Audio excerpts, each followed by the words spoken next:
Is there water in there? I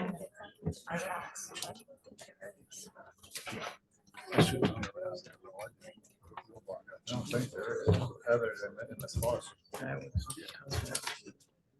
I'll just chew on this cotton some more.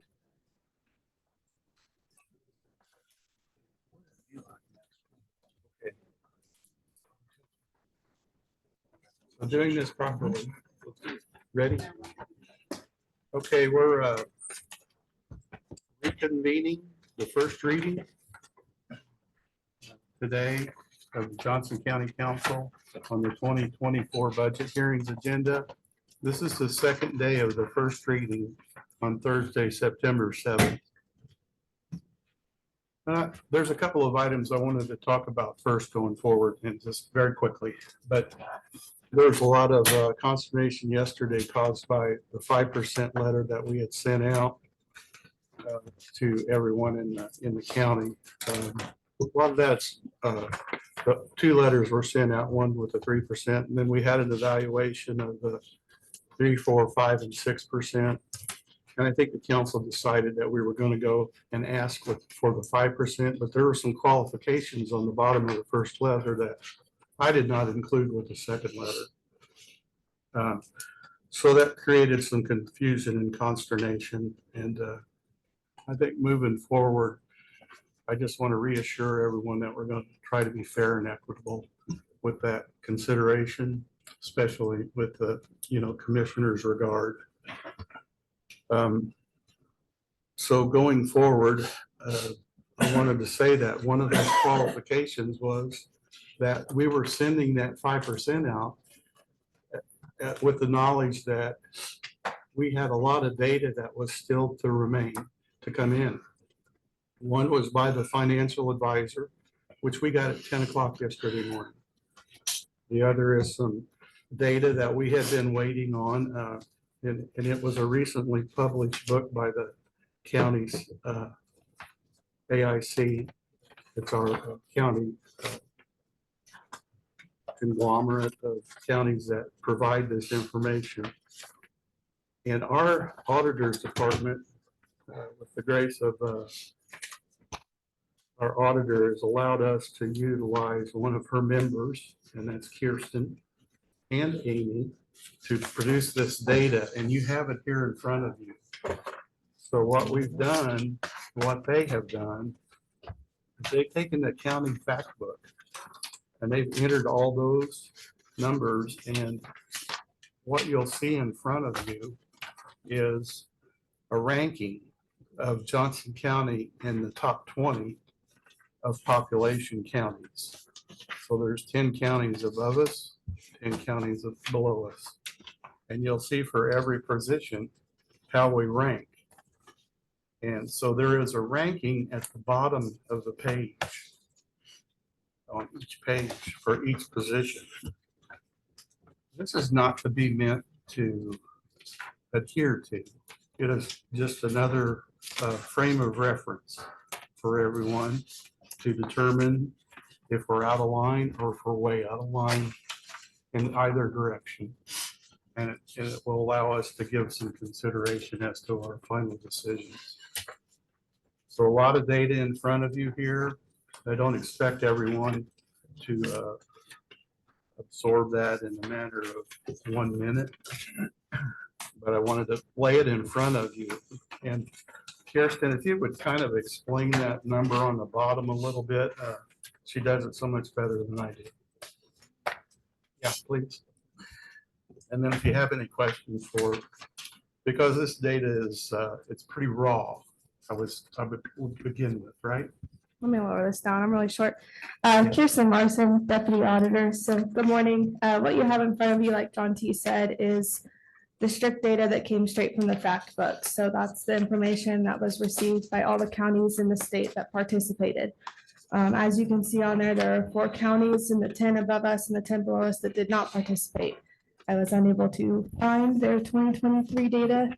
I hope I can do some more digging with a little bit more time next year, where we can come up with a process to obtain better data. But this is a baseline start of an idea for you. A couple of things to note on there. There are some typos in the fact book. They've been highlighted for you, so that could throw our ranking off. Not knowing those other 4 counties could also throw our ranking off. You know, we don't have the perfect picture in front of you, but it is an idea. There's also not the perfect picture. We don't have every position that we have in the county listed in the fact book. One example of that is all of the clerks, secretaries, and deputies are linked into one line on the fact book. What most counties did was they provided a range or they provided an average number. So you're not getting the perfect picture of a large amount of positions within these counties as well. So what you have in front of you is strictly the average of all of the ranges that were provided. Some counties only provided a number, some provided a range. So I went ahead and averaged them all out for you. I also have another version that I can email to you or print out for you as well that has the ranges on there so you can see them as well.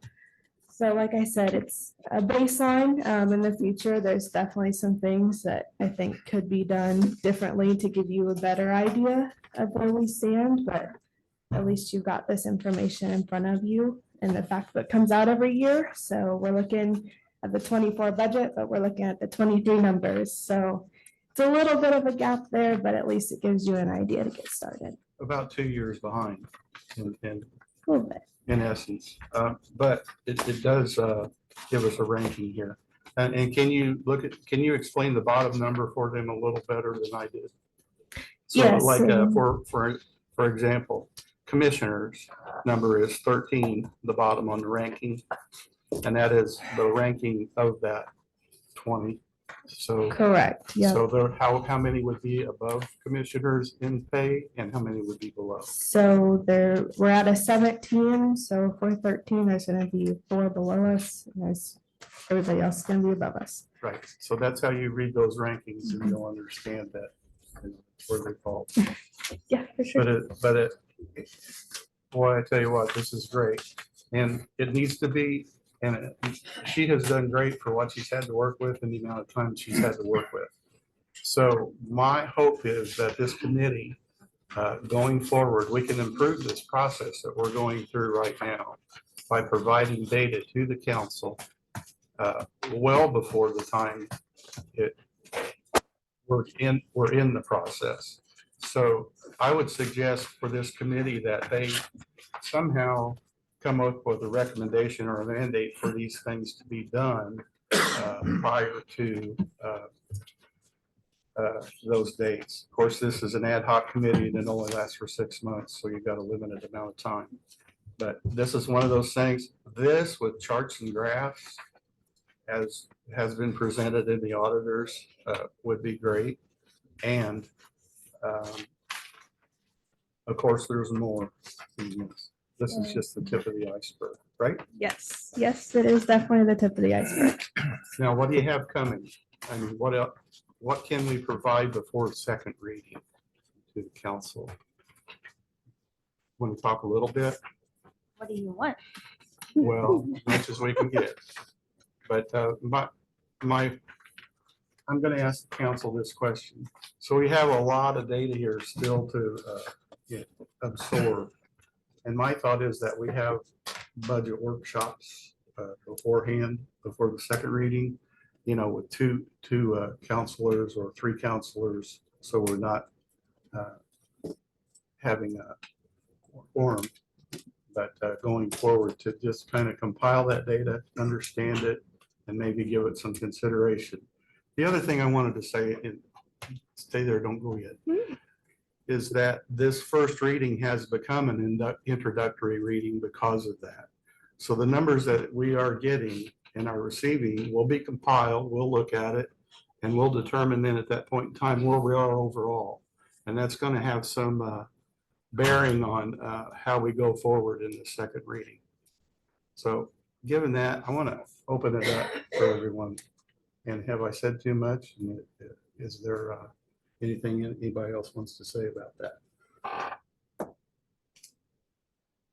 Well, I mean, after hearing Mike Reorder's report and everything, and we got departments and elected officials going by the guidelines of 5%, and we have others going in a different direction, I think we should just go with a 6% across the board, except for the sheriff's department merit deputies, give them 7, bring them down to 7, and the correction officer 7%, and look at where there are a couple of parity in different departments where they're off, bring them up, and just go with that across the board and be done.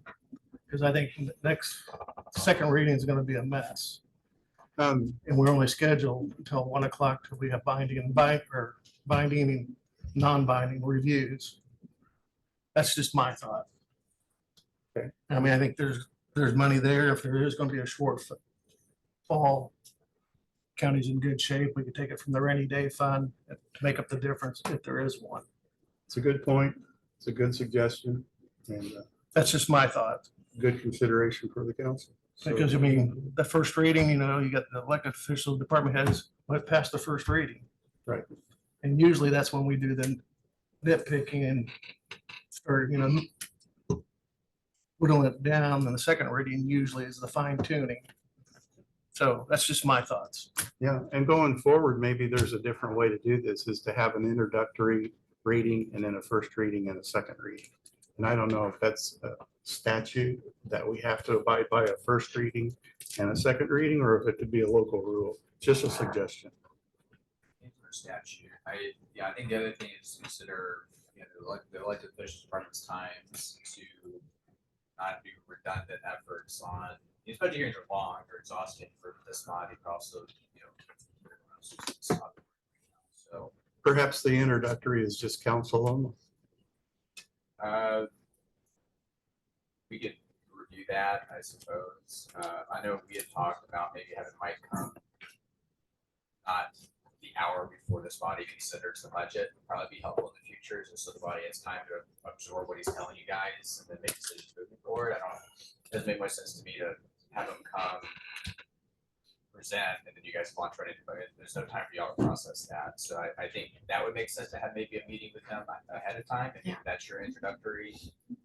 The departments get, the auditor gives you your budget books several weeks, I think 2 weeks, 3 weeks in advance to review that. So there's time for y'all to review that ahead of time, and be familiar with it, and then you can jump into first reading, restart nitpicking, and everybody, and then allow second reading to pretty smooth way, I think. Yeah, I like that idea of Mike Reuter coming in earlier, because we do need time to process it. That's a good point. I'd be in support of that. I mean, it's not unlike you go into the grocery store and you know what you got to get, but you don't know if you can afford it because you haven't got your check deposited before you go to the grocery store and deliberating all of his information. I agree with John that it indicates, and even with the adjustments can be made, that perhaps consideration of what Commissioner West mentioned about duplication of funds.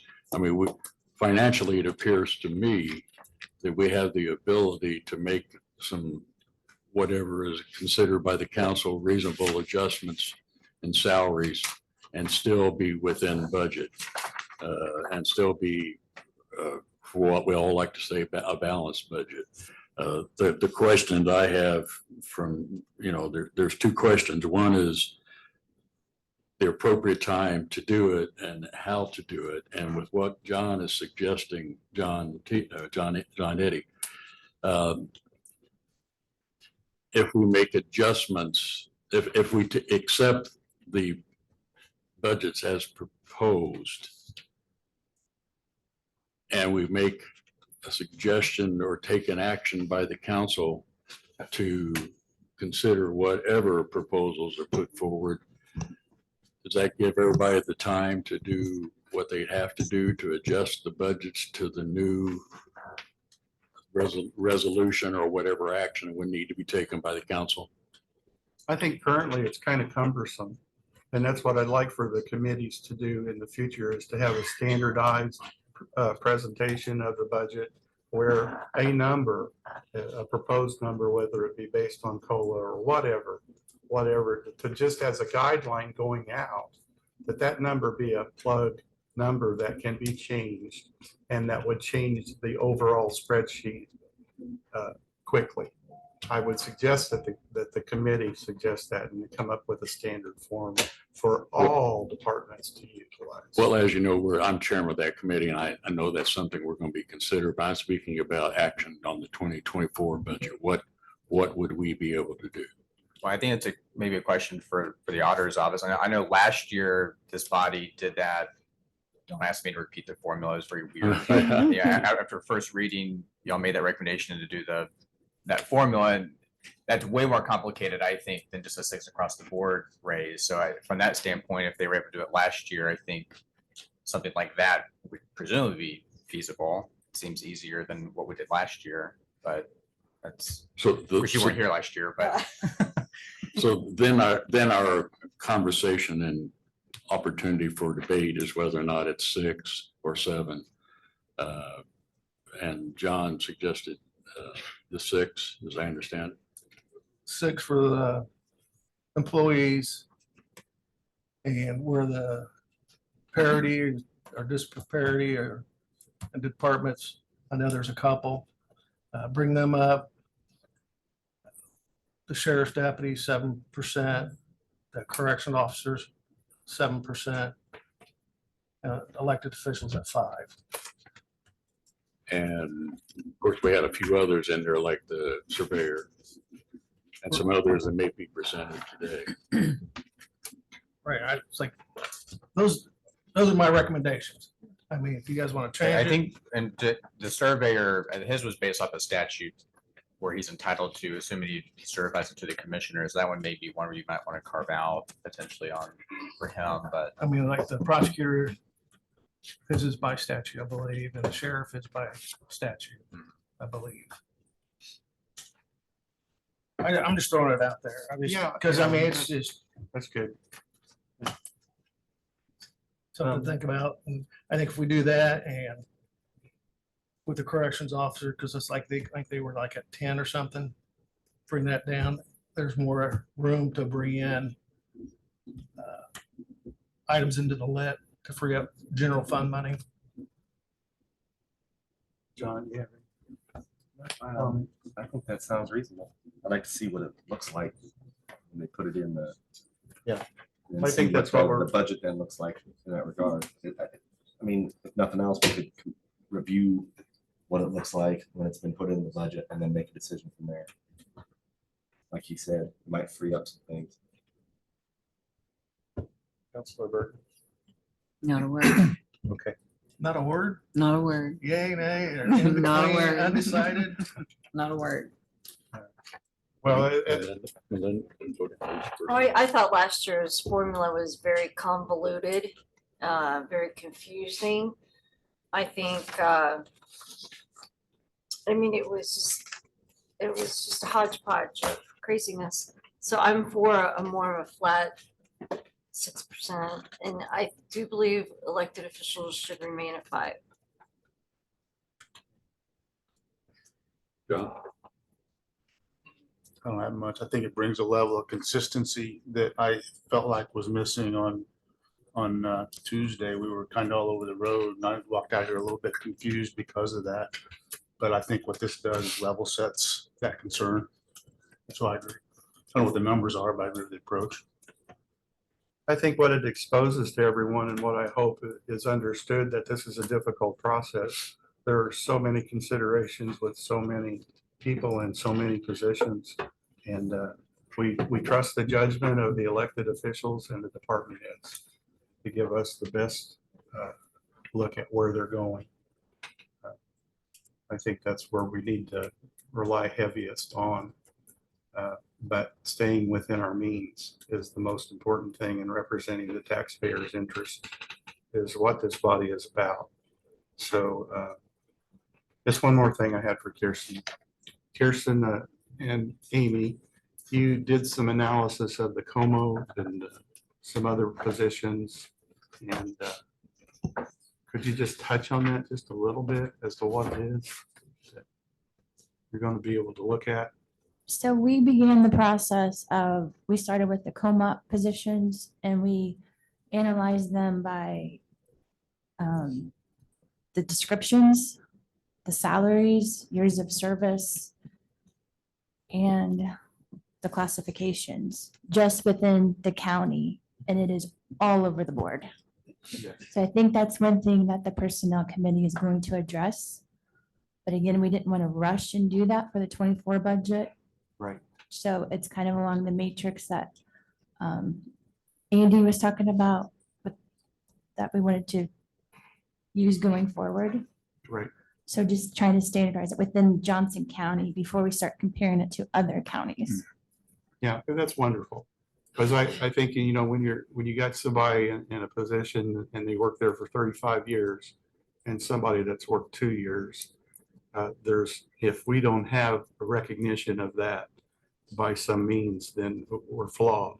So I appreciate your work on that also. So anybody have anything in closing, or I know we need to get. Well, I have a question for our attorney, that just giving our opinions doesn't resolve action. Well, it does. And I mean, yesterday you guys also approved, you know, a higher percentage. I think some other employees got over 6, some other employees were higher than that kind of thing from yesterday. So I think since those budgets were already approved, I think for second reading, those numbers would remain the same. And then you can make adjustments at second reading at that time. Right. For today's, if this is, sounds like this is the consensus of this body. So you could take a motion now to say for today's review, moving forward, the salaries for today are going to be at that 6%, 5%, whatever percent you guys want.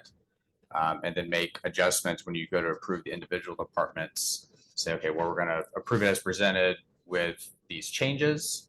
You could do one motion today. I think that's what we did last year. You could take it each department one by one and do those individual motions. That's up to you guys. And the challenge for the new counselors is that when you make a generalization, you're going to miss something, but we have the opportunity to get into the weeds and look at those numbers and say, well, for example, for sheriff,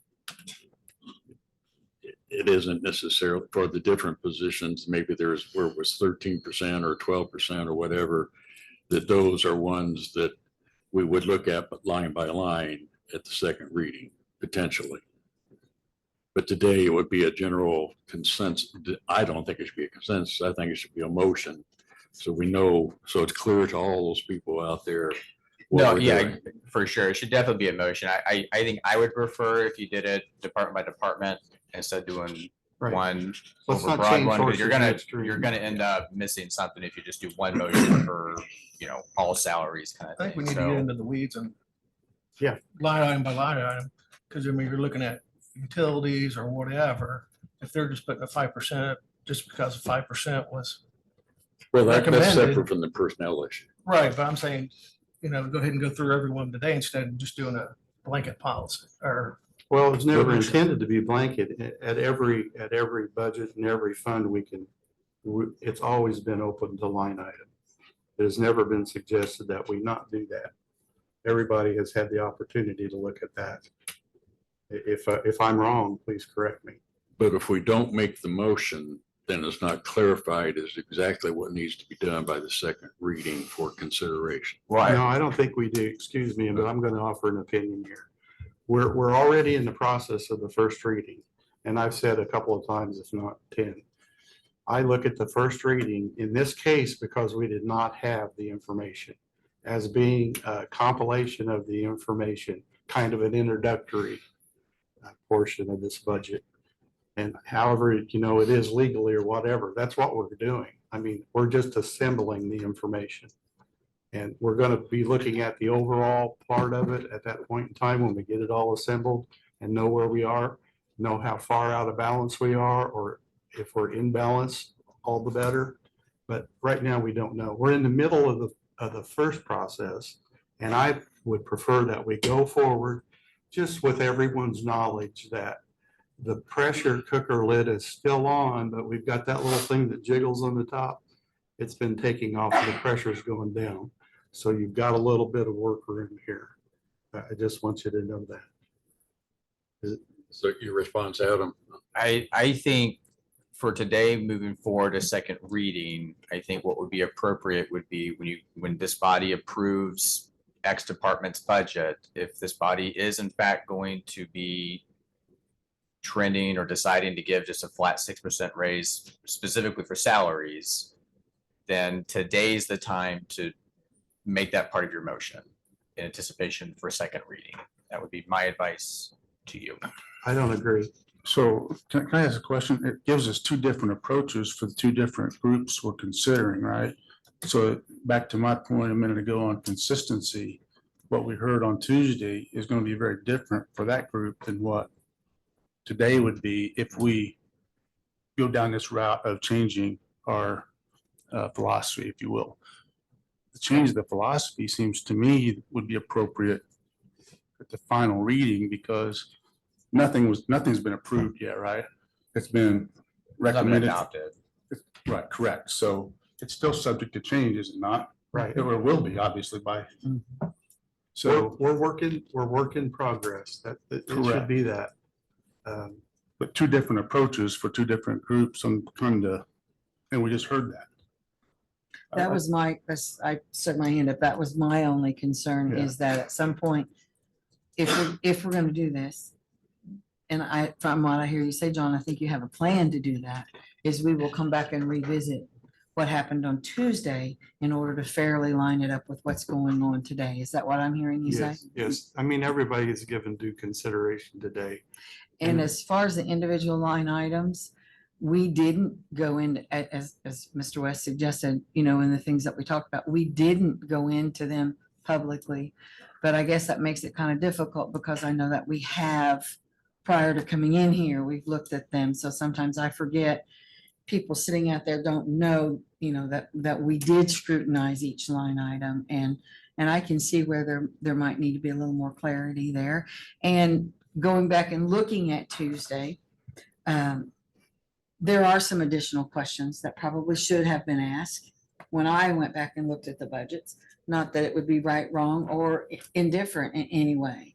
So I guess I'm hearing you say, whatever we go forth with today, we will come back and apply the same set of standards to what happened on Tuesday. Is that what I'm hearing you say? Yeah, and that's open for discussion, and that's just my thought is that if we look at this as a compilation of the information, letting them present their case for consideration, just as they're doing, I don't think anything that was done in the first session was wrong.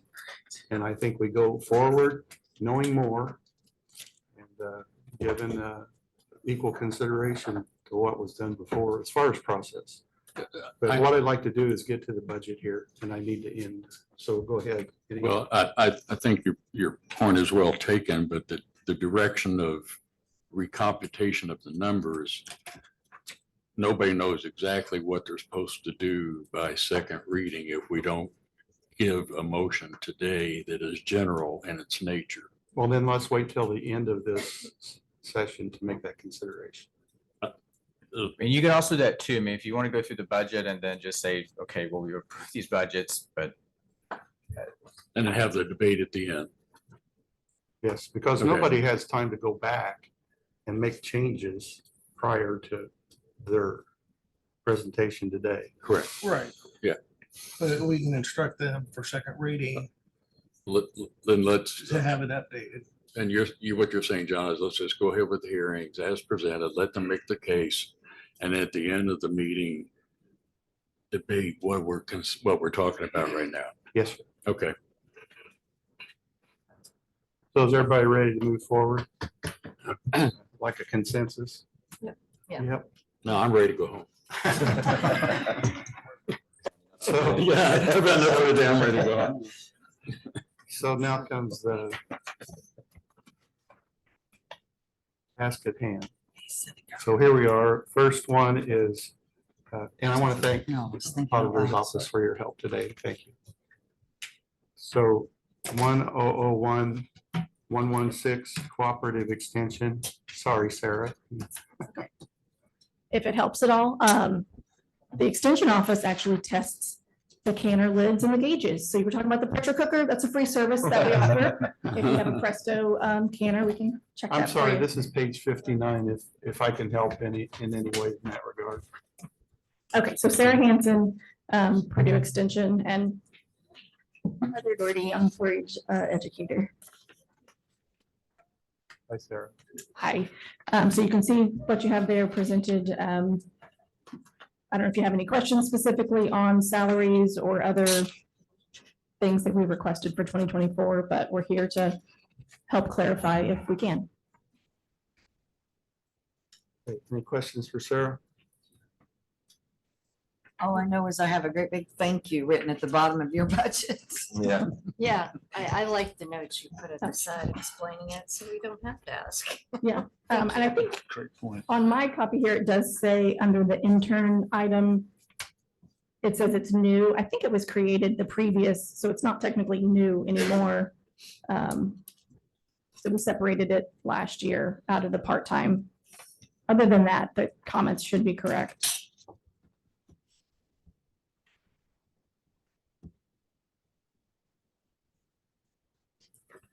Fair's getting bigger. Yeah, and this year, we were 2 educators instead of 3 because we had someone that left in April and that wasn't yet filled. So I think that put a little bit more stress on our support staff. They ended up working more hours, hence why overtime. That was, as you might have seen, some money had to be put into overtime because those gals worked a lot during the fair. Yeah, the numbers of 4-Hers increased too. This is just a point on the part-time. We do a part-time rate. And you're on our what's called our yellow sheet. It shows $950 intern, $1150 clerical, but on your line 11,400, you've got increase rate from 11 to 1150. So what's the 950 on the intern on the part-time schedule? So it should be that we have one person currently that's a part-time all year long, and I would like to raise her rate from 11 to 1150 per hour. And then interns, they're just in the summertime. I think we were keeping them at 950 per hour. Okay. All right, so you were only talking about that one. Yeah, there may have been confusion just because I guess I was used to having interns mixed into our part-time line item.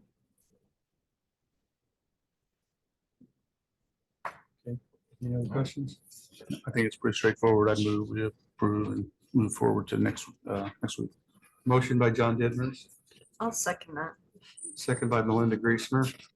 Any further discussion? Do we want to increase that to the salaries to the 6%? Not at this time, John. But that's my suggestion. It's not at this time.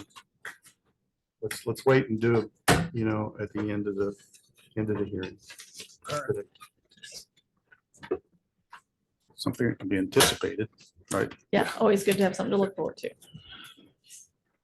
Thank you. Oh, hold on. All those in favor signify by saying aye. Aye. All those opposed? Motion carries. Thank you. Thank you, Sarah. Yep. And if you could make the font on the Purdue a little bit bigger.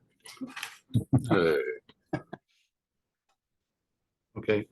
Sorry, next one is Veterans Office 1001120. We begin by saying thank you, sir, for your service. Thank you for yours to the county. And thank you, all of you, for your service to the county and the commissioners as well, if they're not present. Our budget is like another office's line item. So we've only requested the 5% for the salaries. We haven't changed anything in the 3 or 4 years I've been here otherwise. So costs keep going up, but we're a pretty small office. I buy paper and that's pretty much it. So other than salaries, I haven't requested any changes, but I'm more than happy to answer any questions you guys might have. First question is, who are you and what department? My name's Cindy Irvin, Johnson County Veterans Affairs. Thank you. Sorry about that. Sorry.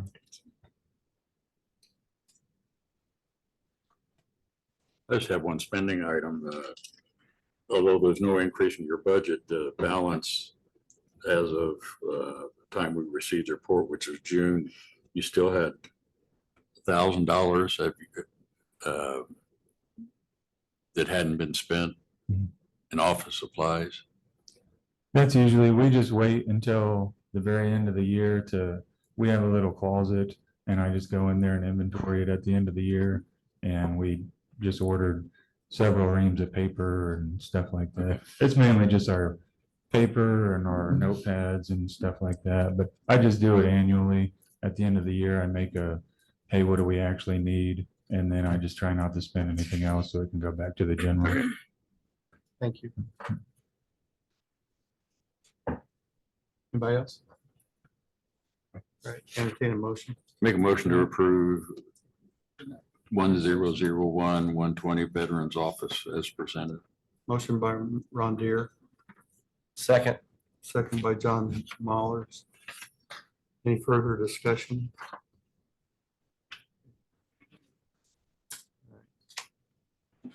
All those in favor signify by saying aye. Aye. Opposed?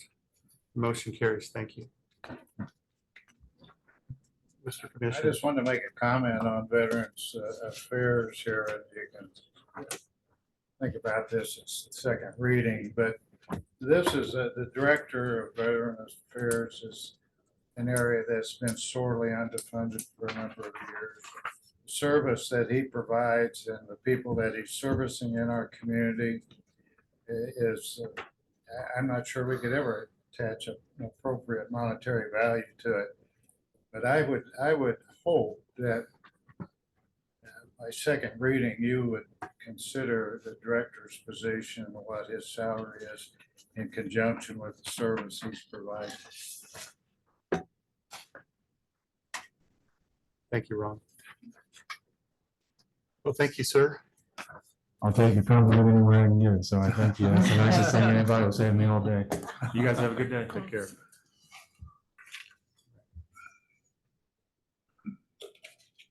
All right, next is weights and measures, 1157, 121. Anybody here from weights and measures? Okay, thank you, sir.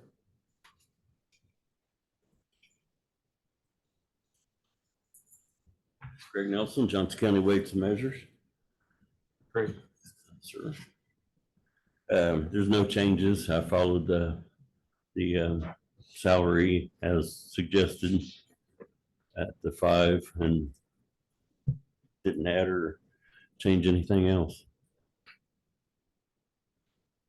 Nobody's breaking the law, huh? They're all abiding and all the pumps are pumping a gallon. Try to follow the what we was given and go with that. What about the line item 31,500 travel and training? Travel and training, it's coming up. It's November, and I will spend actually about every bit of that. That's why I come, somehow it got left out of this year's budget, and I come back January or February and asked for that much. It was 900, and I asked for a little bit of a raise because of gas and room rates and stuff. But all of that will be, we have a conference I have to attend for getting my state hours. We're mandated so many state hours. So we have a conference, and it's a 3-day conference. So I will be in Lafayette in November with my certified part-time inspector. That's understandable. All right, thank you, sir. Any other questions? Also, if he was talking about years of service, I've only been here full-time 8 years. I've worked for the county 33. All the rest of that was part-time, but it probably won't show up anywhere. Well, thank you for your service. Thank you. How many pumps and I don't have the exact number.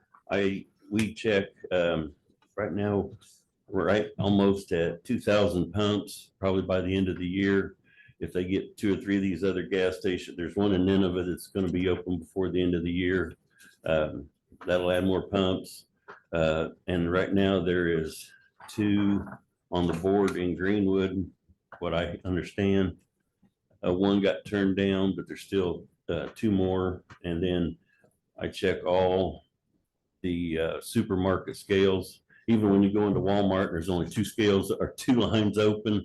I have to check all of them. So on an average store, there's 50, 55. I check pharmacy scales.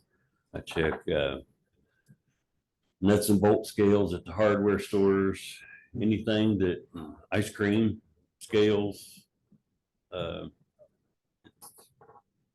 It's almost too many to, I mean, that's why I got a list of everything that heavy truck scale, or heavy truck scales. I don't have the weights to do it, but a company comes in and I have to certify them. They're doing them at 65,000 pounds. So, yeah, my truck's not big enough, but I still have to be there to certify them. So where is that in your budget? If you have to bring in a professional? That's on service the, or- that's on the company. The company could come in with their weights, and all companies have to have their their weight certified through the state. But when they come in, the company has to pay for that. I just have to be there to certify it. Okay, good. Thank you. All these have to be done once a year, Yes, sir. the scales and the Yeah. pumps. Other than when the state 2 years or previous 2 years told us to stay out of big box stores due to the illness that was going around. They didn't want any of their because when we go do a Walmart, it could take 3 or 4 hours to do all those scales. And they didn't want their inspectors in there. And that was 2 years. So that kind of put me behind on some of the stores, but and everything. But Just you and the part-time guy does Yes, all sir. this. Jerry only works about 2 days a week. Yeah, that's a lot. Anybody have any other questions? Hearing none, I'll entertain the motion. I'll make a motion to approve 1157121 Food and Beverage Fund Weights and Measures. And would you like to add 4202 to that? Yes, account 4202 Weights and Measures. Ordinance. Yeah, ordinance funds. Yeah, I'll make that first motion. Motion approved by Belinda Griesmer. Second. Second by John Dimmers.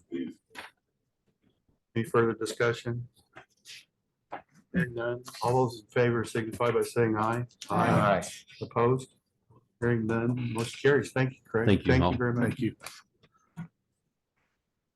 Next item up is, next fund up is number 1001125 Museum.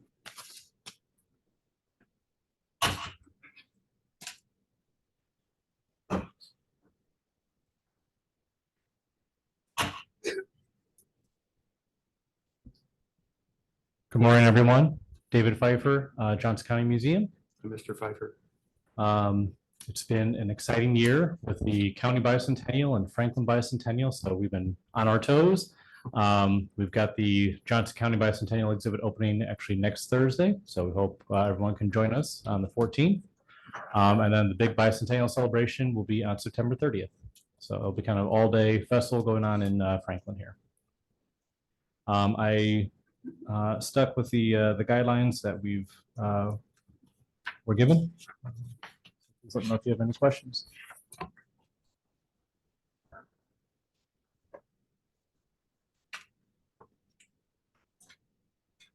You think the utilities are going to stay around the same or? We had that last year where the utilities went up quite a bit. So I kept the utilities where they were. And we are running a little bit below that right now. So hopefully I can make an adjustment moving forward then. How long have you been over the museum? How long have you been there? 10 years this year.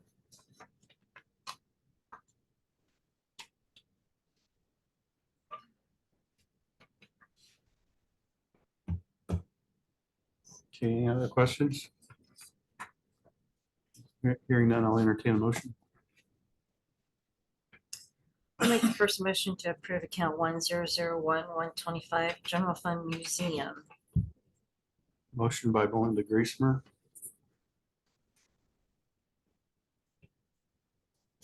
I'll second the motion. second by Pam Burton. Any further discussion? Hearing none.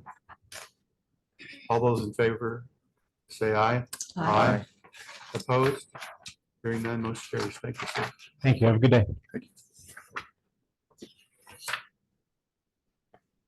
All right, next one is 1001127 emergency management and local emergency planning right to know. Stephanie, are you taking both of those, right? Yes, I am. Stephanie Seasting, Emergency Management Director. Yes, both of those are my budgets. I kept within the guidelines, but I am the 13012, the EMA Records Coordinator. I'm gonna take that 5% off because I'm hiring a new one. So, That's 13012, yes, and you want it eliminated? back to what it was this year without the raise. The 48501. Yes.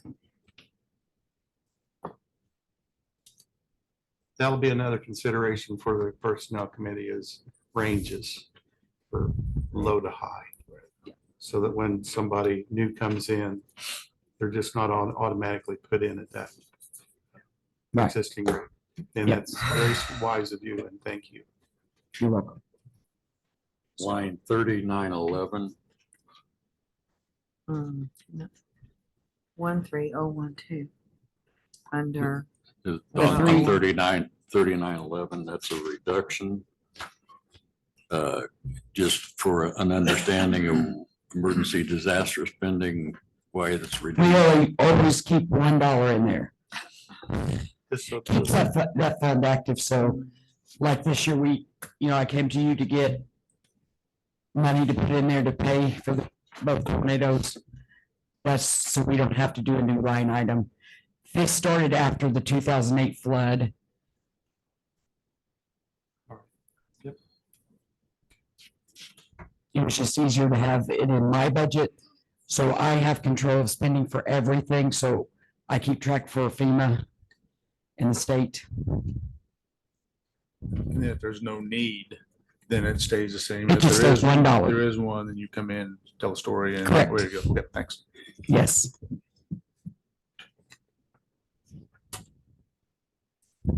Any other questions? So if you would go ahead and address 1152. That's my emergency right to know. It's our LAPC account. We've never changed it. It's a non-reverting fund. We get money every year from all the companies in the county that have tier 2, what they call tier 2 facilities, that they have chemicals on. They have to report to the state and give money to the state, and it comes back to the local counties that they're located in. So it's just really, you're approving that so I could spend money out of those line items without coming back every time. Yes. Just for a budget question, and perhaps our new counselors will know this, but I always like to get a refresher, and it isn't necessarily directed at you. I don't know who I'm directing it to, the attorneys or the auditor. Non-reverting funds, what does that mean? I'll go back to the general fund. Yeah, it doesn't go back to the general fund every year. So if it's That's by unspent, a statute. if it's Just statute, unspent, it yeah. doesn't go back to the No. general fund. No. Anything it's said called a non-reverting fund. Yeah, the balance that's in there never goes back. So, and also, some of the new council members, every year, the state will reimburse half of our salaries back to the county if we maintain certain, we have to go to exercises and do our training. So this year the county just received it. For last year at 67,471.35 that went back into general fund for our 3 position salaries for last year. Thank you. Any further questions? Thanks for all you're doing, and I hope you don't have any more tornadoes. Well, it's not by tornado. That's also another amount we're gonna get back from the Whiteland tornado, the FEMA disaster, our emergency protective measures project that I submitted. The county will be getting back 30,165.74. That'll go back in general fund. And that's for all the overtime and all the vehicles we used. It's 75% of the total, so. And where's that coming from? FEMA gives it to the state, the state has to give it to us, so. I just got word that it's in process to be released to us. And then I have one more project that I need to sign up on tomorrow. It's for some of the building repairs. So I don't know what to do with that we're coming back yet, so. Well, appreciate your representation for the county. You did an excellent job. As did all of the entities that were involved in that tornado, from my Yes. perspective. A great collaboration, great cooperation. Thanks to the commissioners and EMS and all those people. Thank you. So, I'm sorry, going ahead. Any further discussion? I'll entertain a motion. If not, Make a motion to approve 1001127 emergency management and 1152 local emergency planning right to know. With motion. There's exception a of, change though. there's a change. Yeah. With the change they suggested. 13012 from 50,926 to 48,501. Correct. Yes. Okay. Motion by Mr. Deere, Second. second by John Mollers. Any further discussion? Hearing none. All those in favor, say aye. Aye. All those opposed? Motion carries. Thank you. Stephanie. Next up is soil and, whoops, I'm sorry, County Park, 1157, 128, 1178, and 1179. Good morning, Kevin Leonard, Park Superintendent. Kevin. Yeah, with the 1157 account, I stuck to the guidelines on all of them except a couple. On overtime, I did put a 15%. This year, I did not ask for a raise in overtime. This year, after the salary study for the 23 budget, and then with raises potentially going up again, our hourly rates are higher. So that's why I did ask for that additional increase. And then the assistant superintendent position was reclassified from Pat 2 to Pat 3. So that salary is consistent with that pay range. If you guys have any other questions, I'm welcome to answer those.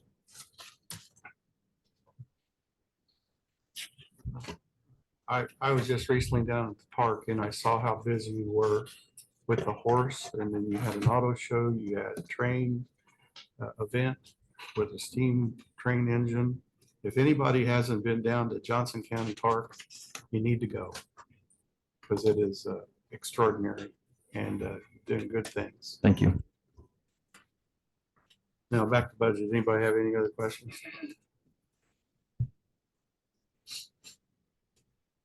I just would say that the assistant superintendent position being changed from one classification to another, I wholeheartedly support that with the job responsibilities and the duties that come along with that. So just wanted to add that.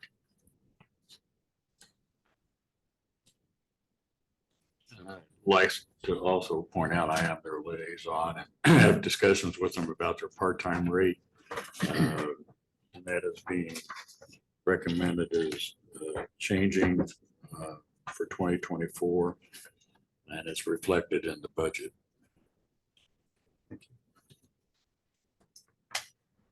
Any other questions? Hearing none, I entertain a motion.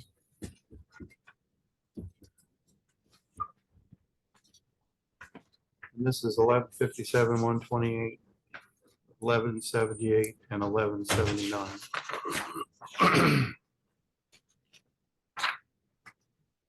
I'll make a motion, John, Motion, to approve budget 1157, 128, food and beverage park, fund 1178, park non-reverting capital improvement, and fund 1179, park non-reverting operations. motion by Pamela Burton. Second. Second by Ron Deere. Any further discussion? Hearing none. All those in favor, aye. Aye. Opposed? Hearing none. Motion carries, and thank you. Thank you. Next item up, soil and water, 101, 130. Kathy Hayes, Soil and Water. Hi, Kathy. Hi. So you have anything you wanted to point out to us? Or Anything you have? Pretty straightforward to me. Straightforward, yeah. Okay, that's page number 68 for everyone. And, if there are no further questions, are there no further questions? I'd move to approve 1001, 130. Motion by John Dittmers, I'll second. second by John Mollers. Any further discussion? If not, all those in favor signify by saying aye. Aye. Opposed? Hearing none, motion carries. Thank you. Thank you.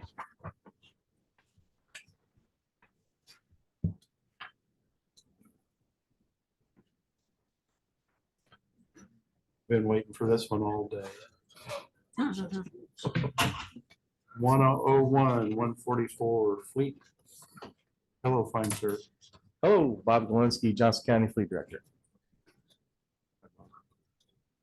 Anything you'd like to espouse on? No, I think all the numbers are there. You just have to take a look at, the increases from supplies and costs that we are incurring over the last couple of years. I know there's been some discussion about, having fuel in each department. And you and I have talked about this a little bit, but we've gone to a new system where they can fill up their trucks anywhere in the county and they have cards to do that. And I think it's a great system and counties applauded for having moved to that. But it's been a request that it be reported by departments and funds. And can we do that? Can we do that identification by those cards? All those cards are identified by the departments. Okay. Every month I get our invoice, and every month I have a breakdown of every single department, what they've used. So I think what we need to do here is, And also I invoice quarterly, so like I can either give you anybody quarterly report of what that particular department used, or I can give it to you monthly, but either way. so I think the concern here is that it might be a duplication of effort in other departments right now. Do they have fuel within their budget right now that may be duplicated within fleet? That's going to be a conversation for commissioners and council. Okay. You said you invoice. I'm sorry. Who do you invoice? Well, like we have certain departments that are under the commissioners, which I don't know why we call it that, but that's what we call it. And then there's other departments that we invoice, like health department, highway, prosecutor's office, community corrections, animal control. There's a couple others. So is their fuel price included in here? Yes, yeah, this is the total, like pretend I'm the bank and they're the customer. Okay. I have to have a pool of money. So when you use your Visa card, I'm still gonna pay your Macy's and then you're gonna pay me. That's basically what this is. So Commissioner West indicated at Tuesday's hearing that there was approximately rough numbers, $77,000 from other departments that's in the 900,000. Is that correct? He doesn't. know. If, Well, I mean- if again, that's, Well, I mean, he was indicating I'm that, assuming, yes, So these other departments pay fleet, yes, it goes back into the general fund. yes, yeah. So it is a duplication. Correct? So you got money over here in animal control to pay their fuel bill, but it's also figured into here. Yes. Yeah. There has to be a pool of money somewhere to pay that invoice. Right. Yeah, so I think the misnomer is that departments need to clarify if they have fuel in their budget, they need to identify it. And the other thing they need to do is make sure they have enough, that you've got enough money in your budget to cover what they're spending. Correct. So you'll get a percentage of this back. Yeah. Reimbursed. Yes. So how many departments are there, Ron, right now? I'm sorry. And you know how many? Ron, I got it from Ron, so.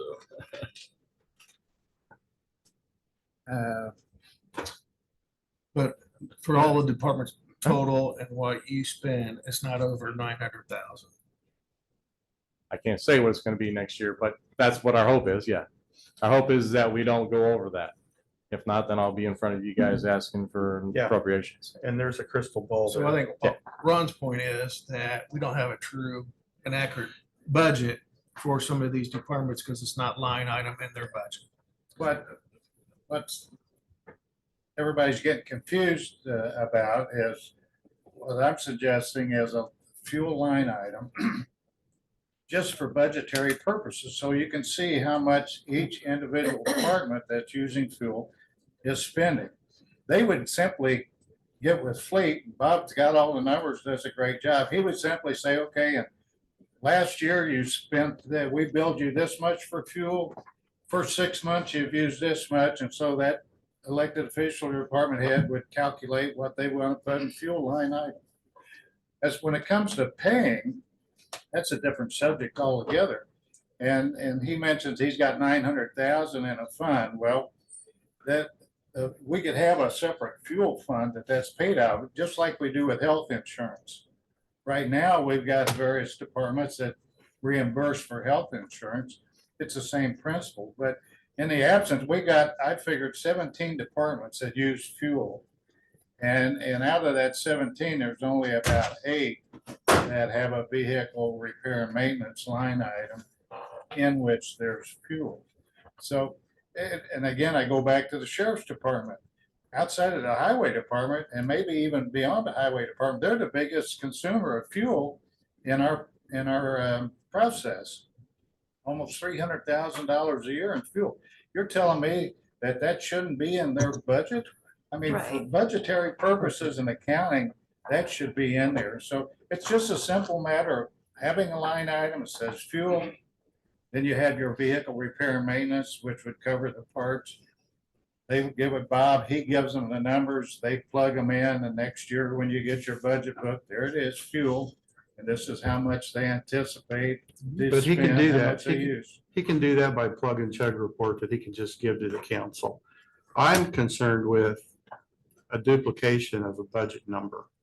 That Well, they're you would- putting it in a budget and then being in fleet.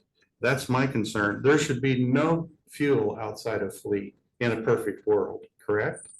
No, you would have those, all of those fuel line items in each budget, and whatever they total would simply come out of his budget, like I'm proposing right now.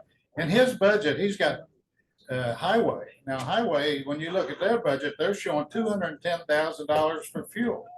He's got it in at 900,000. So Both of that's, those departments are underneath commissioners. So that's something you can handle, right? no, they're not all under the commissioners. I'll give you an I think example. it's Sheriff, more transparency. CIT, To have a true and accurate. probation, coroner, weights and measures, EMA, 911, planning and zoning, and the commissioners. All Okay. have fuel expenses. All right, this is a discussion for another time. We need to get back to budget. Yeah, but for this budget, just keep in mind that I'm saying that you've got this duplication in his fuel number that should be extracted. And how you go about justifying it, is what John's talking about, future discussion. But the point being is that we could reduce the fuel. Yeah. This one by approximately 77,000 because of the duplication. 210,000. Or 210,000. Okay. Can I ask a quick question? I'm sorry, it's a dumb question, but There is no. such no thing. dumb questions, just dumb people who ask questions. No, that's not If, say, the prosecutor's office uses all the people use their credit cards for gas, and you pay it initially, why do they need to reimburse you? So I'm Isn't it a jumping county in here. expense? I He paid it? apologize. I don't understand. In this case, the prosecutor's not reimbursing because they don't have a line item for it. Luke Or the Maston, prosecutor does, I mean, but the sheriff, as an example, doesn't. But why, if it's been paid, why does it need to be, why the transfer? There is no transfer on the jail or the sheriff, CIT. None of them have a line item for vehicle repair and maintenance. Okay, because I thought he said that he lets them know and then they pay him for whatever gas they use. Is that not the case? On these entities that don't have a line item, they don't pay him because they don't have a line item. to pay. Well, even if they had a line item, why would they pay him if he's already paid it? They wouldn't pay him. Oh, because would if they just- had the line item, then they'd pay it. Yeah, it would just Okay. come out of their line item. He's just the central pot of which the payment is made. Okay, that makes more sense. For next year, can we plan on asking the departments to have a line item just for that? I'm sorry, Luke, I was going to reflect on that, Melinda, a little bit, but I think Luke is wanting to add some information. Luke Maston, Highway Supervisor. I've seen the fuel billing process for many, many years now. The differentiation between who physically pays fleet for fuel and who does not is if they are within or not within the general fund. So highway is a separate fund from the general fund. I budgeted 200 and some $1,000 for fuel. That is considered because I am paying Bob as we get invoiced for our costs. That is considered an estimated revenue coming into the general fund. So it's not that we are budgeting the highways expenditures twice. It's that I have to reflect it as a fuel expenditure. I am paying it to the general fund as we get billed. So it's an estimated revenue and needs to be reflected in Bob's total budgeted number. You're not double. There's no question about that. What you're doing is fine, and that's what I'm recommending all the departments use. And so there aren't very many, 4 or 5 maybe, that are outside of the general fund. The rest, historically, the rest of the departments that are in the general fund have just been paid out of this lump sum fuel item. And that could be changed for sure. Ultimately, Bob is going to have to be the one, because we get one cumulative invoice from WEX monthly. Bob is the one that's going to have to write the claim to cut the check for that. It's not divided up between the different departments. And that is part of one of the benefits of this program was the 1.5% discount that we get. That's largely dependent upon us paying bills on time. So I would encourage a system where Bob still makes the lump sum invoice payments. But if that money then needs to be divided and accumulated, that could happen as well. But that's the main differentiation between why some departments have had fuel line items in the past and some have not. And again, you're confusing payment versus accountability. Mhm. Two separate things. I'm not questioning the payment. How we do that, that's just a process. What I'm talking about is the individual department's accountability for their expenses. That's all I'm talking about. When it comes to the payment, I don't care how you pay it. And I told Amy, I'll work that out with them if I have to, but what I'm talking about is accountability for budgetary purposes, not payment.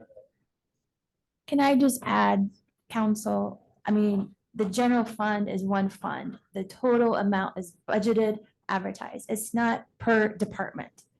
So what Ron is suggesting, I get for transparency, but that's part of the fleet's position is to give that accountability of each department within the general fund of how much they're spending. So if he has that in his budget, I mean, if you budget it in each department within the general fund, it's redundant work. So basically, they're paying back the general fund within the general fund. Okay. They're A lot of writing a this- claim, cutting the check, we're receiving it in. For another discussion for another time, it can't be resolved today. And I understand everyone's desire. But if we could get back to fleet here and look at the numbers. Okay, so for fleet, we're looking at 1001, 144. Mr. Bob Galinsky is up there at the podium to answer any question you might have. What is increase our number of GPS to the fleet on line item 35,001? We have GPS units that go on the vehicles, and the commissioners requested that we have more.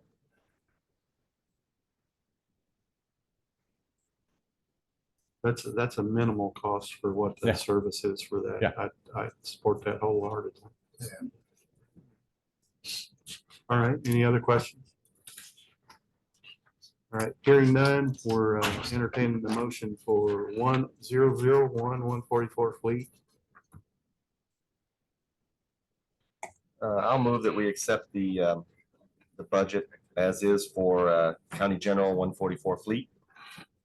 Second. Motion by John Mahler, second by John Dittmers. Any further discussion? All those in favor say aye. Aye. All those opposed? Motion carries. Thanks, Bob. And thanks, Ron. We'll get to it. I'm confused. I just don't want duplication in the budget. That's You what just I'm approved the after. duplication. How so?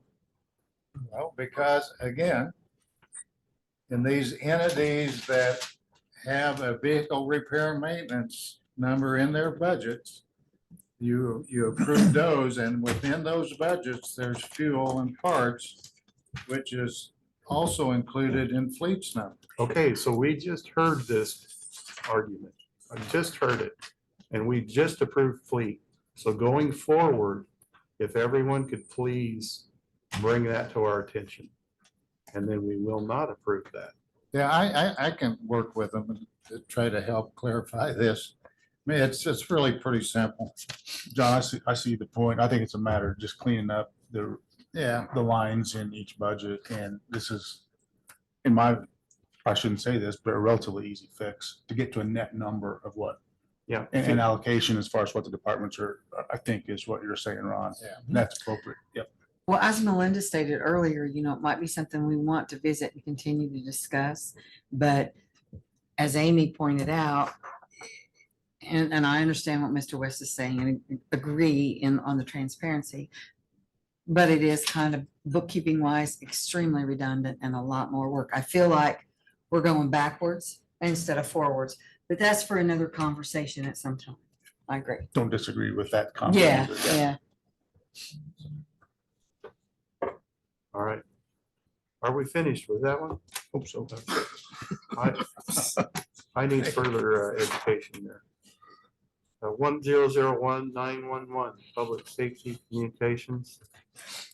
And Heath, are you doing 120-1222? Yes. Any others? No, just those two. Okay. Heath, 911 director.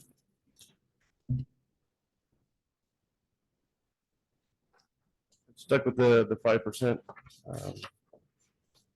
All in all, really, the salaries. The only one you'll see that's probably stands out is the 36000 and the 1001. That's the plan for a project of UPS battery replacement for the center. Hey, Heath, yeah, I'm sorry. Do you have anything else for that? That's it. Okay. And UPS stands for what? Uninterrupted power supply. So it keeps our systems running when we have a power outage between the time when the power goes out to the time that the generator kicks on and takes over. I appreciate your letter. It's really good. But something I noted that there's 6 positions that are vacant. And I wondered if you could just help me out there a little bit. Understand. We've actually filled some of those positions. So we just have 4 more that we'll be filling next month. Okay. We have 6 people in training right now. And right now it's just a matter of having enough people to train new hires. So that you probably have more positions that you're showing open that are in training. So, Yeah. Okay. I appreciate that. Heath, what's the cause for the turnover? It sounds like there's some turnover going on. Is there a identified reason or is this a sign of the times? It's just that, I think that the sheriff's office talked about it on Tuesday. We're suffering the same thing. I was just at a conference in last month in Nashville and, they did a summit and it's a 911 National Staffing Crisis Summit.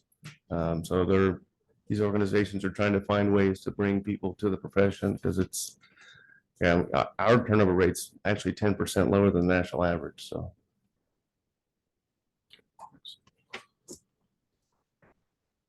So could you explain how the state mechanism works for funding? Because they kind of got you in a box, right?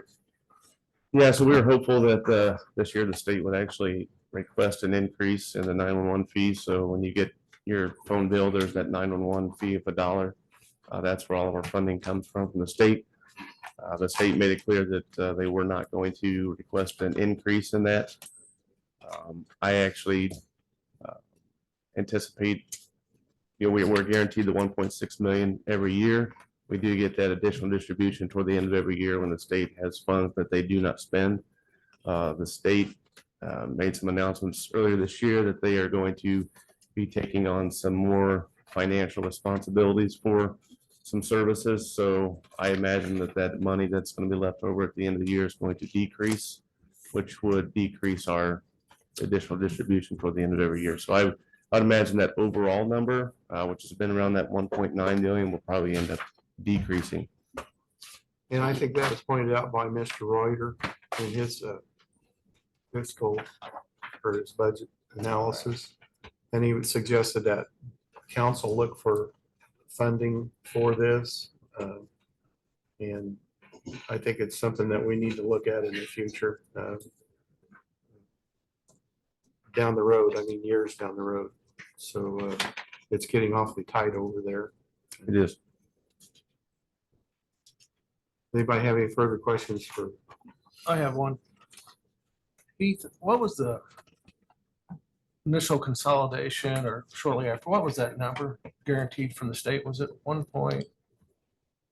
Is the 1.6, has it gone up? Was it lower than that? Not that I know of. In the 6 years that I've been director, that number has been the same. With the 1.6 and we get the supplement or stipend, whatever, at the end of the. Yeah, just unexpended funds at the state, they're required to distribute that at the end of every year. That's what's kept us in balance for the Right. last several years, and that's where we've gotten our cash balance. But we've kind of, I'm kind of curious. I mean, the county is growing, but what we're getting from the state is not growing. yeah, the statewide 911 board made it clear that they did not believe that this year was the right time to request an increase. And the state board is limited to a maximum request they can make is 10%. Is there any elected officials on that state board? Yes. Mark Myers is on the board, the statewide 911 board. Can you give me a list of those elected officials that's on that board? Because I mean, for 6 years, but the county is growing, but we're still only getting 1.6 guaranteed. Yeah. Now they're talking about the supplementary stipend decreasing it. Yeah, and they haven't come out and said that, but that's kind of my interpretation of the fact that they're taking on more financial responsibility, which means they're spending more, which means the money they have left over at the end of the year is going to be less. Are they taking on more responsibility for us? They have, but and they did that a couple of years ago when they took on some of our AT&T bill. I think they took over about $35,000 a year for us, but they're doing that for other vendors now, other providers, I guess, for other centers throughout the state. If you give me that list, I appreciate it. Yeah, I get that. And does the state not look at demand for service, then increase in number of calls? I'm not sure what criteria they're using to make the decision whether or not they're going to ask for that. I can tell you from I work very closely with a lot of directors throughout the state, and we were all pushing for it, and even considered working with local legislators to introduce our own bill for that, but that never came to fruition. So in those 6 years, I don't know what the number is because we didn't have this conversation, but if it's went up 10 or 15% or 20%, the funding remained flat. Is that a correct assessment? Yeah.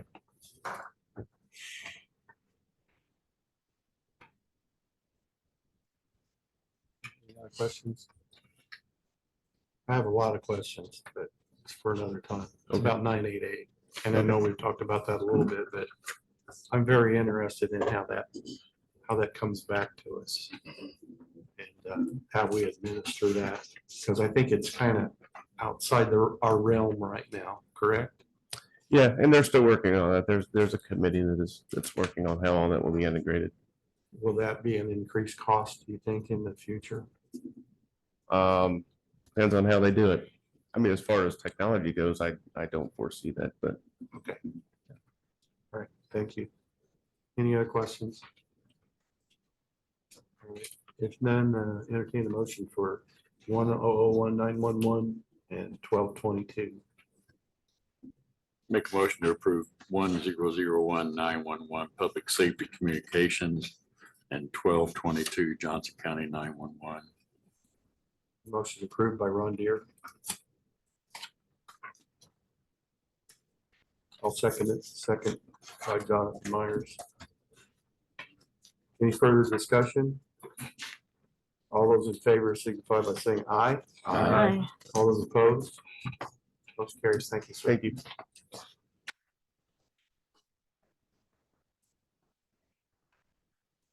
Next up is Health Department.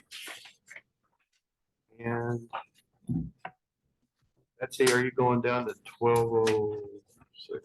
1206? 1168 and 1206, yes. Okay. Betsy Swearingen, Director, Johnson County Health Department. Good morning, everyone.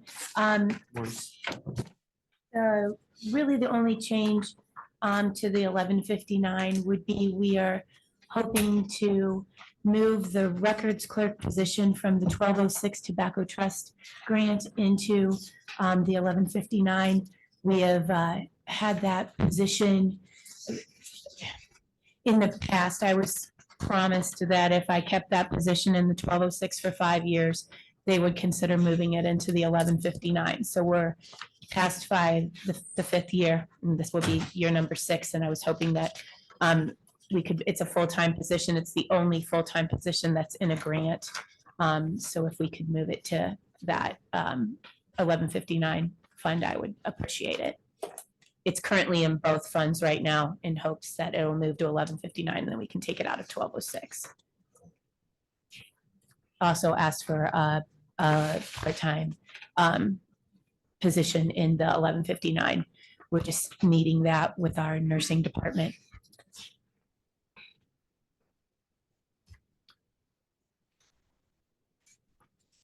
How are you going to fund, or Commissioner West, it might be a question for the commissioners. How are you going to fund your new equipment requirements for the new health office? For the new building, Wes Harrison has said that there is some funding built into those ARPA funds that we're currently using to construct the building. And then we have funds from reimbursement from COVID vaccine. We actually did not charge anyone for COVID vaccine, but Medicare and Medicaid tracked that through the Zotex system when we were giving vaccine. So we've gotten reimbursements from the state on that, and we're sitting on about $400,000 there that would help furnish the building. And the anticipated office rent is through the opening date or through the entire year? This is for the entire year. And yes, there is an increase in rent because that is what our landlord dictated. We have some space in our building that we kind of commandeered a few years ago, and because we're just busting at the seams. And so now we're being charged rent for that. And for the conference room. Right, and we had to renew for 3 years.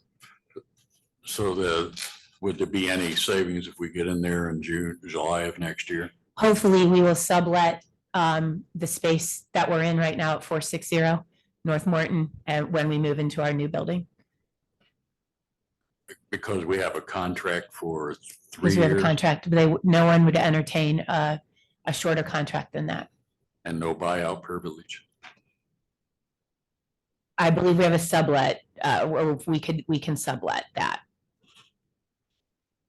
It was not my contract to sign. That went through the commissioners. And we tried to negotiate a better deal. It was just, we were in a tight spot. We got the best deal that we could, and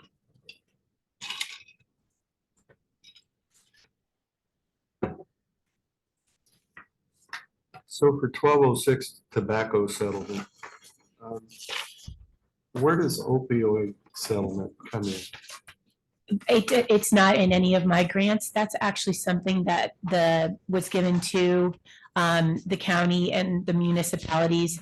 We actually have a meeting scheduled for September 28th to discuss how everyone in the county wants to come together, the bigs and the smalls, to figure out what's going to be best for the county to spend that money. Well, I highly recommend that we spend that on mental health somehow. How much do you expect it, or roughly do you expect it to be? The opioid monies, I have that folder. Do you remember exactly how much that is? I think what just the county got, the first round was about 900,000, and then the city of Greenwood, the city of Franklin, Princess Lakes. But how it does work too, because in speaking with Greg, Princess Lakes got under a certain amount of money, so they had to give the money back to the state. So that's right, but we still want them to benefit from the funds that the county gets as a whole. So that's why we're going to meet on the 28th and start brainstorming. So if you do have ideas or thoughts on how you would like to see it spent, we would entertain those. Are you talking And about 2025 or 2024? these are 23, 24 funds. But We already got them. So they're, So where did they go, Amy? Did they go into an account? We had to create 2 specific funds because one's like a restricted and one's kind of an unrestricted or abatement, something. I don't know what they call it, but Do you we remember had to what set that- up 2 separate funds. Or do you know where they occur in the budget or? like they're not in the budget cycle to be appropriated yet because we don't know how they're gonna be spent. And the kind of the restricted, unrestricted, restricted just means, if I'm right, wrong, Adam, correct me, no buildings. It has to be spent on Services? services and projects that will benefit the community as a whole. This is clarification for me. This is different than the money we didn't accept this year. Right, those are the governor's public health funds. And that, as of September 1st, we are opted out of those for 2024 with the chance to take them in 2025. And the anticipated 2025 is 3.5, something like that. Over 3 million, yes. This year was how much? Roughly about 1.5, 1.8. Has the health department or the county ever considered maybe a Suboxone clinic? I'm sorry, what? A Suboxone clinic? We have not, we've not talked about that. We've talked about MAT, which is medication assisted treatment in the jail. I know that's something that we might discuss with the opioid funds, but no, we haven't talked about that. We did go for a grant, a federal grant. We've never applied for that before. It's very difficult, lots of hoops to jump through. Marion County got it and the state of Indiana got it, but we did not. And our hopes for that were to build a recovery cafe. So I don't know if maybe we could get some private funding for that, that these opioid funds could help. There's not enough there for seed money, but there would be enough for sustainment. Right, that's what I was kind of thinking. Lots of different ideas, lots of things to throw around. And like I said, we're open to suggestions or. Is that like the methadone clinic? Exactly. Okay. Betsy, when's the deadline? I'm sorry, when's the deadline for deciding the second round of the State Board of or Department of Health funds? Well, I would assume probably sometime next summer, next spring, summer. I think it's September 1st again. I'm I sorry. thought it was this year. Is it next, or is it next year, it's September 1st again? I looked at it just briefly last night. I think it's September 1st again for this year. There's a deadline for the entities that took the money this year to submit either a budget or report of how those monies have been spent, I think by June 1st or June 30th. So it's my understanding that if the county were to opt in, it'd be a similar deadline of September 1st. Of 24? Of next year, Okay. for 25 funds. Okay. In reference to line 1168, line 11400, part-time. What fund do you have? 1168. You mean 1168. On the part-time budget, I mean, the part-time sheet, that is a change in 1159 to a new $20 per hour part-time, and under health maintenance, 1168, $20 office. And then if you could explain the $30 paramedicine specialist. Sure. We have that on that part-time line item, we have a up to $20 for environmental and in any general part-time. Then we are asking for up to 25 for a MA or an LPN. And then the $30 budget is for our paramedicine program for our paramedic, because you can't get a paramedic for under that amount of money, particularly part-time, no benefits, vacation, sick time, anything. Thank you.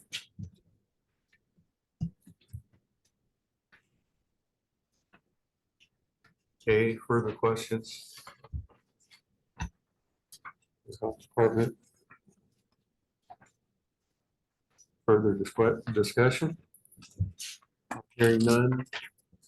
Entertain a motion.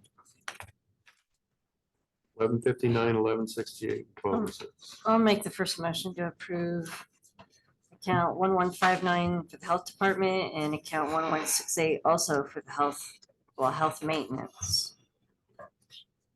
And 1206 tobacco settlement. Oh, yeah, I'm sorry. Yes, account 1206 tobacco settlement as well.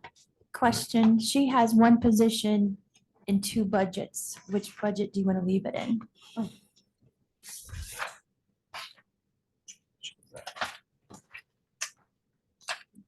Is that the position you talked about transferring from That's the 1206? position we'd like to have in 1159 and take it out of 1206, please. Okay, all right, and then to revise my motion here, we'll move the position from account 1168 over to 1159. 1206 to 1159. I'm sorry, Melinda.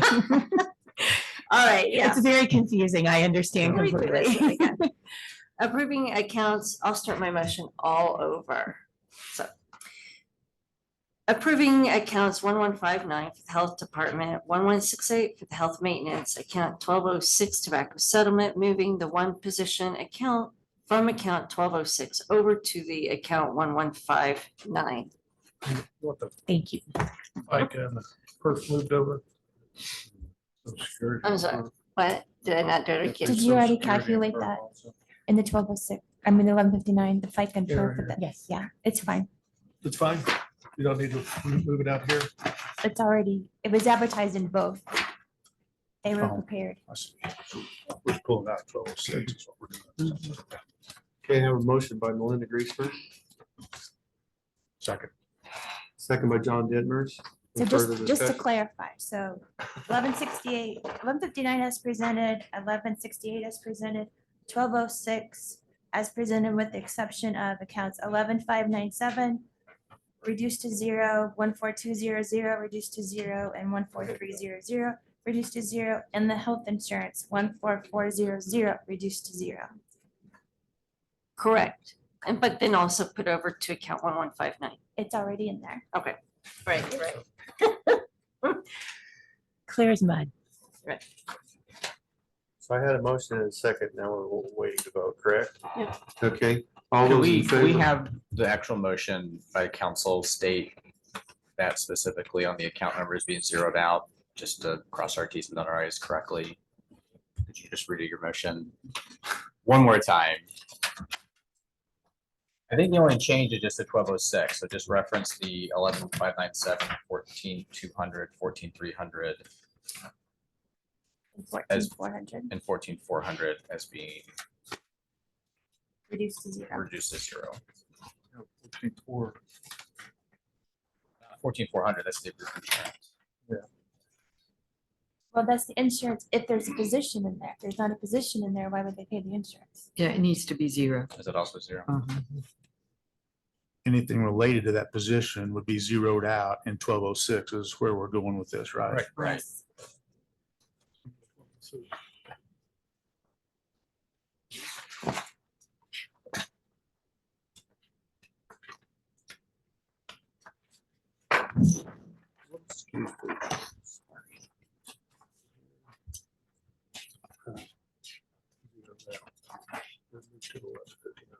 Okay, all right. Sorry. Do I have to redo the whole thing or can I just make a revision amendment to my first motion? You can revise it with amendments to the 1206 funds.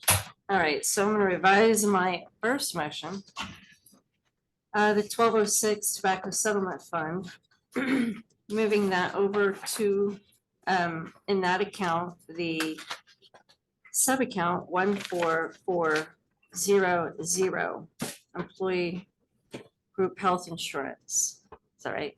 No, you're zeroing out 11597, The 14200. first 4 line items are going to be 0. The first 4 line items is what needs to be zeroed out because they're Okay. in the other account. All right, and the local health department trust account 1206, zeroing out the 4 sub-accounts 11597, 14200, 14300, and 14400. And John, you okay with that? You good? Yeah, everybody's good. Okay, Second. all right. Any further discussion from the auditor's office? Hearing none. All those in favor signify by saying aye. Aye. All opposed? Motion carries. Thank you, Betsy. Thank you.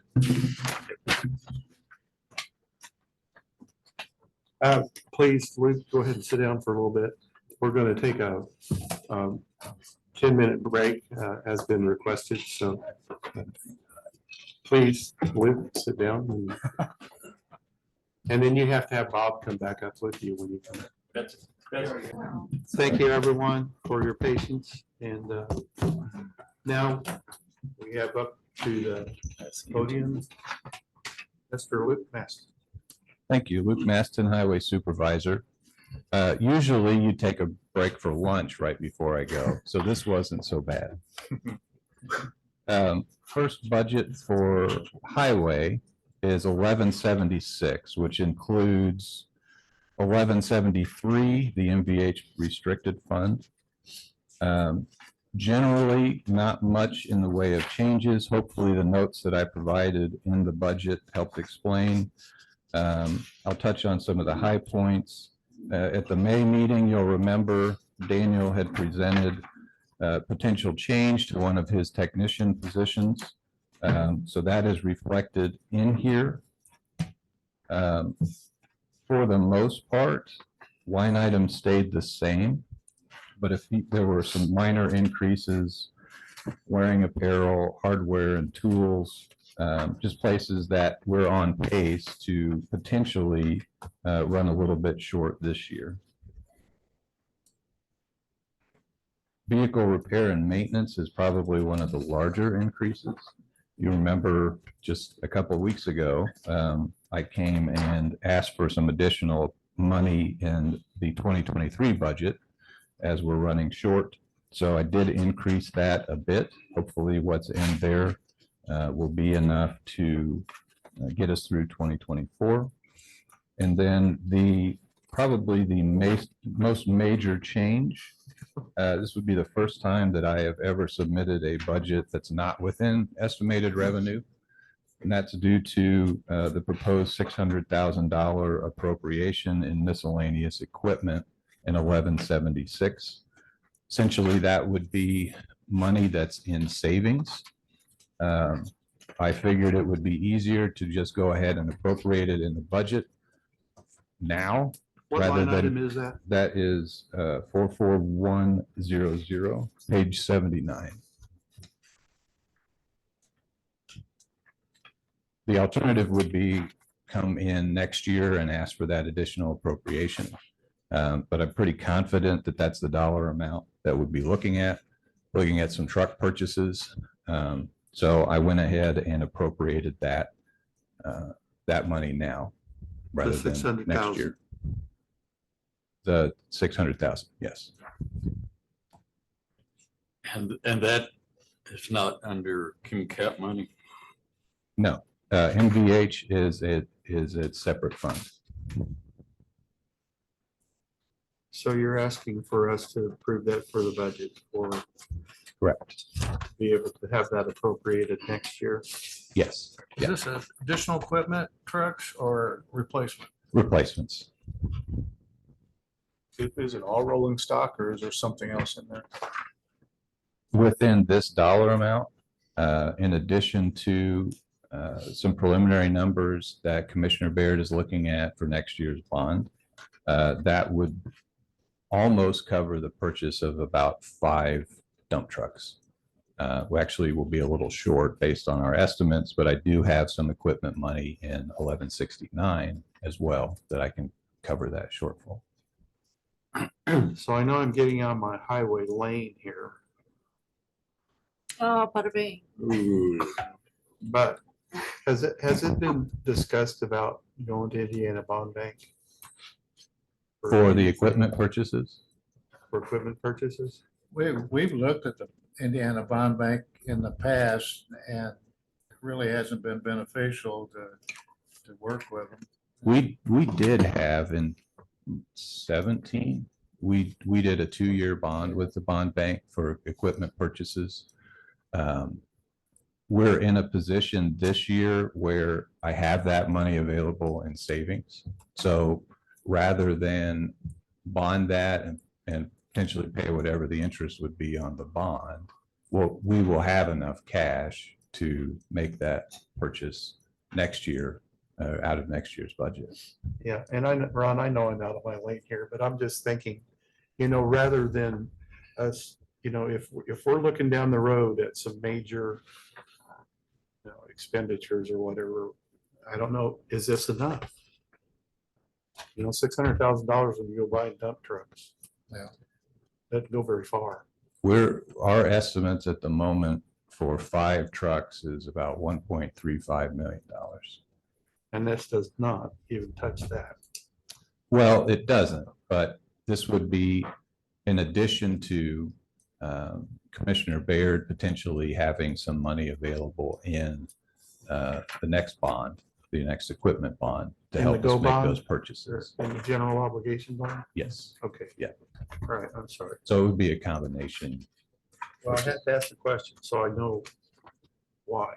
I would say, as far as the Indiana Bond Bank is concerned, they were very easy to work with.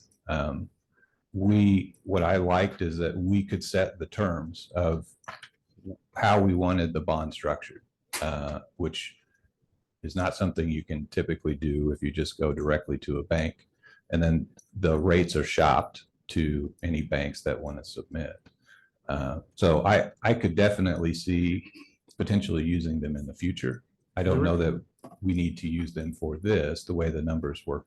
I know there's a quandary, but the reason I like them is because that money goes back to the state. Yeah, I mean, it's Oh, yeah. rolling into the state, so.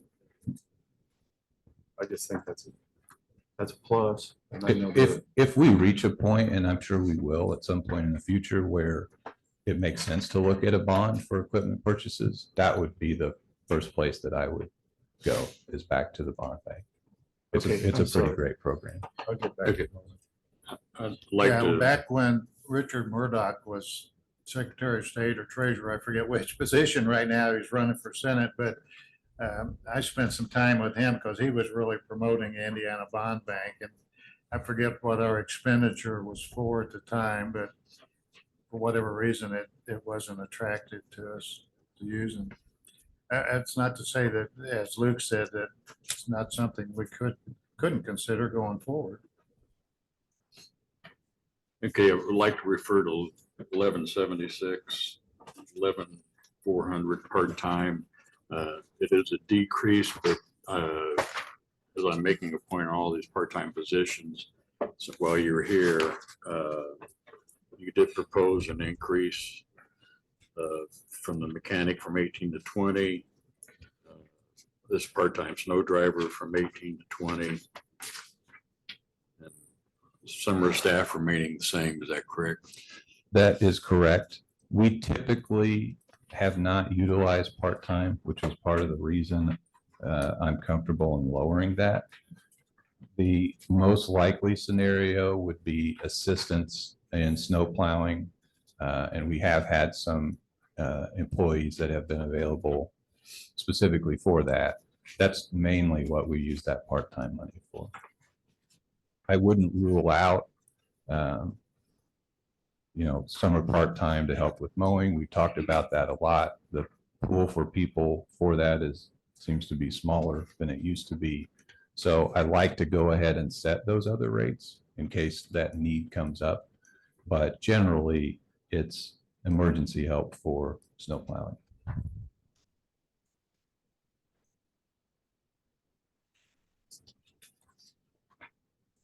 So in 1176, you've got Worthsville Clark School project and there's $1. Yes. Is that 100% complete?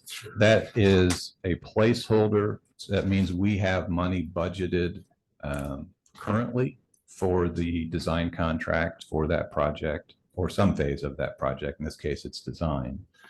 That just creates the line item in next year's budget so that it's easier to encumber what's remaining into next year's budget, and easier for me to remember to do that. Can you address current projects that you have in your budget right now? Sure. So in 11, and I can do this fund by fund as we go. 1176, the 700 North and 400 West intersection, that's the recently completed Stones Crossing and Saddle Club intersection improvement. There are still some engineering inspection tasks that need to occur to finalize the project, which may push some of those expenditures into next year. So that's what that dollar appropriation is for. Whatever the remaining balance on those contracts is at the end of the year will be encumbered into next year's. I missed your question on Worsville Clark School. That's actually budgeted in a different fund. When I did the 23 budget, I budgeted or I created line items for that in a couple of different funds to provide some flexibility depending on what our engineering design contracts were going to come out to. Ultimately, I settled on the other fund. I think it's 1169. So that line item would be removed from 1176. And then 1173. Can we go back 1 second? Sure. The 46001, the asphalt concrete, you're zeroing that out. Yes. So 1173 is the portion of MVH 1176 that is primarily used for road maintenance work or road maintenance program each year. So that there is a 46001 in 1176. There's also a 46001 in 1173. And that 1173 46001 1.9 balance as of June. Explain that. So our expenditures for maintenance projects, whether they're contracted or they're performed in-house, are typically backloaded in the year since the work starts in the summer. So a balance that's in there now in the first part of the year, we typically don't spend it quite as quickly. It will accumulate. It's the last half of the year that all of those bigger bills start coming in. And I missed it. Did you say that asphalt is stable? Prices is stabilizing or? I didn't say. I will tell you that actually we will be awarding a contract, road maintenance contract at Monday's commissioners meeting. That was significantly less than our engineer's estimate. I think in that case, we got some benefit that the contractor was already working nearby, which always helps us on pricing. I don't know if I would say that means prices are stabilizing, but it's definitely a good sign when those bids come in lower than we were anticipating. That actually doesn't happen ever. So.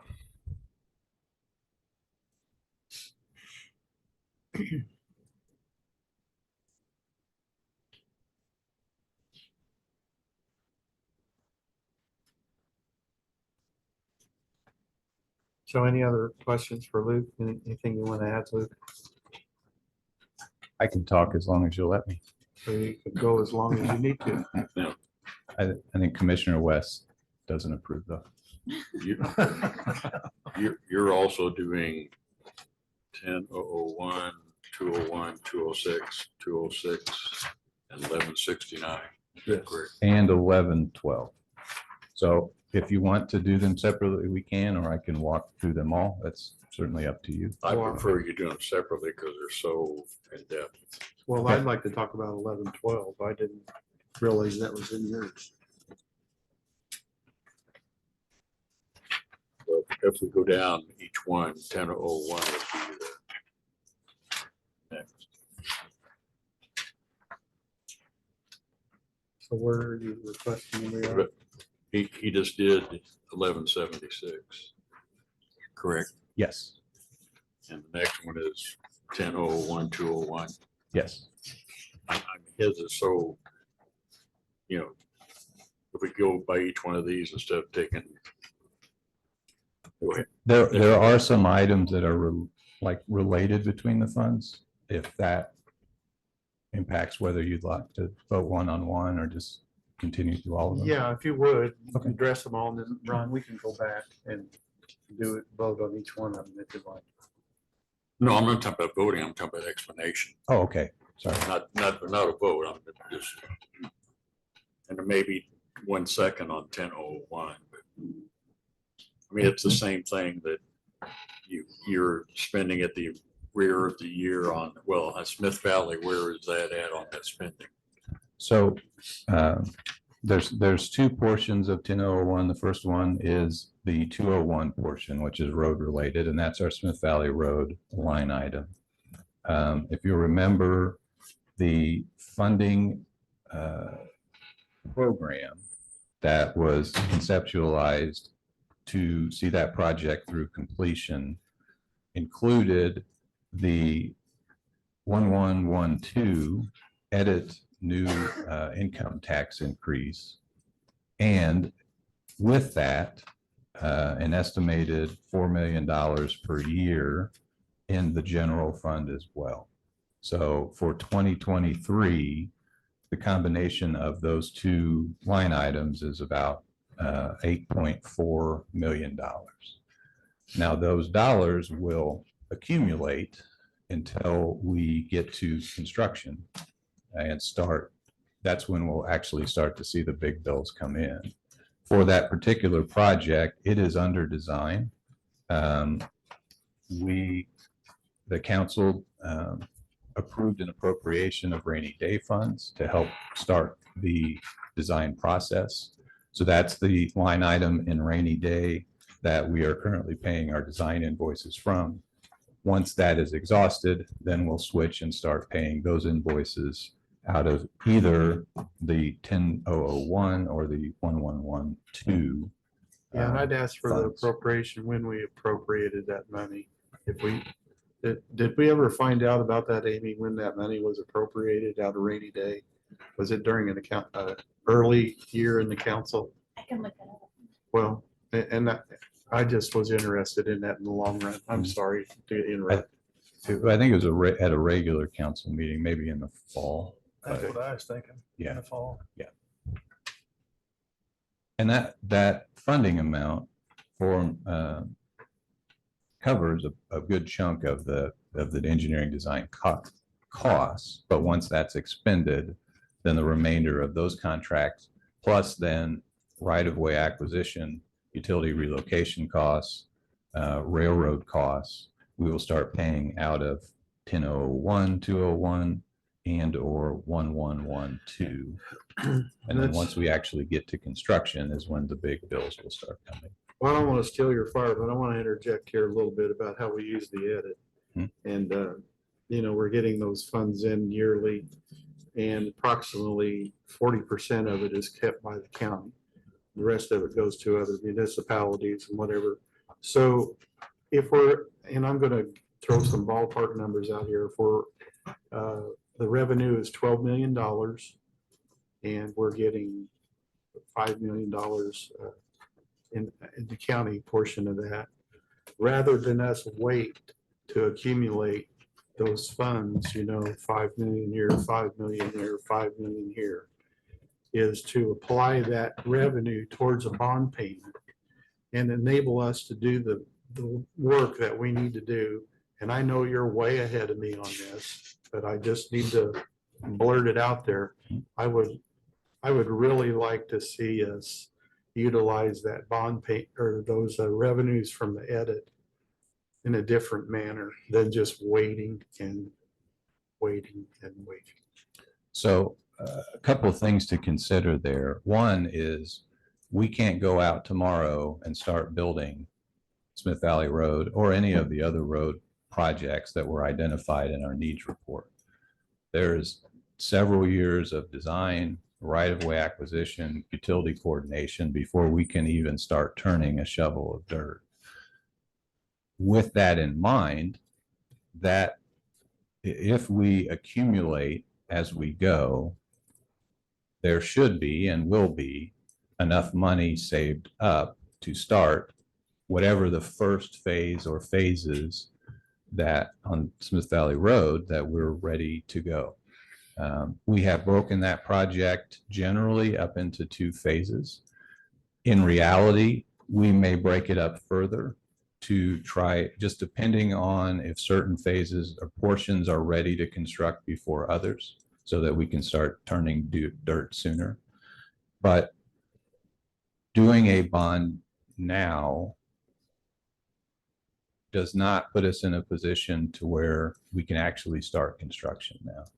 And I understand that, but we're looking at all of our projects within the county, within that parameter, as you are looking at it right now.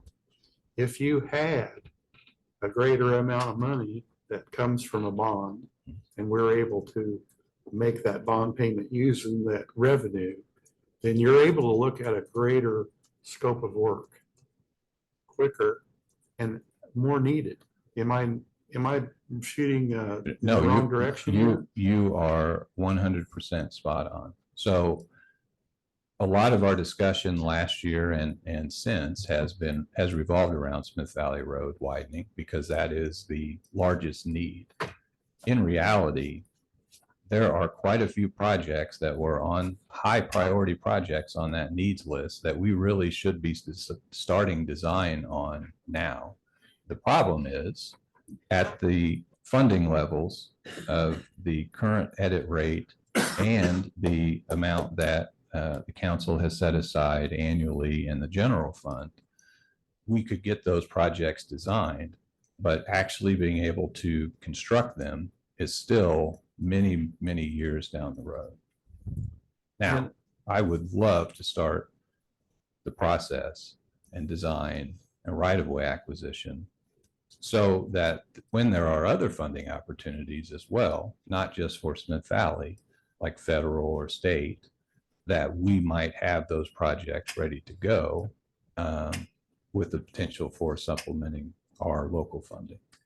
And I think another thing we need to look at is that's in the best interest of the taxpayer also, because we're building in today's dollars and not 10 years down the road dollars with the revenue that we're getting today.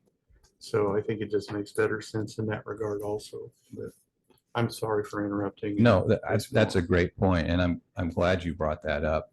We looked at, depending on the amount of money that the council might have available in the general fund to put towards those projects, plus several different potential rates for the edit fund. We did some projections on when we thought we could get the high priority projects finished, when we would have enough funding in place to finish their construction. And it was out into the 2035, towards the end of 2030 decade. I mean, we're talking about costs that far exceed what we have available. So it's always going to be, even if we can do some of that preliminary work now, it's still going to take some time in order to have enough money to actually get those built. But we can walk and chew gum at the same time. Absolutely. The other point about using the lid, I think that is important, is that when we use a general fund, it's more towards property taxes. And it's more taking from the taxpayers that own property than if we use the lid, it's an income tax. And I personally, and I don't know if the rest of the council would agree with me, but I personally like the lid better because it comes from an income tax. I know that's subject to, if we have a bad downfall, but current trends, as we are a growing county, these funds are really coming in and increasing, that we're seeing it for the revenue for the edit. So I strongly recommend that we look at it hard about going to the edit as much as we can, staying away from the general fund as much as we can. I will be honest, that is a concern for me as these balances build up and we get into leaner years. I can see the council being in a position where they have to look at maybe not being able to provide that annual amount that we've discussed. And when or if that happens, obviously that just potentially delays when we can actually get those projects underway and completed. I'm sorry, I've taken away your fire. Go No, ahead. absolutely. So the other item then in general fund is 206. These were the expenses that were formerly in the cumulative bridge fund that were moved to the general fund. Again, pretty straightforward, followed the council recommendations. There are 3 projects there that have $1 placeholder line items. Bridge 66 in Union Township, Bridge 98 in Needham Township, and then Bridge 605 in White River Township. And again, those are just creating the line item for next year where we would encumber those, whatever remaining dollars there are in those contracts at the end of this year.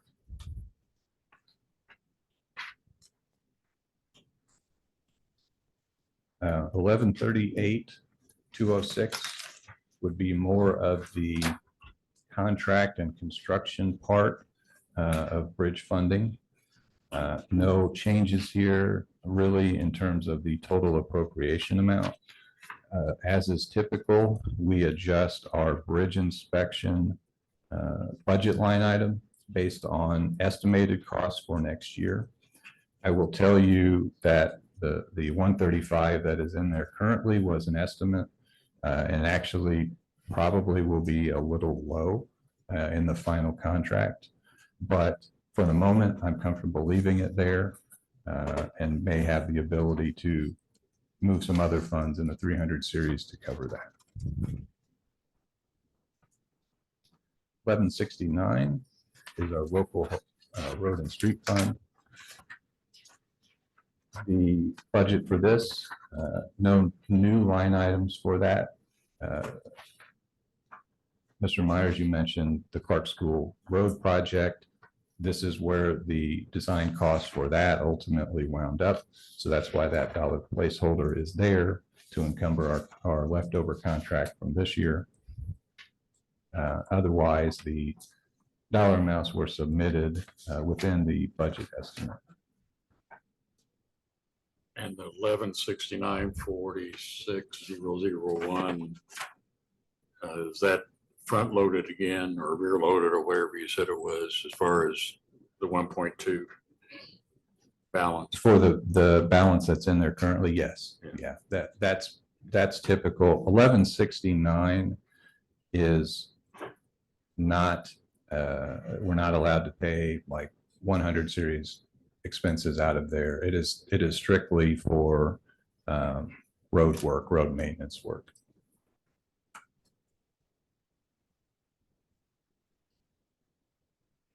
And then 1112, we discussed the appropriation amount that I requested was actually just double what our 2023 was because we didn't have the certified 2024 numbers yet. So it's actually a little bit less than what Mike was estimating for that fund.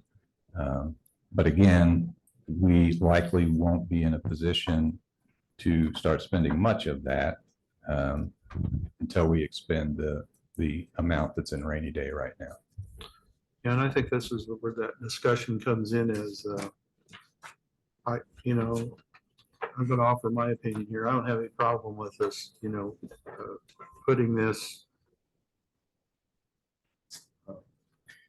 in the budget, but how we appropriate the funds in the future, I would prefer that we appropriate these funds in the future towards a bond payment. Okay. And I don't know how I do that at this point in time. Can I just go ahead and can council go ahead and approve this at this stage like this, and then in some point in time in the future we get bond counsel and we decide to go with a bond? Is it going to be a problem in the future? You would do an additional appropriation next year. Okay. Would it be easier, Amy, Transfer. to go ahead and create I think we have a bond payment line item and then just move $1 from Smith Valley Road into it. So we're within our advertised amount. And that way it's already there in the budget if we want to move money next year. Is that 300 series or 400? It's a 300 series. Okay, never mind. That No. won't work. No, you don't have to do that. You've already got, that line item allows you to pay whatever expenses that are incurred for that project. So It doesn't make any difference whether it's design, bond, material, whatever. So we could, if it's in a different series for next year. The if bond we do payment, the we do bond want payment. separate because of the gap reporting, it helps us. Oh, that's right. Yeah, but at that point, you just take the money out of there and appropriate it to the bond line item, wouldn't Or transfer, yes. But But- yes, we can do that next year. That might be the So- easiest solution. Could we create a line item here for future bond payment? I would just wait until you're ready to do it. Yes, ma'am. And at that time, we would just transfer from this line item. But where I was going was if they were in the same series, then we could do that very easily next year, but they're not. This is Smith Valley Road, since it's specific to a project is in the 400 series. A bond payment line item would be 300 series. So we would have to come to council anyway in order to transfer those funds. I'm learning. I just worried about it being encumbered, and then languishing somewhere where we could be utilizing it for, interest money or whatever. So we're working on kind of along that. I know something you've requested specifically. Right now, we're trying to combine a few different tracking spreadsheets that we use to hopefully better produce something similar to the flow chart, funding flow chart that we provided a few meetings ago, I think. Yeah, that's excellent. I know that. We need to reproduce that and get Yeah. it to council. That, I know that helps visualize. When, not that tracking cash flow is not important to me, but when we're funding capital projects out of our savings, I'm more concerned about writing off, once we have a contract in place, those expenses, so that I don't risk budgeting them for something else. So we're just trying to mesh those two things, and hopefully be able to provide you something that makes that information a little easier to digest. Thanks, Luke.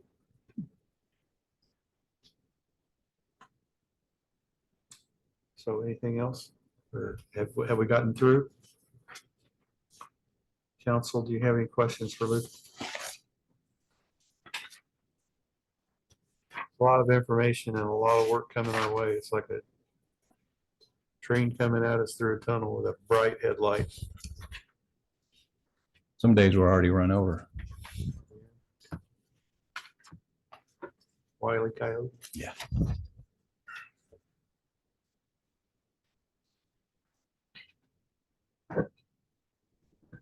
John, do you want a motion for all of them at one time, or do you want to take them separately? No, it's Ron. He did the explanation. That's all I was looking for. Everybody take it all at once.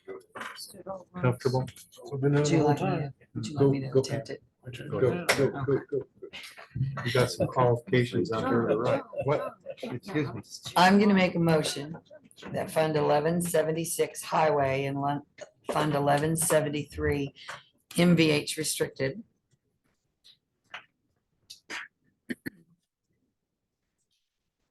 and Fund 1001-201 Highway, 1001-206 Highway Cumulative Bridge, 1138-206 Cumulative Capital Development Fund, Cum Bridge, 1169 Local Road and Street, and 1112 Economic Development be approved as presented. Second. Motion by Pamela Burton, second by Ron Deere. Any further discussion? All those in favor, say aye. Aye. All opposed? Hearing none, motion passes. Thank you. All right, next up is Animal Shelter, number 4008.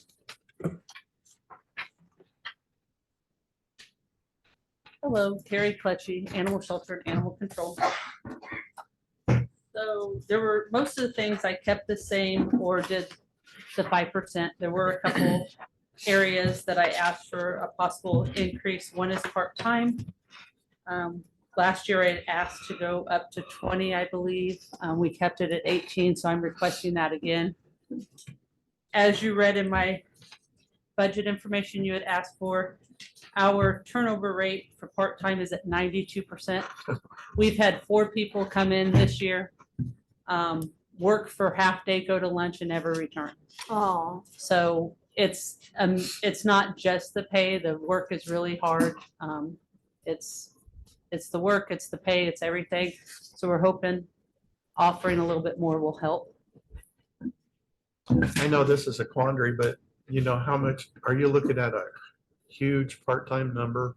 And if those were just compressed into a full-time job, could we So- eliminate all of them? Probably not. I mean, you would have to hire. So I've asked for, last year I got a part-time kennel staff and it has been a huge help. So I've asked for a second one of those this year. But in order for all of my kennel staff to be full-time, I would need probably 6 of those positions with the number of animals that we currently house. It's a good 2 years in, so there, and with the county growing, I don't see those numbers going down. I think that it's the reality of the shelter from here on out. Yeah, Carrie, just $200,000 for part-time. That's just, it's mind-blowing. yeah. And, you know, as far as a budget increase, you know, we're going up 17%. And I'd like to see you cut that number back personally. However, when you increase full-time staff, I'm not suggesting that. well, I mean, what she was saying is how many she'd have to do, then you've got the health and benefits, all the other costs, like the cost to go up. If you guys approve the 2 full-time staff I asked for, one of them is a staff member that I currently have. She's averaging about at least 20 hours of overtime. So the kennel shelter position is to kind of take her position she's doing now, which is 2 jobs, and separating it. That will help with our part-time because then we'll have a second person, because a lot of times we're short on part-time. And so Mary Catherine is having to stay late to cover what the shelter staff, and because we're limited to 29 hours or less a week, they have to leave. We schedule them to the minute. So when 5 o'clock comes, they have to leave. And then what's not done, myself, Mary Catherine, other people that are full-time, we have to stay late to do those items. So having a second kennel tenant will help, and then having that shelter will help as well. With those, we could keep the part-time budget closer to what it is today. It will just be, I can't guarantee that if we do that, we won't still have overtime issues. So I was just looking at the number you're at right now. You're extended to 90,000 about, and have 90,000 remaining. So you're right on the mark for the 2023. Yeah, we've been really, the problem is the reason we're on the mark, to be honest, is that we don't have enough staff. So I'm not fully staffed with my full-time. And until I can get the staff members in, I'm not going to be, I can't keep part-time staff in the building. I just can't do it.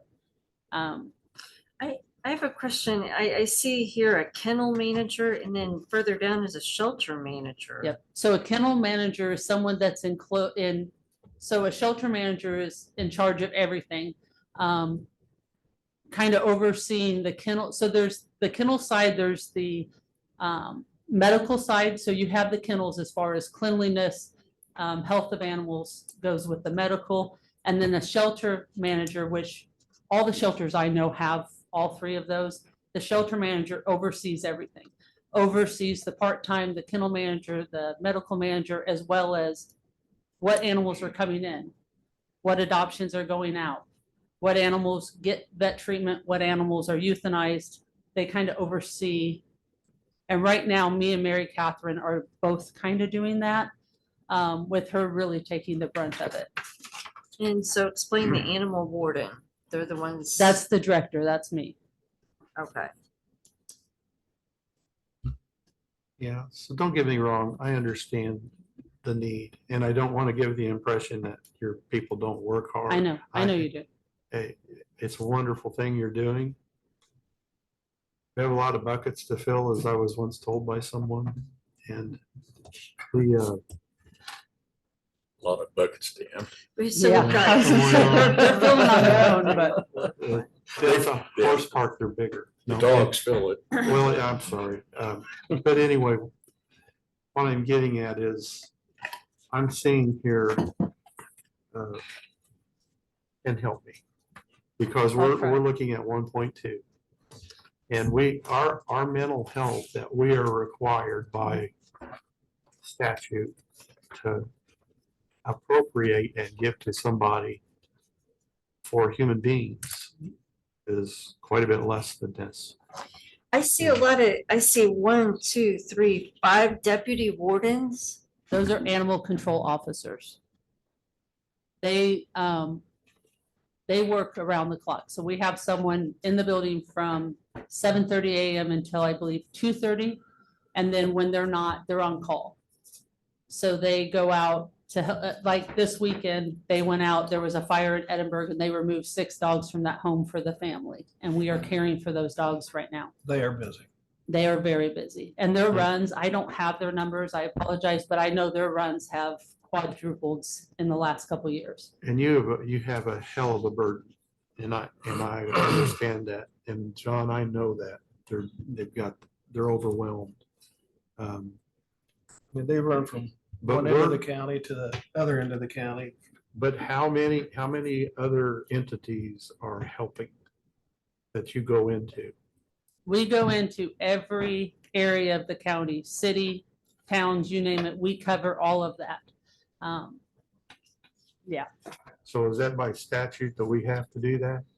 Well, we, by having animal control, the cities and towns are relieved of having their own animal control. They could have it, but They did we're years covering the ago. whole county. They have a rate that's applied to their expenses.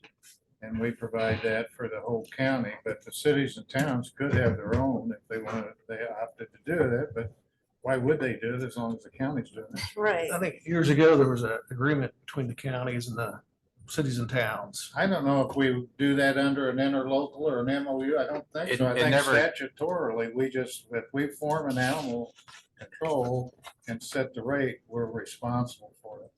Yeah, I think there were interlocals discussed back in the day that never got executed, but it's effectively animal controls managing the whole county. I mean, there's also the animal shelter rate is also out there to service the whole county as well. Their animal control runs have been through the roof. I don't have the numbers in front of me, but it's up. Something here seems inflated to me. I mean, I know you need the help. I don't know. Which part? Overtime. I know you got your notation there, hoping to be able to reduce it.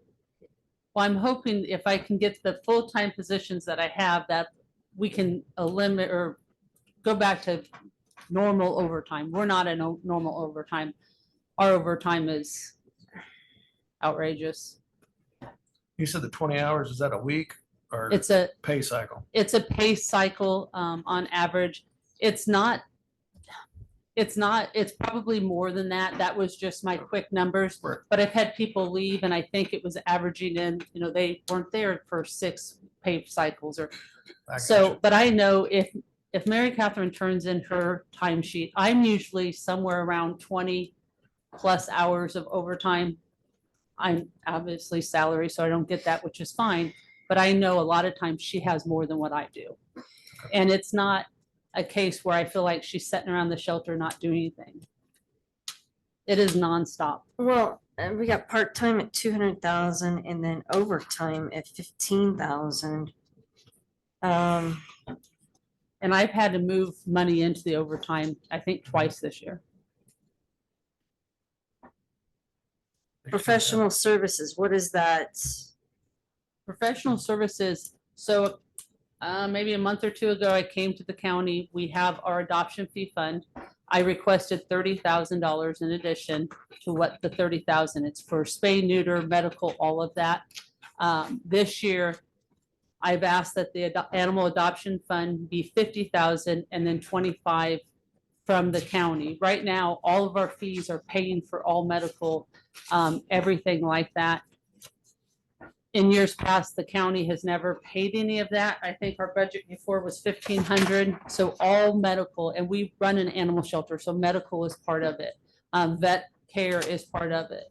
And state law that I have to fix these animals before they can leave the facility makes it impossible. And I'm afraid I can probably get through next year with my adoption fee fund, but I can't guarantee that. So my goal is to work together and kind of use both. I would take the brunt of it with the 50,000 from the adoption fee fund and then have that 25 from the county.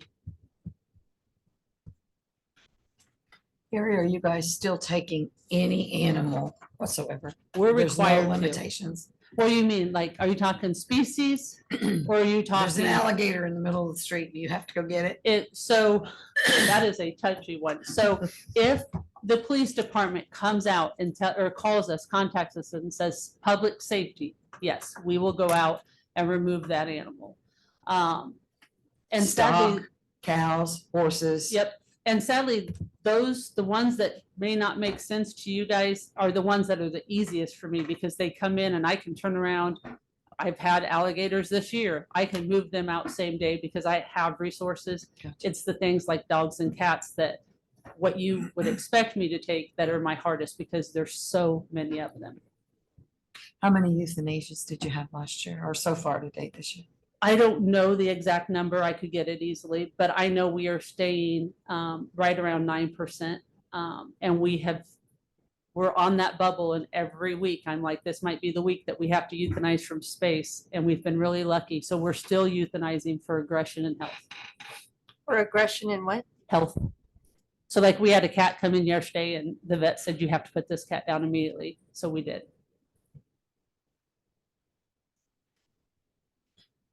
Any further discussion or any questions? I just would encourage those who haven't yet to spend some time out there. I had last year, I didn't get a chance to do it this year, but I spent 4 hours and I had to leave. I know why those people quit after lunch.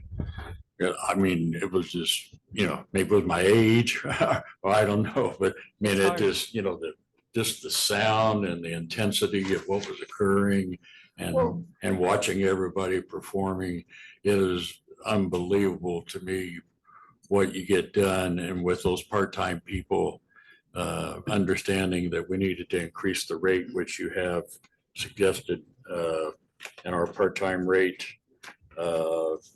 I understand that. And, it's an unbelievable environment and that's a no-win situation. Because if you start euthanizing to save money, then you have a philosophical, challenge about what our county is here for with animal control. So I commend you on everything you're doing. Thank you. I remember years ago, I don't know if anybody watched the old game show Price is Right, and Bob Barker. And at the end of his show, he'd always encourage people to get their animals spaded and neutered. That would be, nice. Yeah. So is there something like, maybe this is more of a commissioner decision, but like a requirement? A county-wide promotion, somehow using some tax funds to promote spadering and neutering animals so that we don't have this severe burden going forward. Using some tax funds to maybe do some marketing. Well, Is that a possibility? you're talking about trying to increase adoptions through advertising or marketing purposes? Well, adoptions, but then spadering and Yeah. neutering too. I can't speak to that because I don't know the effectiveness of it. I know they do a good job of making public aware through social media and other avenues as to the, I just remember like years ago when the push was to clean the environment, encouraging people to put trash in the Yeah. trash cans and now it's kind of part of society. People pretty much do it. And it's pretty good. And they did that push for many years. again, I don't know, that's something you could try, I guess, marketing, but the ASPCA and PETA and those people do quite a bit of advertising nationally on the need for animal care.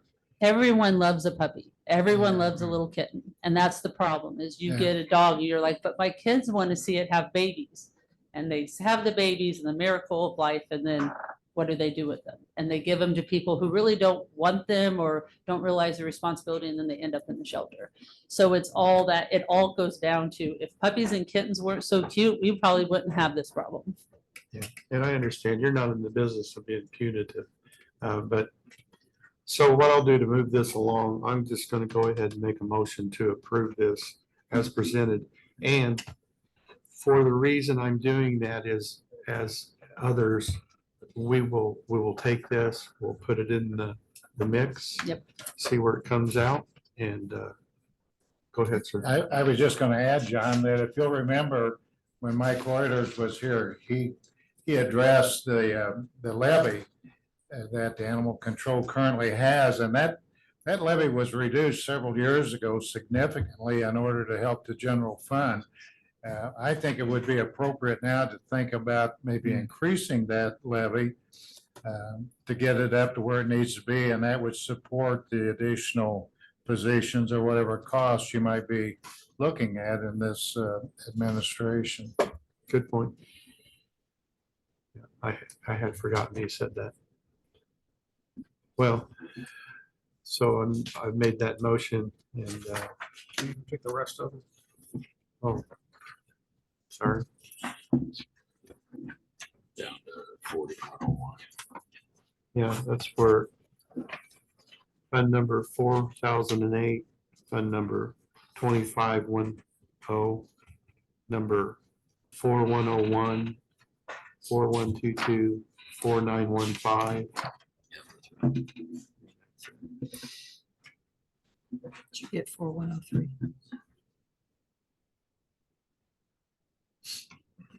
You say 4103?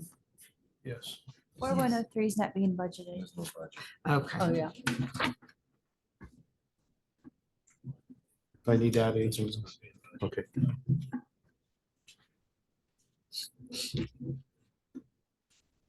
And is there a second? Carry with my apology. I will second. Thank you. Second by John Mollers. Any further discussion? Right, all those in favor, signify by saying aye. Aye. Opposed? Motion carries. Thank you. Thanks. Have a good day.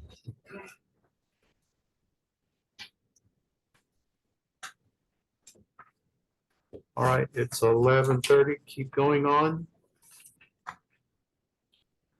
All right, next up is planning and zoning. Almost cut you off there, didn't I? Hello, Michelle Hanser, Director of Planning and Zoning. I am here for 1157, 117, 1197, Stormwater Management, 4901, Inspection Fees and New Subdivisions.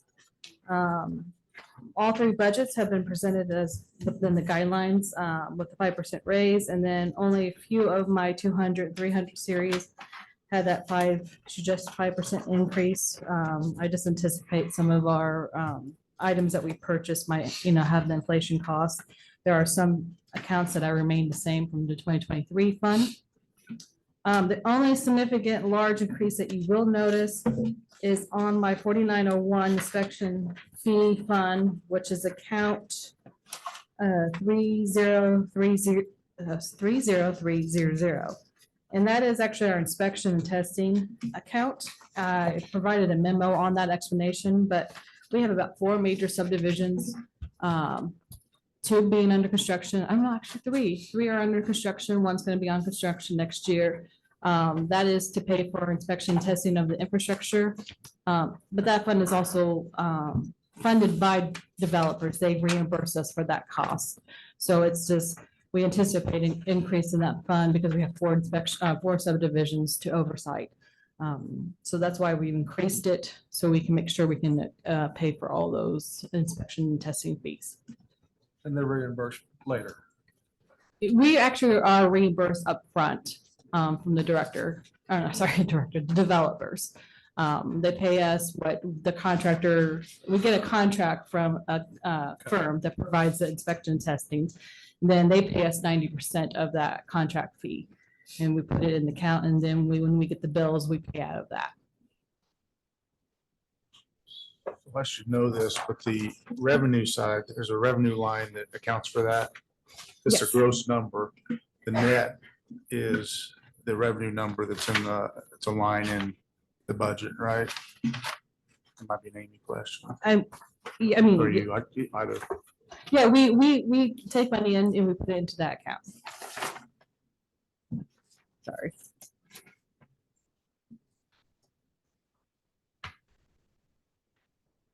Yeah, there's 500,000 in there.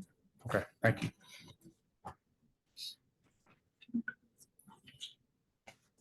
So it's that out, basically. It's that out, 500,000. So Amy, it's a net positive then, correct? 500 less the 471 she's got budgeted would be a. I mean, that's the cash. So That's this the is, cash. that's the cash, a little over I'm talking 500,000 about what's cash. the revenue piece that we're anticipating. Is that a line item? I don't, and I apologize if I don't clearly understand. We don't really, at the end, we don't have revenue. They basically pay for all the contract. And if we get billed from a contracting firm company and the developer pays it. And if there's any money left over at the end, we give it back to the That's developer. above and beyond the 471 then? That's just what we anticipate to be paying out next year. Our subdivisions will be going into 2025 as well. We just kind of hold that money. Yeah. Hold it. So So this is Michelle, a that- flush so what that is? situation. Mhm. John, are you looking at that? On her letter to us? No, is that? Yeah, here, hand that to him. So he- I didn't see that.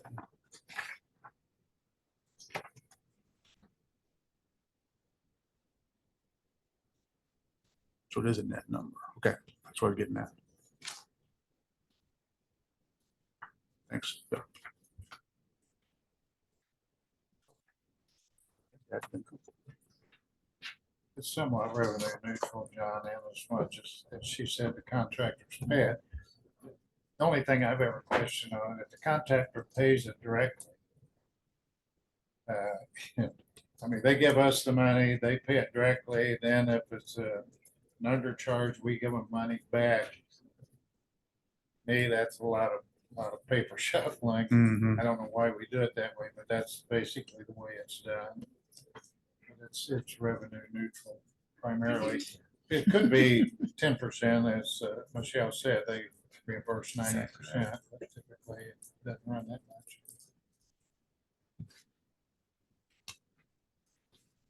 Thanks, yeah, gotcha.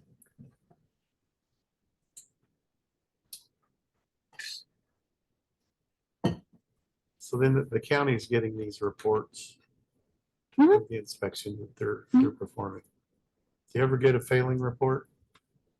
Get a what? A failing report? Not that I'm aware of. Just a question.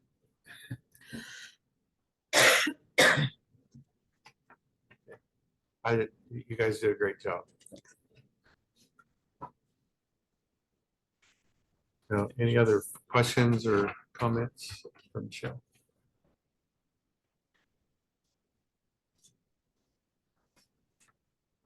I think the reason for that is they stay there until they get it right, and then they give them a passing. Right. I think. Mhm.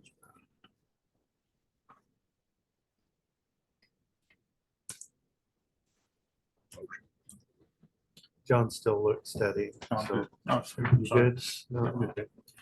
Yeah, ready. Make a motion, we approve 1157, 117, planning and zoning. 1197, stormwater management, and 4901, inspection fees, new subdivision. As approved, as submitted. Motion by Rondere, Second. second by Pamela Burton. Any further discussion? Hearing none, call for the vote. All those in favor signify by saying aye. Aye.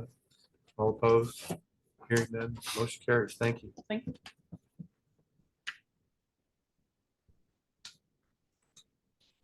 All right, forging forward, courthouse.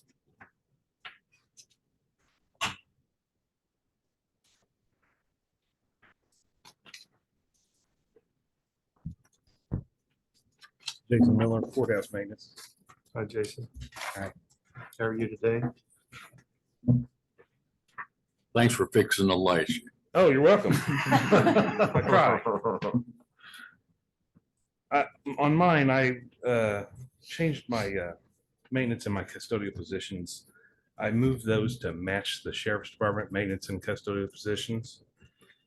And one of the maintenance positions, I want to make a maintenance supervisor. That's the reason for the increases on those. I also increased my part-time line item by the 5%. Increase utilities and trash services. And that's in the 1001 budget, the 1138 budget. I've made no changes from last year.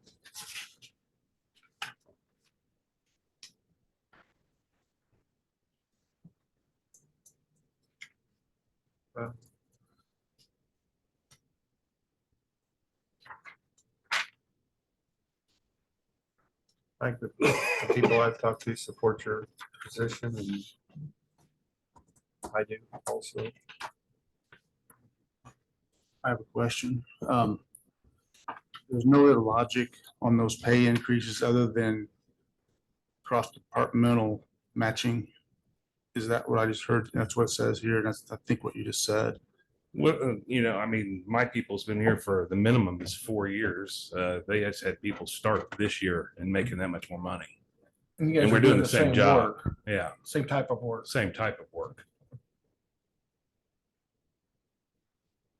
So you're matching their today's the 23 salary and then adding 5% to that, Correct. correct? Because I was assuming that's what he was going to add this year. So I don't know what he added. Interesting.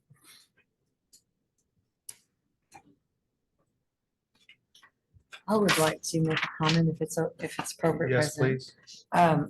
please. I think this is one of those budgets that the council has tried for a few years to get where it needs to be. Again, I'm only one person, but I certainly understand where you're coming from. And a lot of these positions, whether it be sheriff's department or whatever department, I think after speaking with you and seeing them for 30 years, I think the work is equivalent. And I believe what you're asking is equivalent pay for equivalent work.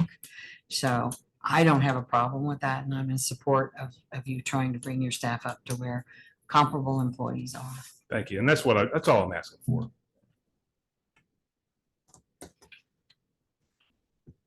What has been your turnover? I haven't had any turnover since 2019. Part-time, yes, but full-time, no. And I don't know of any other departments can say that. Good leadership.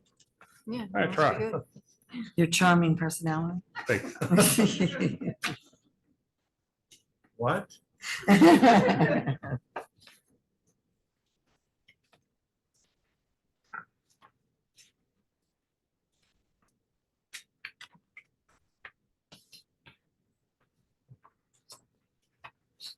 Well, any further questions for Jason?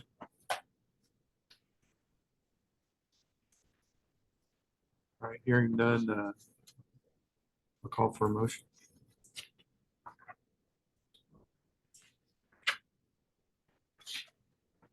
So this is number 1001123 and number 1138123, correct? Yeah. I'll make a motion, John, to approve those budgets as presented. 1001123 and 1138123. Motion by Pamela Burton, Second. second by John Myers. Any further discussion? Hearing seen none. All those in favor signify by saying aye. Aye. Opposed? Aye. One negative. Motion carries. Thank you, Mr. Jason.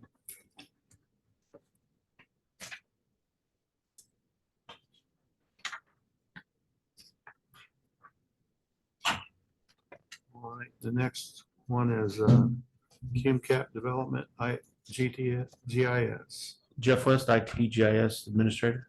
Hi, Jeff. Hi. If I went with 5% on everything, almost everything. A couple of them I didn't raise, and then we had the field administrator position switching from under the 911 to me that's in here, and then 81,000 for a new program for the assessor's office.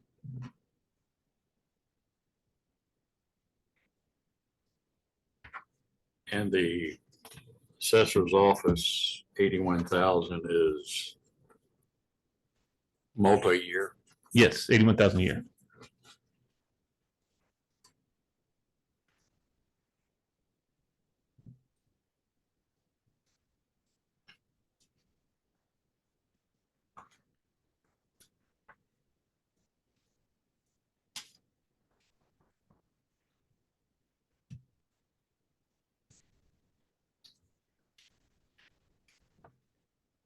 Okay, any further discussion, any questions for IT? Welcome to your new position and thank you. Thank did a you. Great job. Appreciate it. Thanks.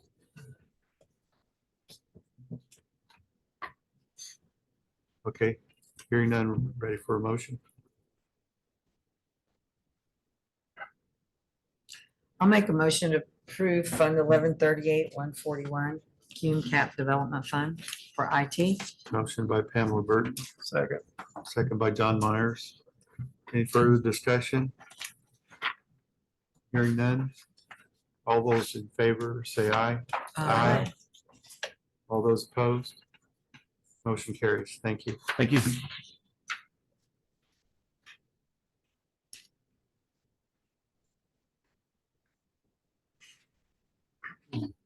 Next up is Board of Commissioners.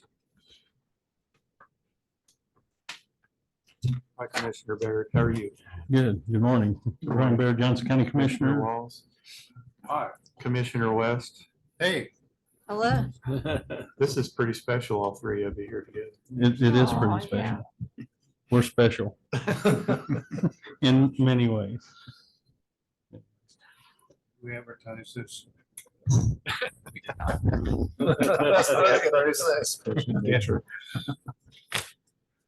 I assume that Ron's and all three of us should be able to answer any questions you might have. If not, Barb will. Well, educate us. Ron? Well, as we addressed earlier on the employee group health insurance, what I would recommend, because we have in a number of budgets, employee group health insurance that they're reimbursing. So I would suggest that we reduce that 7 million by 565,000. Which in essence, if we don't, we've created a double expense there, much like I talked about with fuel. So it's still 7 million. We're still gonna have 7 million available.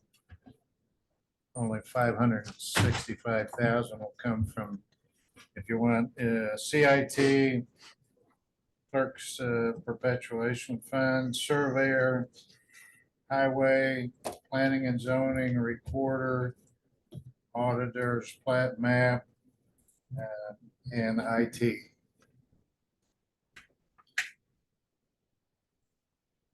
to reduce line item 14,400.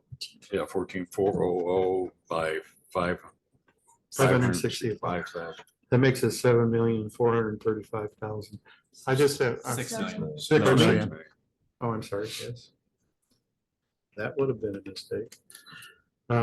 So what's the, I mean, other than just budgetary or for the reasons we're going through today, I mean, is there some need, do we need a cushion or we just need to reduce it? What was your question? I mean, is there a possibility that it could go over that amount? Oh, yes, it's always a possibility, and if it keeps going the way it's trending, it probably will. I don't know, but just for budgetary purposes, I didn't want to duplicate that expense. That's the reason that I recommended the reduction, because it's already in these other departments and their line items. But, you know, health insurance is much like utilities. It is what it is.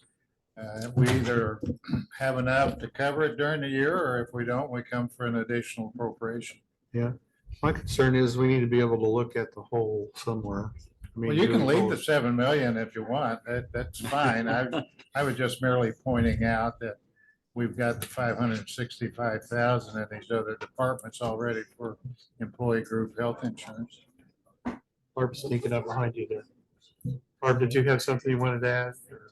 Yes, Barb Davis, County Coordinator. So you also see 4702, that's the Employee Group Health Insurance Fund. So in that fund, we also appropriate funds. Right. And the departments that budget for employee health, that money goes into that fund I get it. along with employees' premiums. So we actually have that fund, which is kind of what we would like to say is a reserve. Keep that, yeah, we've always kept it as kind of a reserve. Okay. But at this point, we would use both to pay expenses. And they're estimating probably over 7 million now for next year's expenses. LHDs, when we just had a meeting with them to look at our health insurance program next year. We're still looking at it in as much as making possibly some adjustments on deductible and employee premiums. But right now, given our trending, they're looking at about 7.2 million, maybe next year total expense.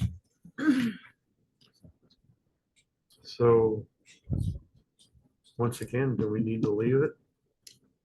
Leave it Fine alone? by me. I mean, I just want to point out that you do have that other expense in there. You can leave it.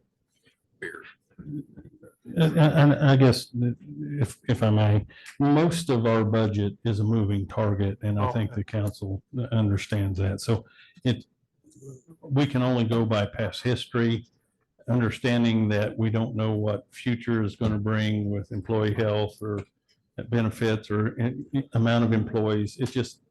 It's really tough. And I think Ron, actually, I really believe does a really good job, him and Barb, of putting that together to make it function at least close to what it should function. But to say that we can actually, I mean, we're just not going to be able to hit that moving target. It's almost impossible to get everything exact. But I think we do well enough in moving funds through Barb where we can move funds and make things work.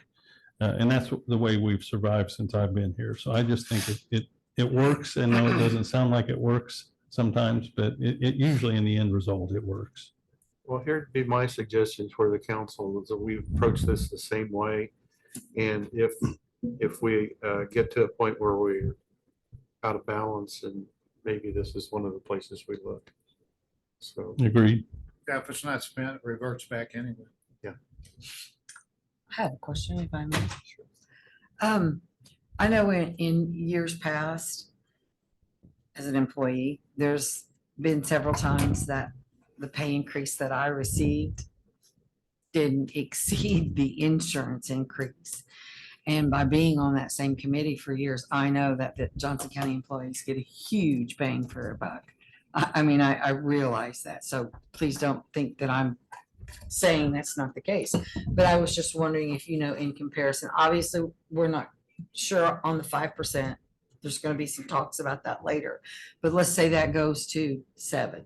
How, have you guys looked at how that's going to be compared to raise increase as far as the health insurance increase this year? Well, there'd be a lot that would go with those increases, as far as anything would be under our budget anyway, your perf, your social security. No, but I'm talking about the employees' premiums. Well, Are they gonna be raised? Do you know? Understood. That, I think there's gonna be a time that's gonna have to happen, and Ron would probably be more on that than I would. I tell you, the employee benefits that the employees of Johnson County experience is great compared to all of the other municipal entities that we look at when we do these comparables. And we're way below what our employees pay in premium is substantially lower than all the other municipal or government entities that we look at. And so what we're looking at, because of the increased costs, not only in the medical side, but the RX, the prescription side, as I said, we're going to look at maybe a slight adjustment in the deductible and maybe a slight increase in premiums, employee premiums. But the residual that comes out of all of that is we're in our RX program, we're getting considerable rebates each year. And then 2 years ago, I think it was, we went with HealthSync. And initially, when we went with HealthSync, what that HealthSync does to Anthem is if our employees go to Franciscan Alliance, the deductible is cut in half. The charges that they're applied are much lower. And so from the county's perspective, because we're self-funded, that made a tremendous amount of difference in our overall costs during that year. For whatever reason, last year, that didn't occur. There wasn't as many people going to HealthSync. They seemed to be going to other entities and subjecting themselves to the higher premium and or the higher deductible and a higher cost, out-of-pocket cost for them. So I think what we're going to do this year is to try to reemphasize and make the employees more aware of the savings that they will garner through HealthSync. Now, we know that this is kind of a touchy area for us. We've got a county-owned hospital, right? Mm-hmm. And we don't want to purposely do anything that would be a detriment to their operation or their revenues. But by the same token, the experiences that we're having in medical cost increases in RX, we really need to do some things like this. So we're going to make a push to try to make sure the employees are more aware of their savings through HealthSync or Franciscan Alliance, and not, hopefully not too much of a detriment to the local hospital. Well, I also know that by doing these efforts in the past, the commissioner, you've been able to refrain and keep that number down as low as possible. I understand that. I just hope, I'm just afraid some given year it's going to be, and just to pull a number out of the air, we're going to give you $5 on your paycheck over here, but we're going to have to turn around and take away $8. I just, and at some point, I'm afraid for the services we provide and the minimal costs that we charge. And I say, we, meaning the county, I'm afraid it might come to that one day. Well, 5% of $80, as you know, is nothing significant to 5% of $50,000 salary. So Correct. The salary increases that the council is currently proposing for these various departments more than amply supplies the funds that they might need to look at the increase in health costs. Thank you. Okay, moving on to 31000, professional services. That's one major increase. What is that? Well, and there's, in that area, we have a couple things working right now. We've hired, as you know, a construction manager, which has done an unbelievable job. If you know the job that Wes Harrison is doing, And we put funds in there for him. At this point in time, sometimes those funds are coming out of the general obligation bonds toward those projects. So, or those designated projects, we can pay for those out of those funds. With the way that the bonds are structured from now moving forward, Wes will probably be paid more out of professional services than he will out of those line items, because with the monies we're spending in the areas we're spending in, we need every penny we can to go toward to facilitate the construction and the carryover of that. So we've been kind of fortunate not having to use professional services in paying out Wes. But I'll tell you right now, under professional services, Wes hasn't billed us for months. And it's hard to get him to bill us. He will sooner or later, but it's just not important to him. What's important to him is getting these projects done, and he worries more about that than he does the money. But we're going to have a pretty good sized bill that's going to hit this year. So basically, we're looking at the future of what it's going to cost to maintain the pace that we're going under construction and remodel and maintenance and repairs, and he handles all that. So that line item is going to go up just naturally for that reason. The second reason for that is we right now are in discussion with a company named RJL Solutions. In hiring maybe a company to come in that will help us as commissioners, as council, as a county, build up and be more transparent in what we're doing. They will handle things like grant writing. They will help us in finding and getting grants. They will help us in our media presence in how we handle issues that come in. Things like promoting neutering and spaying of animals. Those are all things that would fall under this RJL Solutions. But we're just working with them right now. We don't have a clue how much that will cost, and we don't have totally yet. We haven't met back with them to find out all that they can do for us. The biggest thing and the most important thing I see is making us more transparent to the public as a county of what we're doing and what's going on in the county, but also the grant writing, which just the grant writing facilities that they will provide could possibly pay for what they charge us.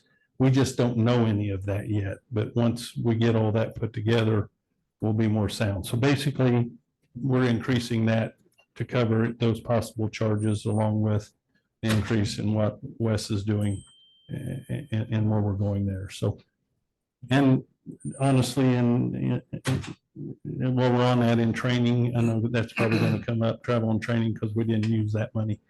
That was planned in for me to go to a NACO trip this year that I decided not to go to because it just wasn't the right time. So I may be looking at that again next year to go to the NACO conference, which would be the first time we've ever attended one of those. So wanted to make sure those funds stayed in there. So if that question's coming up, I'll roll over into that one. Yeah, along those same lines, I'd really strongly recommend that our council start attending these conferences, you know, at the state level and the national level. They're very, very valuable. What you'll glean from that and the people that you'll meet within them. Yeah, it being on the boards that I'm now serving on has been a real eye opener to what we haven't had knowledge of that now we do have knowledge of. And a lot of that is presented and promoted at the conferences. You're not going to get the same input that you would by serving on some of those boards. And I would recommend that the council get involved in serving on some of these boards if someone can find the time and has the energy to do it. But they are very, very valuable. But more than that probably is just the knowledge that we can bring back and give to everybody else that helps us build up as a county. We're getting stronger and stronger every year as a county. It's really kind of cool. I know a couple of us are serving on the legislative committee, and that's very valuable. It is very valuable. And they would also be doing lobbying for us. RJL would actually do lobbying for Johnson County, not for the ICC or the AIC. It would be personally lobbying for Johnson County's needs and desires down at the State House would be part of the package of what they provide for us, which is very, very valuable and very, very needed. We've never had that presence before. And as we get stronger and bigger as a county, we're going to need that representation. So.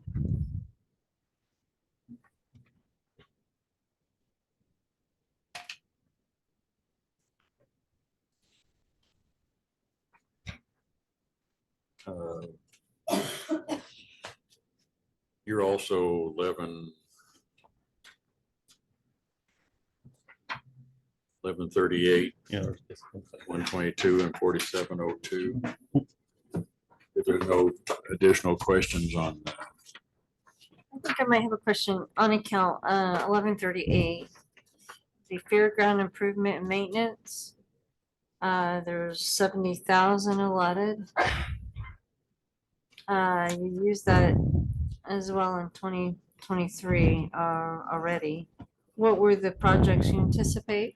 That is not for projects. That is a stipend or a fund that's paid to the fairgrounds. That is where they hire their fairgrounds keeper or maintenance Oh, okay. from. That is their personnel that we basically pay them that money. I don't know if you call it a stipend or not, Ron. What would you call it? A stipend? Well, what happened years ago, we used to hire the superintendent out there. And the That was a mess. fair board wouldn't be happy with who we hired, or we wouldn't be happy with how they treat him and all that. So a few years back, we decided that we would just allocate $70,000 a year and let them do the hiring and get the person they're happy with and kind of resolve all of that. It's worked out really well. Yeah. It's gone really smooth. Yeah, I have a question on 47,500. No. And it's to the balance for this year and then the requested budget for next year, which is sheriff vehicles. Ron, I can't hear you. The request of sheriff vehicles, 47,500. The balance this year is unspent and the requested budget's the same, so it's about 700,000 for sheriff vehicles over a 2-year period. Is that correct? Okay, that's key. We don't have those numbers, Ron. I'm sorry. 1138, column or item 47,500. The balance is 350,000. Yeah. And then Spent it last year. And again, and I think, I had this discussion with somebody. What we do in that is sometimes we lean heavily on the GOB for sheriff's office vehicles, and other times we lean more heavily on the cum cap for those vehicles. This coming year, as you've seen in my bond, we are less in the GOB for sheriff's vehicles for the coming year, and we're going to go heavier in cum cap again because of what we have to do with that bond this coming year with all the projects we have. I just don't have the room to try to get it all out of the bond. So we're going to rely more heavily on the cum cap, and you're going to see that money being spent right after the first of the year as we order sheriff's vehicles, which we have several to order this year, this coming year. there'll be a mass purchase to about 700,000. That's going to be your total for the year with vehicles for next year will be about $700,000. Yes. I know that sounds like a lot, but it's been more and it's been less. It's depending on the rotation and what we have in our rotation. But once we went to this system, we've saved a lot of money in the way we were doing it before. So you just see it more because it's more out in front of you than it was previously. I'm just curious, when I drive down here, I see a bunch of white SUVs parked up at one of these sales lots up here. Is that our old vehicles or is that new vehicles waiting to come? It could be either. Yeah. That's some probably trade-in vehicles, and that's also some vehicles. And at the sheriff's office, we're not utilizing the Dodges as much as we used to. We're leaning more toward now the Chevy Tahoes. They're more dependable. And the Durangos have gone up so much in cost that it used to be a drastic difference between a Durango and a Tahoe. Now that difference is very little. And we get much more use out of the Tahoes than we did the Durangos. Our maintenance costs are way down on the Tahoes. And then also, we're now looking at the new Fords that are coming out, that are police package Fords that come that way, that we're going to try to utilize a few of those this year to see how those work for us. But the cost of those now have come in line with what we were using before. So a lot of those vehicles you're seeing sitting up there probably for some other counties other than us. Yeah, because we're switching over a little bit.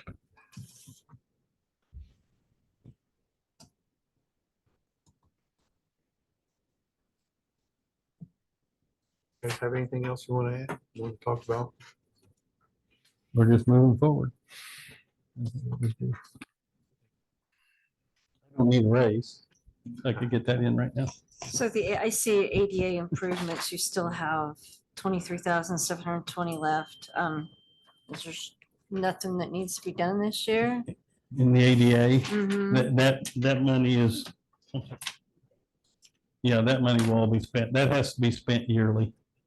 That's required. Those are funds that have to be spent toward our ADA. And I think that's already spent, it's just not sure. This year's already spent, that's what it'll be for the next year. And that's money, we won't not use a penny of that, all that has to be used.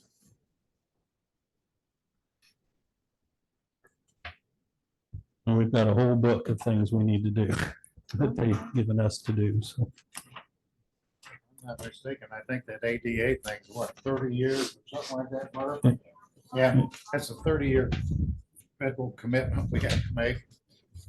And that's all done by our maintenance department. Jason handles all that and makes sure that that's spent properly in the way it's supposed to.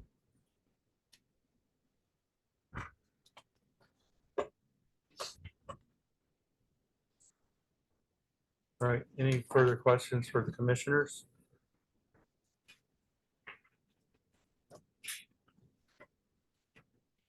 Our esteemed commissioners? I just, Oh, you err. let me give these two guys a couple kudos here. Johnson County is very fortunate in as much as having Kevin and Brian as commissioners. We've got so much construction going on and have had, and both of them having expertise in that area has saved the county. I can't tell you how many thousands of dollars. They really, a great benefit to have them in that. Yeah, but when we quit building, you won't need us anymore. Well, yeah, we got these pickleball courts we got. Yeah. Well, those will be going in all over the county at this rate. Hey, can pickleball courts be part of a tennis court? Nobody plays tennis anymore. Oh, okay. Moving on. So I'll make a motion to approve 1001, 122 Board of Commissioners, and 1138, 122 QCAP Development Commissioners, and 4702 Employee Group Self-Funded Health Insurance. Motion by Ron Deere. Second by John Dittmer. Any further discussion? Hearing none, all those in favor, say aye. Aye. All opposed? Motion carries. Thank you. Thank you very much. Appreciate it.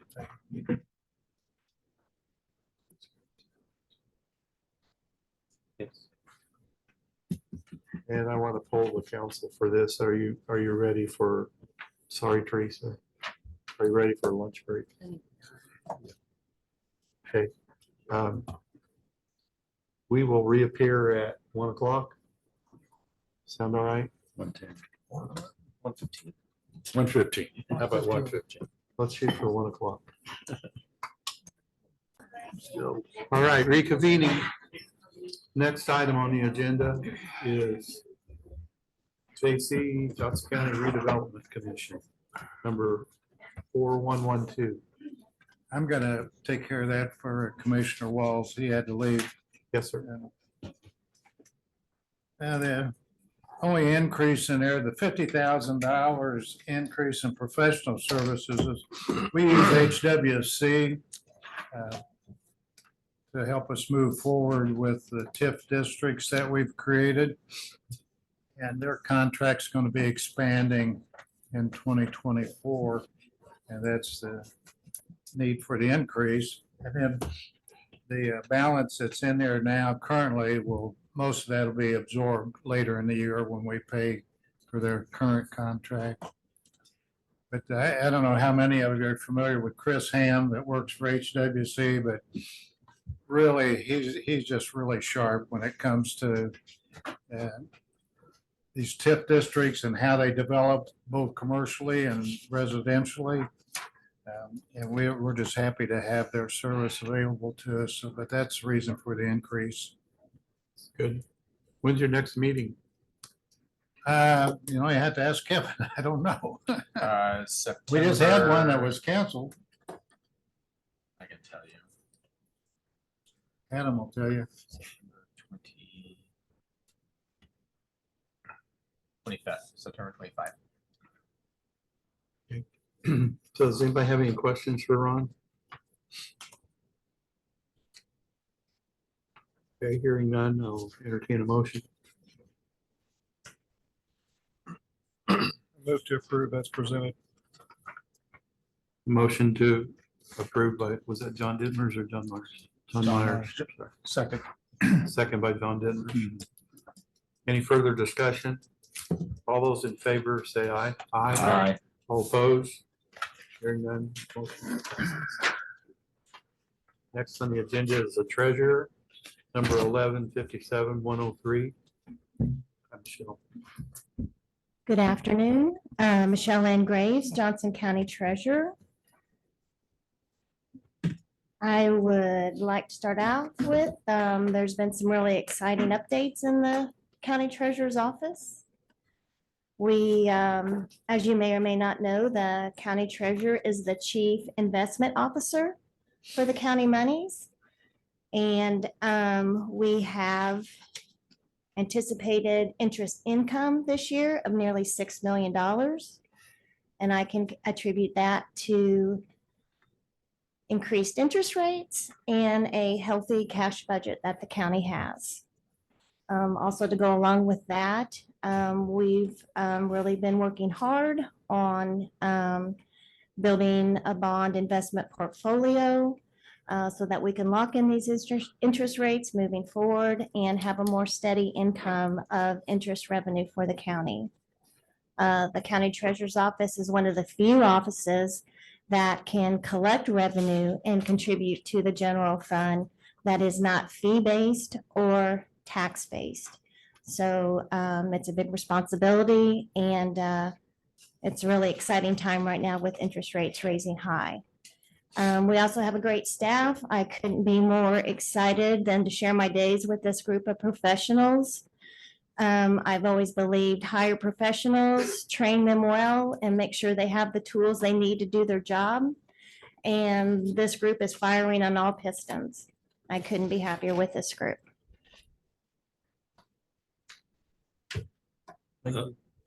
What, are you 1217 also? Yes, that is the elected officials training fund. And that fund is used for mandatory continuing career education for the elected official. And 1154, is that it? Should be 1157. No, 1154. 1154. Oh, I'm sorry.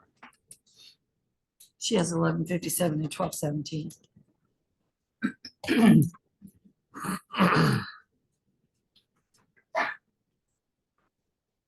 Page 96.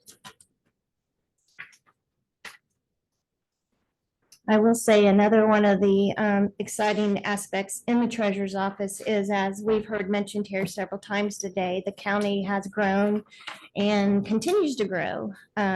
Myself personally, I have been here 7 years.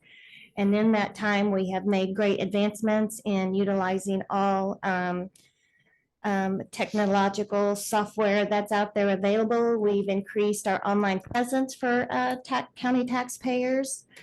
And in 2020, we actually eliminated one full-time position. So we are doing more with less, and we're doing it with excellence and great results.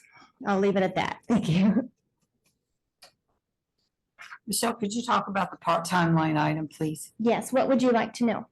Well, I've noticed that you use an average of under $2,000 on it. In the past, it's just been used for additional wages. So I didn't know if your need for the part-time, since your office has been so streamlined, as you were talking about, that the need would be there for that amount again. And if so, just give us a little bit on how you came up with that amount. Sure, absolutely. So, and I will say, I think you mentioned the figure $2,000 being utilized as an average over the last couple of years. Last year, our part-time help became a new parent and was not here nearly half as much as what we needed. So last year, I think we expended nearly $3,000, and that really should have been more around $6,000.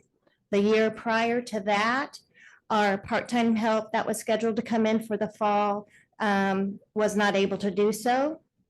And so we had to go the fall without that person. So in fact, if you will, Kelly, can you distribute that part-time analysis? That budget prior to my taking office has always carried approximately a $10,000 balance in it. And in 2019, you will notice that as the leader of this office, I reduced that line item by $2,500. And what we found was that cut us really close.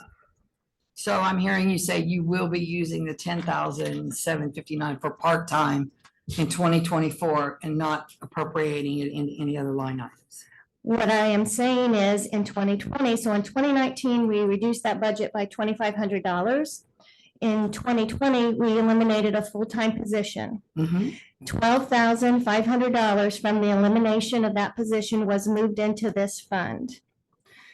We increased, I believe in 21 or 22, we increased our part-time hourly wage to $20 an hour. So what you need to remember here is that nearly every check is coming through the county's office. Tens of thousands of checks and nearly $200,000 worth of money, or $200 million worth of money in just property taxes alone. We can't hire just any part-time off the street. Correct. And I understand the history. My only question is, you anticipate using that? I mean, that Yes, is what that's- you need moving forward. That's the point I'm getting to. Okay. So if you take, right now, there's a balance in there after, for 2024, the balance proposed would be $10,759. We've spent nearly $3,000 of that in spring collections. If our part-time help is able to be with us every day that we need them during fall collections, I expect that number to be around $6,000 expended. Now, you take the difference divided by $20 an hour, that comes out to 360 hours or 48 days. And let me tell you why those 48 days are important. We've taken this staff down to 4 treasurers, deputy treasurers, a chief deputy, and an elected official. During spring and fall collections, we're fielding 50, 60,000 calls in a 3-4 week period, and again in fall. Those are our high activity times. If I would ever have a staffing event happen during spring and fall collection, there is not time for me to come back to council and ask for additional part-time. I've got to be able to have that money available and ready to go at the drop of the hat, should we have a staffing issue during those critical and peak collection periods. Gotcha. Sorry.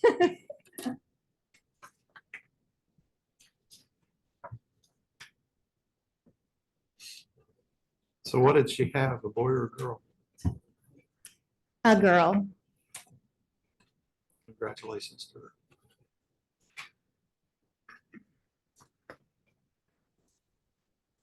So any questions for Michelle?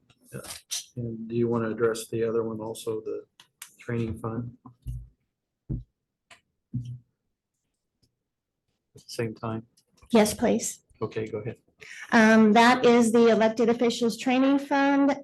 We budget $5,000. I think we have every year since that fund was on everyone's radar.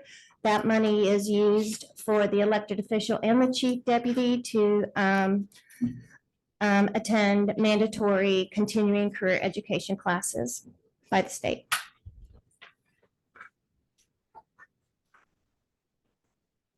Where's the conference at? It depends, whoever the County Treasurers Association, whoever their president is, we seem to have it held in their county. So this year, we were lucky it was in Bloomington. It was fairly close by. Next year, it will be in Evansville.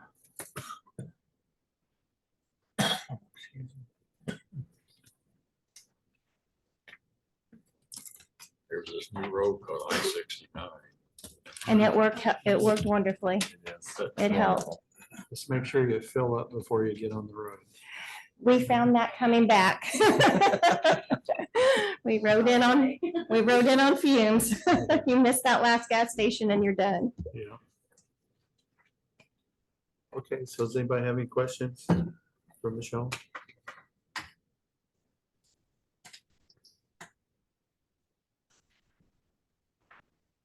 Or comments? All right, hearing none, I'll entertain a motion. I'd move to approve 1157-103 Food and Beverage Fund and 1217-103 elected officials training fund. Motion by John Dittmer. Second. Second by John Mahler. Any further discussion? Call for vote. All those in favor say aye. Aye. All opposed? Thank you. 1154 enhanced access. Hi, Teresa. Hi, Teresa Petro, Johnson County Recorder. Angel's passing out we're trying to reclassify one of our employees to a Comet 2. So I just wanted to give you that. It's a August 31st, 2022 midpoint external, which is what I'm going for this employee. I was here in April to try to do this then because we had a pretty dynamic change in the recorder's office. We had two seasoned employees that left, not due to going to another job. They both had serious family issues to take care of, and they were at an age that they could comfortably retire, semi-retire. So we came back at budget. So we're here about that, but going on to the 1150. So you'll need that page when we get to that perpetuation. So I don't know. I know. Teresa, Angel gave it to us. Is this just additional information? Or are you making changes I to the talked budget that to, you I talked to submitted? John Myers on Friday afternoon, and he asked the question of what that Comet 2. And so I told him I would make copies and distribute Gotcha. to you guys. So this is just additional It's just information. additional. Got you. Thank you. So you'll have the number in front of you. Thank So, yeah. So the 1154 enhanced access. We're actually reducing that $19,000. We had a little miscommunication with our IT department. We intended to, we're told all of our desktops, computer monitors are, the life expectancy is about 6 years, and it's been 7. So we appropriated $20,000 for that. When I talked to Chris Williams about it, he said, oh, as soon as I get the auditors done, I'm going to do yours. And I'm like, oh, the county's paying for it. Well, they paid for the, Connor helped me, the boxes so that they could implement the Windows 11, right? Pretty much. So I didn't realize that's all it was. But then, and Connor was part of the group that updated us, and he said you have the nicest monitors in the county. They're touchscreen. They're made for our recording system. So we made the decision we are not replacing those until they go out because we do have an extra. So I need to come and appropriate, but I'm hoping for another year out of those. So therefore, that budget got cut 19,000 this year. So Say that again, it's cut to 19,000? Or cut 19? I'm sorry, cut $19,000 from the budget. It's 19,000 lower than it was in 2023. So you're 20, you're cutting 19,000, is that what you're saying? Yeah, so my budget last year was 130,000, this year it's 111,000 for that. That fund. So the, under line item 44,000 and 1154. Yes. The unexpended balance is going towards the purchase. The 14,072.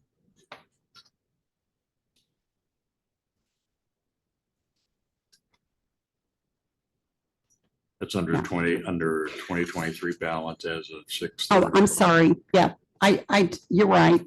Thank you, Ron. I did keep that at 20 in case we need to do it because I was able to cut the 31,000, the professional, services. In the past, we typically, we've done sales orders with Fiddler Technologies is our software company. And we've had some projects that were, that they've helped us with because they've been big ones like back indexing, deeds, missing, things like that. They have enhanced their software to the point that we can do those in-house and utilize our employees to do that we already have. As you know, with the real estate, the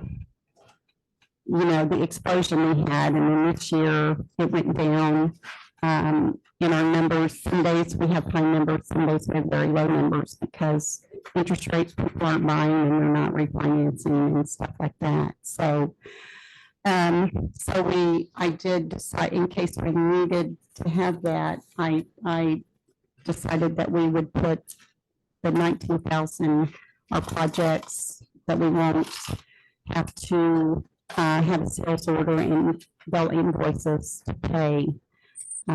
Typically those are 5,000, 4,000, just depending on what we're going to do. So, so that was where I decided to make the cut. So, yeah. So I notice here, we've been talking about employee group health insurance. You've got a line item for 37.5. I have potentially three Okay. employees that would utilize that. The other four utilize their, something else. So, and we're not sure about the third, but we did. Yeah.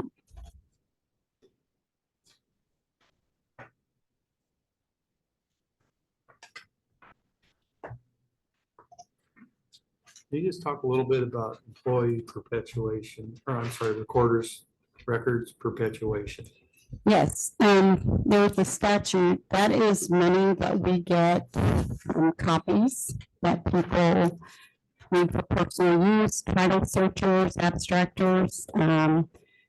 When you buy a home or refinance, and you have to do a title search, they need copies by state statute. We charge $1 a copy.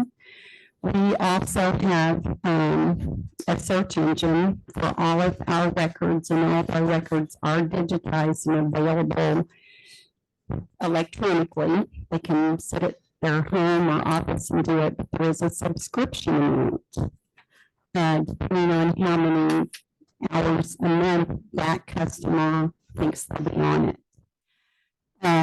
This was very beneficial during our pandemic because all at once people couldn't come into the office or they didn't want to. And we had a lot of subscribers that switched from just coming and being able to print copies off to the subscription accounts. And they've kept it because they find it very convenient not to drive into our county building, not to take the time, the gas money, stuff like that. So These are all monies that we collect from that. That perpetuation account was set up throughout our state, the whole state, every county has this, for the preservation and just the protection enhancement of historical records. Deeds are the most precious historical record that you can transfer done in the auditor's office. Those are the documents that prove that you own your property, and that allows us to collect taxes, property taxes that helps fund our county. So to preserve those records, either paper or, those are all of the deed books are permanent record that cannot be destroyed. If we have them digitally available, we can ask the state, Indiana Archive Records Administration, we can't store them anymore. They would take them. We'd have to offer it to them, and they would take them and keep them in a historical record building in Indianapolis, by the way. We have the room to store those. We still have people that come in and want to look at that book, or an abstractor that's doing a 100-year search for a commercial property, and they can't find the link, so we'll help them find that. So that fund was made just for that purpose. The recorder's office doesn't us one statement in an ordinance every year. It's required every year to allow county council to use that money to fund. We fund our entire office, 19 reams of paper, funds our entire office, along with both healthcare, everything that we do, FICA, everything is taken from that fund. So every year, I do an ordinance in October to allow council to fund that, and it's about $500,000. We bring in through the perpetuation account last year, got my amount.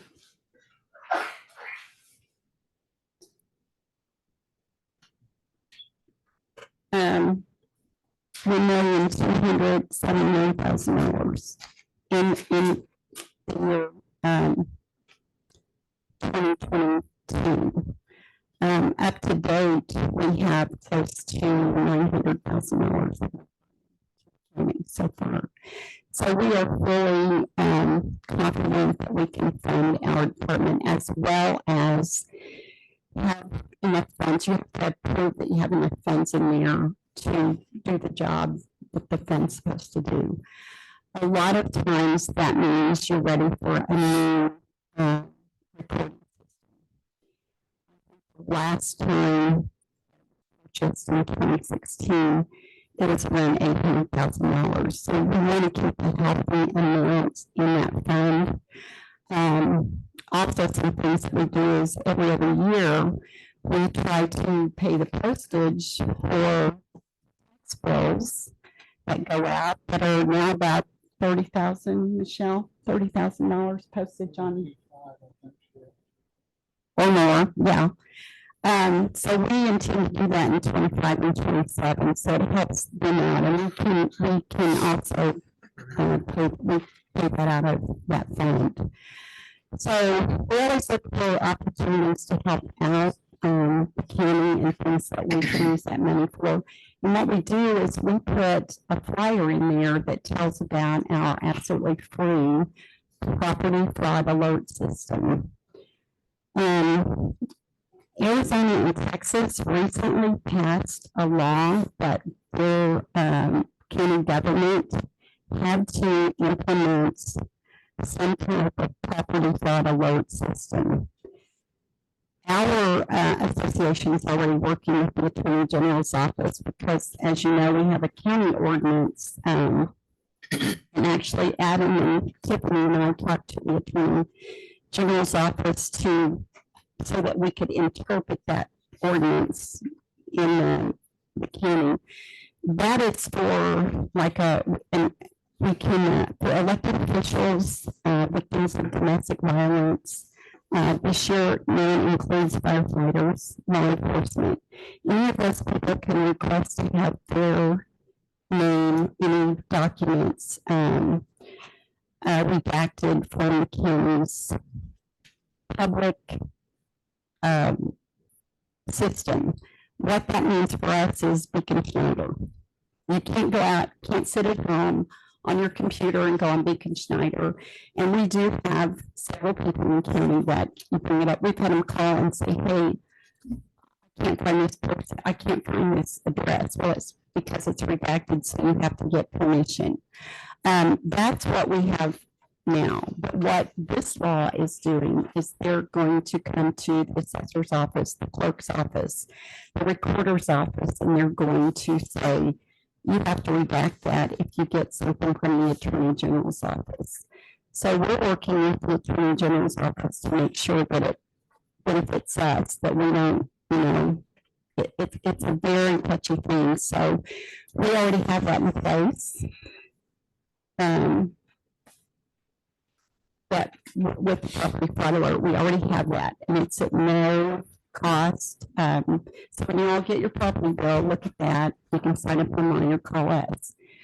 The other thing that they have is they're having a software called Condor that when this eventually gets to where we have to keep these people's names out of the records, it's a different module in the software will actually enter it there. We can get to it, but like if the person needs a title search done, they'll have to get permission from the Attorney General's office to get those records.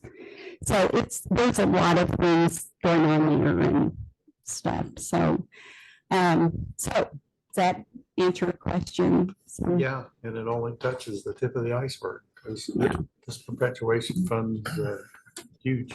Yes. Does a lot of things. Yes. For a lot of people and including council. Thank you.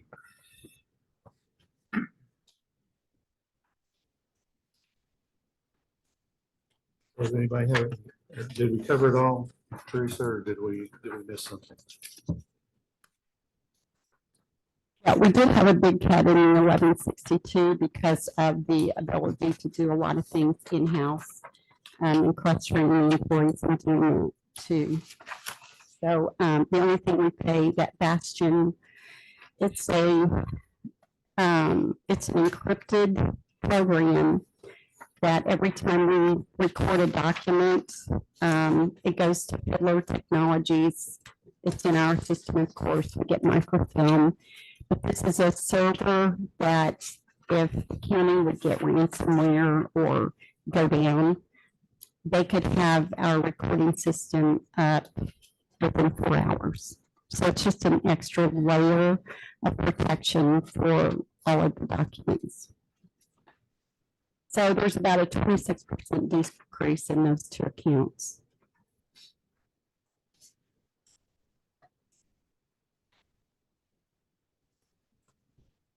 Any questions on that? It's kind of a joint question. You know, just recently they moved the training fund or actually added the training County Council. for council. Yeah. And Mhm. that's huge for us. 'Cause Yes. we didn't have that before. Yeah. How is that, is it We- within her fund or is it within our fund? It'll be budgeted in the 12-17, so you've got it in there for 24. And you'll probably need to do additional appropriation in October for you guys. So where is it? It's in council budget? In the 12-17, 135 budget. Yeah, we do on our report collections every month. We do, we deposit into the general fund, and that's one of them that goes in. But the general fund is for elected officials and their deputies and or designees of their department if the money's there to go to training. And we really encourage people to go. You know, we go to district meetings, state meetings, and the AIC. I mean, there's a lot of things you learn in all of these trainings, and I encourage everybody to go with it. And while we're on that, I sent you the packet with the Senate Bill 65. Yes. This is a one-time thing, but we have, where's my mail? I always write these things down and I can't find them. I have it. Do you want it? We have $233,000 in the 1217 account. By December 31st, 2023, the excess of that money can and should go back into the recorder's perpetuation account. That monies that aren't used. In 2023, there were, it was $27,000 that was carried over. We've only expended $27,000. And we put, more than that into it every year. So I don't know what the process will be if I need to come to council in December to request an exact amount. I'm suggesting moving $5,000 a year if more people want to use it. But we do collect that money. Every recording, $1 from each recording goes into that account, so it funds that account. I want to clarify something. And I will be corrected, I'm certain. I thought that the only thing that council could be paid for as far as training was state called meetings. So is this saying that we can fund AIC meetings? Yes. And others that we didn't in the past? Is that correct? We use it for that, and it's SBOA has no problem with that. All of our training and travel. So we would not use $5,000. All of us that appropriate that. It's for all of our trainings. And right, so we're not on our own like we were in the past. That's a question for State Board of Accounts and which one you go to. Council, I was gonna say, the elected officials have always been that way. It's just council, I've never had a line item appropriated to have that in the past, right? I was told in the past, the only thing we'd be reimbursed for is if it was a State Board of Account called meeting. Well, it's beginning July 1, that changed. And our trading and travel now for council is allowable. They go for AIC. I have it. Well, yeah, it's right here. It's Indiana Code 36-2-7-19, and it we can if you want copies, we can make you one of this. But yeah, it did. Where's the county council part? County elected officials, individuals elected county office, travel, lodging, expenses, upon determination by county fiscal body, that money in the fund exceeds, I'm going past that, money in the fund may be used for training and related travel and lodging expenses of county council members provided under, it It used to doesn't, just be statutorial positions or elected officials, but now it includes council. For the first time. For 2024. No, it went into effect. It passed in May and it went into effect July 1.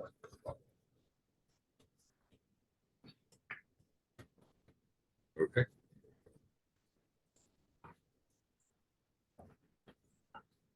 well, the good news is you have it now. So, I mean, yeah, the statute provides for that, but yeah, if you. We still have to ask you nicely. Though. Yeah, okay. Yeah. So I'll come back in December, I guess, to council and ask for a certain amount to be moved to that. Okay. Have any other questions for Teresa? So this is 1157-103 and 1217-103. No, Entertaining the motion. this is 1154. I'm sorry, I was still on treasurer. Yeah, I'm sorry. 1189. Wow.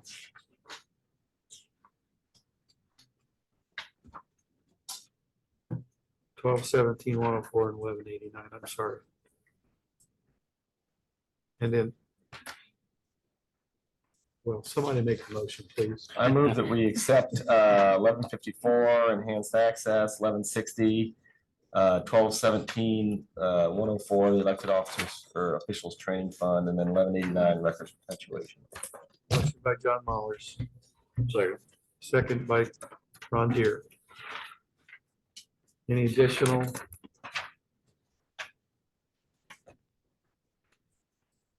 Hearing none. All those in favor, say aye. Aye. All opposed? Motion carries. Thank you, Teresa. Put it 1189. You got it. Is that it? It's approved. You approve that too? Okay. All right. Yeah, I just have a little, I know you're doing these meetings and personnel meetings. In the past, 2018 may have been the last year, but you've given departments like, and I think it's great you're considering the 6%, 5%, whatever you do is great.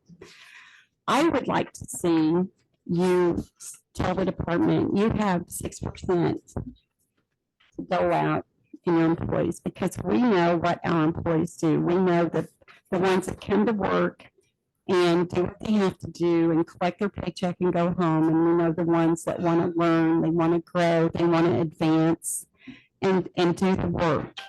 I'd like to see the 6% given and say, you decide where that money goes. We as elected officials know that. And you're still going to have control if you see it's too far apart. You can still ask your questions, but I'd like to comment on that if I may. Mhm. I think everyone up here, we've had that discussion and everybody agrees with it. I think it was just for this year to try to get things on track and try to get things set moving forward. I believe the prior conversation was, after, this was an exclusive year, not to be, because it's always been done that way in the past. So I think everybody up here agrees with that. It was just this particular year, in order to make some changes moving forward, it was suggested that we do that. Yeah, and we appreciate all you do. Thank you, Teresa. Thank you. Hang around for the end of the meeting. I said, hang around for the end of the meeting. It'll be interesting. All right, correct me if I'm wrong, but next up is number 1001109 County Assessor. Hi, Mike. Hey, Mike Watkins, Johnson County Assessor. We've got 3 funds to go over with you today. Whatever questions you got, I'm ready. Could you talk about each of your funds a little bit, please? Sure. The County Assessor Fund covers a good piece of our payroll, as well as office supplies, professional services, travel and training, etc. County sales disclosure fee is set there for receiving the money collected to get sales disclosures. And the reassessment fund is there to take care of the reassessment that is mandated by the state. We have to redo a quarter of the county every year, and that takes a lot of effort. If you got any specifics, I've got more Post-it notes than I've got room on my page. I have a question about the $500 additional pay for the certifications for the level 2. Yes. That only happens if the certification is completed, correct? You are 100% correct, yes. And that is per Indiana code, and I can give you a citation. if you need No, it. I'm familiar with it. Thank you. Okay. Yeah, anyone in the office that is working towards attaining their level 2 or level 3, the money is for those that have been in the position before that have had that, it's already built into the budget. For those who are new to attempting it, for instance, in prior years, my appeal administrator, that position did not have a level 2, so that was not built into the budget. Thank you. You're welcome. 1224 reassessment. Yes. The 36,000 line item. 36,000. Is that the account number or? Equipment repair and maintenance. Account number 36000. Oh, yes. That is, or has been in the past, the annual fee that we pay to our programming company. And earlier today, it was voted on the purchase of the new program for the assessor's office is going to go through the IT department. The commissioners were very generous in saying that that was a legitimate IT expense. The annual fee is going to come out of that. Now, having spoken with the company, they are telling us that the best time of year to make the switch from old program to new is right after we do our posting and rolling, so that we've got the cleanest copy of the database for them to bring into the new system. The new fee for the fee for the new company is $72,300 per year. The other $80,000 is for the company we're with right now. They have not been informed yet that we're looking at another company, and I'm wanting to have that money available just to make sure that we cover all of our expenses as we get out their door. Does that make sense? Did I explain that okay? So it's a potential that either of these numbers could roll back? Yes.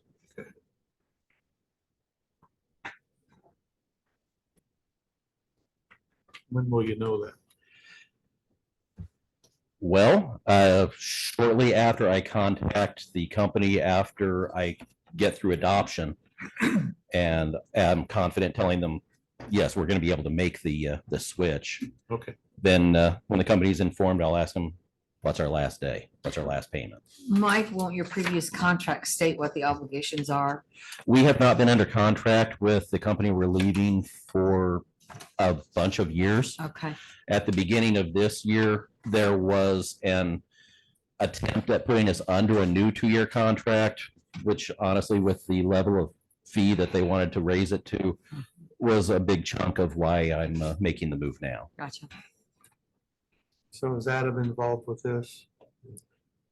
I was at the initial discussion regarding switching, but then you had me pull back from engaging them while you spoke with the new company. So. Yeah, right now I have a copy of what the contract is proposed to be with the new company up in my office. It's kind of on an informal level right now, but I've met with them several times, and the money is not going to change on what they're asking. Thank you, Mike. Yeah. I'd like to make a statement that is leading to transparency. And this isn't anything that's personal. It's the reality of what we face in a growing community, that we typically have taxpayers that say, well, us caused your taxes to go up. When in actuality, if they understood it, which unfortunately many don't, it's that their reassessment went up. Right. And it's not you personally. I mean, it's a function of the office, but it's just so difficult to get the public to understand that we can, approve budgets that are in balance, but that doesn't mean that their taxes won't go up. But it's not an action of this group. Is that a fair statement? That is very fair. Yes, there's a little bit more to it as well, if you don't mind. Sure. The assessor isn't directly responsible for their taxes going up either. The assessor's job is to get the value of a parcel at as close to what we would expect it to sell for. The last few years, my old example used to be I would use the value of $100,000 house. I can't do that anymore because you can't get a $100,000 house in Johnson County anymore. If you back before 2020 and the market did everything that it did, if you had a $200,000 house, roughly you could expect your assessment to come in around $200,000. That $200,000 house now probably worth at least $250,000. And in the span of a couple of years, I'll be the first to admit that's a big jump, but we've got the math to back up every single change that we have made. It's not me. It's not my office. It's not me. It's not anybody in my office that's setting it. This is not blame throwing, but it's everybody buying the properties. Because if people were buying the $200,000 house for $200,000, the assessment would be $200,000. If they're buying a $200,000 house for $250,000, by my ethics that I have to follow, I have to reassess for about $250,000. Yeah, I know. That's why I was saying it wasn't personal. It's. Oh, I know, I understand. It's the process. Oh, yeah. Believe me, I have heard that argument. I've had a few calls. A number of times. I've had a couple. Yeah, with 20% 2 years ago increase and 10% this current year. There's been a couple of phone calls. To be completely honest, it's been less than I expected. And in all forthrightness, it probably means our values are still a little on the low side. So I had a question. So Yeah. if somebody does not sell their house and they just own it, Uh-huh. free and clear, but neighbors buy and sell and they sell for more. Does Then it- that can affect I'm sorry if I'm interrupting, that will or can affect the value of your house. Our job is to look at things in a mass appraisal perspective. Okay. And the neighborhood I live in, a lot of similar houses. There's probably half a dozen blueprints for my neighborhood. If I don't sell my house, I've been there for close to 20 years. My house value is still going up because we're seeing an enormous level of traffic happening in all of the other houses. We don't compare 2 stories to 1 stories. We don't compare houses up in the more expensive end of the county to the less expensive end. We go for as close to not just apples to apples, but specific kinds of apples to each other. Okay. Yeah, and if we can't find a reason to make an adjustment, we're not gonna do it. I tell everybody, and I'm sure I've worked with Pam for years, she knows that I say this, I'm never gonna invest my ego in an assessment. The job is to get it right. I don't care if you live in $100,000 house or a $10 million house, my job is to get it right. Now, if I'll step off my soapbox. Well, and there's another component to that while you're informing the general public, that as the AB increases, the assessed value increases, the rate goes down. So there's a direct correlation between rate and assessed value. But where you get the biggest impact is if you use Mike's reference, a $200,000 home and it goes up 50%, that's 25%. If you've got a $500,000 home and it goes up 50,000, that's only 10%. And that's where we saw the biggest complaints were in the homes in that $200,000 to $300,000 range that would get a $50,000 or $60,000 bump. So proportionately, it was a much higher increase. But the general public's apparently not aware of the rate going down with the increased AB. And that was the reason I brought that. Yeah, it was a very valid point. Yeah.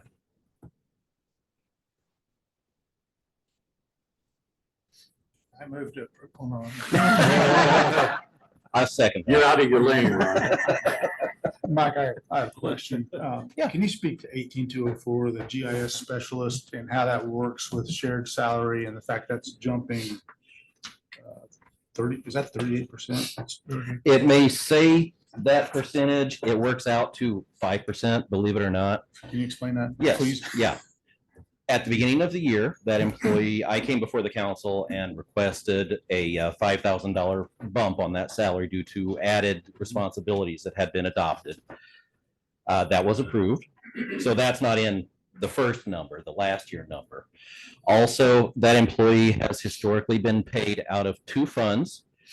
And in the interest of full transparency, I don't want it to look like the left hand and the right hand are doing different things. I would prefer to have my employees as much as possible under one fund. So if somebody says, well, you paid this person $50,000, but they're actually taking home 60, I can say with all honesty, that's, here's the real reasons, but the appearance of an impropriety is what I'm trying to avoid. I had the other fund that that employee is being paid out of is, I believe, out of one of the auditor's funds. And we discussed, and I believe we agreed, responsibilities are not to change for that employee, but the amount of money that they were paying the employee, I'm wanting to bring into my fund so that there's just no appearance of any So impropriety you're going on. consolidating the two. That's a consolidated number. Yes, going forward. yes, yeah. And the total number of what it was downstairs, plus mine, plus the $5,000 times 1.05 is the requested amount. Okay. Yeah. Makes sense. Thanks. No, you're welcome. Sorry, one more. Yeah. The 11,383, the certified appraiser. Yes. Which I think the answer is it's commercial industrial versus residential. Yes. Is that commanding more of a salary that costs, I mean, those guys are. Absolutely. Well, I'll let you explain it. instead of me. Yes, yeah. Before I came into office at the beginning of the year before, the person that had been doing our commercial industrial work retired. The decision was taken by my predecessor to have our subcontractor do all of our commercial industrial work, which meant that some of the oversight, I can still call them up on the phone and yell at them if I need to, but I prefer to have it done in-house. I did a cost analysis of it. I can give you the long and the short. The basic is for every commercial industrial parcel that our contractor does above the 100 that's built into their contract, it costs us $100 for a commercial parcel, $200 for an industrial parcel. Running through the math on that, the cost of that is $29,200 for 2023. The contract cost. Yes, it's built into our contract. They will include in the contract the first 100 CI parcels, commercial industrial. Johnson County's parcel distribution on the CI side is 5 commercials for every 1 industrial. We had 350 permits taken out this year for new construction. 250 of those are commercial, and 208 of those are, 350 taken out, the 100 included. 208 of those were commercial and 42 of those were industrial. Running the math on 100 and 200 per works out to $29,200 is what they're going to be charging us to take care of this.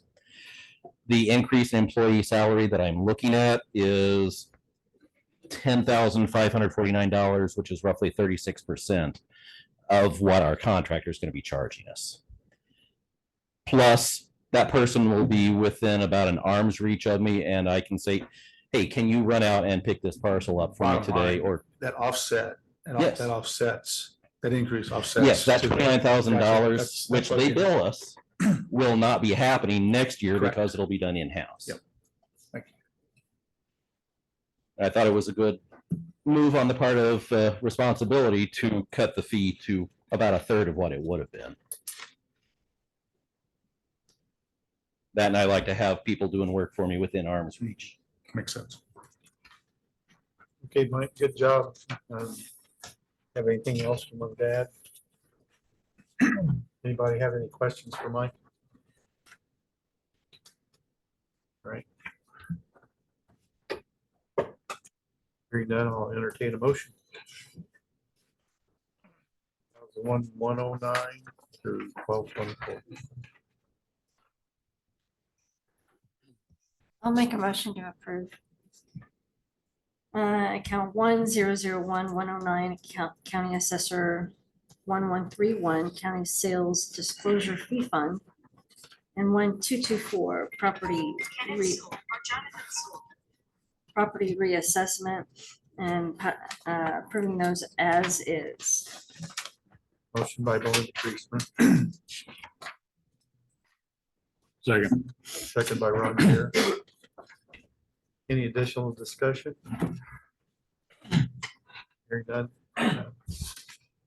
All those in favor say aye. Aye. Opposed? Hearing none, motion carries. Thank you, Mike. Thank you. Next up is the auditor.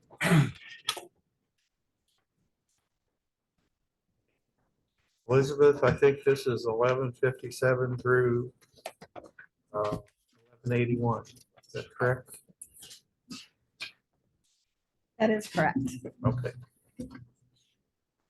This is right here in front of me. Good afternoon. I'm Elizabeth Alvey, Johnson County Auditor. My budget for salaries is over 5%.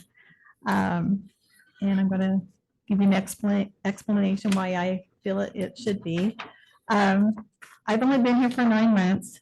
I'm amazed how much the auditor staff does. And I'm sure you already are aware, but with the cities and towns growing, their TIF areas, abatements, and houses, it directly affects our office. As the county departments grow with their employees, the budgets, grants, our office is also directly affected. Just like what the sheriff said last Tuesday, what he stated, for us to continually have and to keep a qualified and quality employees, we have to pay in line with the surrounding counties and the private sector, as well as being able to recruit new employees. I feel like that's very important. I did give you some information on the surrounding counties' salary comparison that will help you see where Johnson County stands. Also, I did give you some information on the deadlines that we have to meet each month throughout the year. And it just has amazed me these last 9 months what my staff does and how they do it. So that is the reason why I did go over the 5%.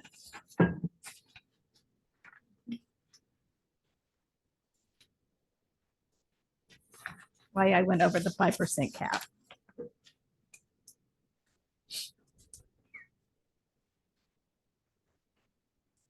Okay, you want to take us through 1157 a little bit? And anybody have any questions for her about 1157? I have a question on line 31000, professional services. That's just explain the increase. That's the gap in actuary services. They just charging more. This is the contract amount for the gap. They've increased their charges. Yes. That's accounting firm, correct? Is that the accounting firm? Lou? I'm sorry? That's the accounting firm. Yes, that is correct. We are trying to learn a little bit more so that we could save the county some more, so we can do more in-house instead of paying them.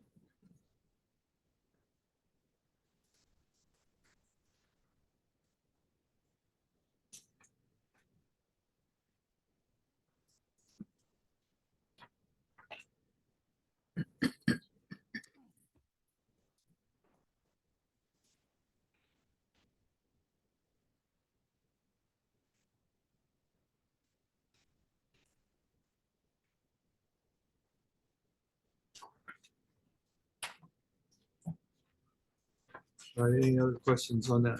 1157, if not, we'll move on to 1216. No, John, just to go ahead, quick comment Sure. on Elizabeth's point of view on salaries, which I absolutely appreciate and also appreciate her advocacy for the staff. But the rationale, I think, kind of goes to what we're talking about and creating some sort of objective approach to how we manage the personnel side of all the dilemmas we have, because in all honesty, everything you just said, there isn't a department that can't say the same thing.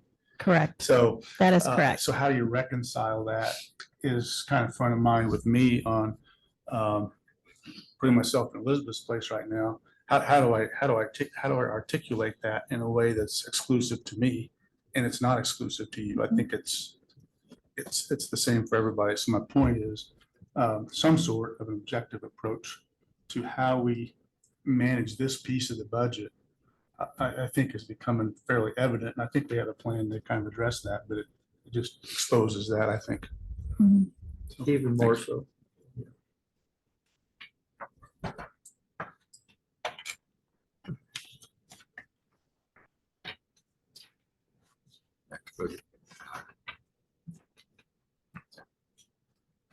The 1216.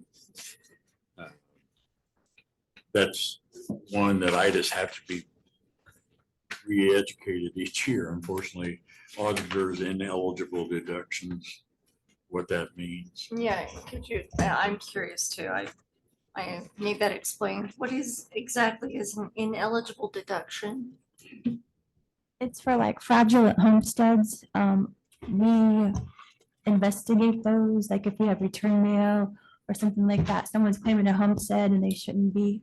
That fund was there. We've really cleaned it up over the past years. So our cash balance is really low. So that's why we've only budgeted 9,000. Because we're catching those sooner. Didn't you have a bunch of those come back to you just recently? Ineligible deductions where people This fund have- is specifically for homesteads.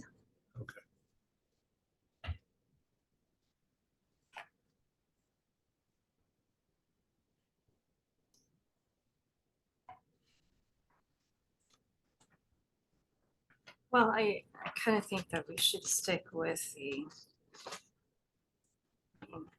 5% or whatever's decided on the second hearing. If I may, just so you'll have a little more information, if I'm okay to speak here, ladies. That ineligible homestead fund is outside the tax levy, just so you'll know. That money is found by the auditor's office and it is solicited for payment by the auditor's office and physically collected. So they're also acting as a collection service. When this program first started, it was initiated by the state. In one given year, I think we brought in $150,000 just on people fraudulently claiming homesteads.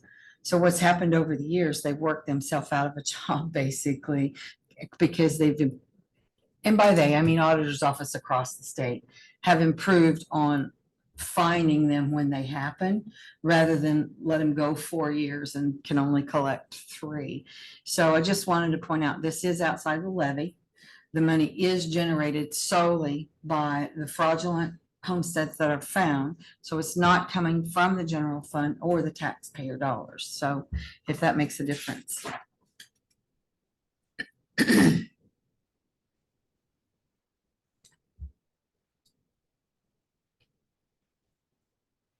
that answer your question, Ron?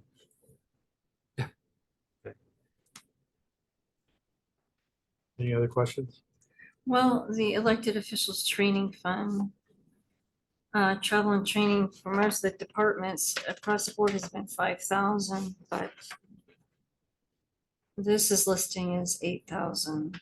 There's some out-of-state travel. This is for like our yearly meetings that we have. They're not normally out of state, they're in state normally. I think what she's done, Melinda, and I'm not speaking for you, but all the budgets in the prior years were 8,000. Right? Yes. That's what was Yes. budgeted. Doesn't mean what you're gonna spend. We usually have 3 people that attend instead of just 1. Yeah, but you're right, Melinda, that's be something we could look at if reduce.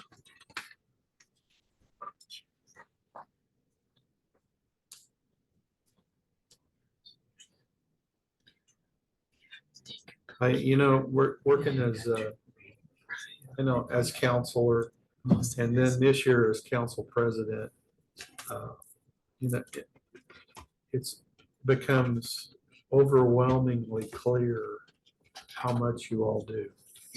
And it's really amazing.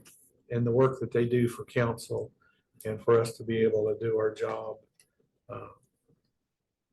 is pretty substantial, significant.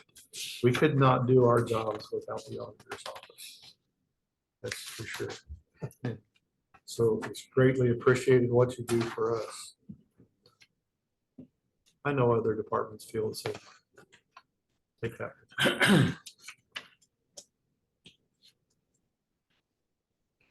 That doesn't mean you're gonna get everything you're asked for here. Well, looking forward, just looking at the other departments, their training and travel was 5,000. And then this one is 8,000. And then looking forward to the other budgets for the council for elected officials training, 8,000. Is that something you submitted? Must have, if it's in there. Okay.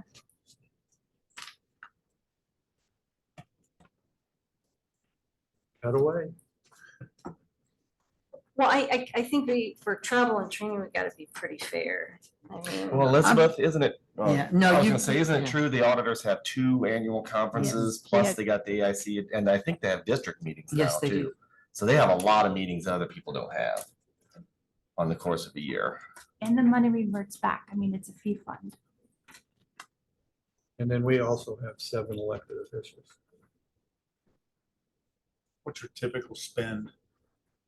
Like through 6 months, it's been $250, so it's backloaded into the back end of the Well, they've year. had quad meetings Mhm. the last few years. They've changed it. They've had some Zoom meetings. So they've changed So it. you're So going we've not back had to to use, in person? but they're kind of going back to the in-person. And then Gotcha. some we just didn't go because we had other things going on. So we didn't attend.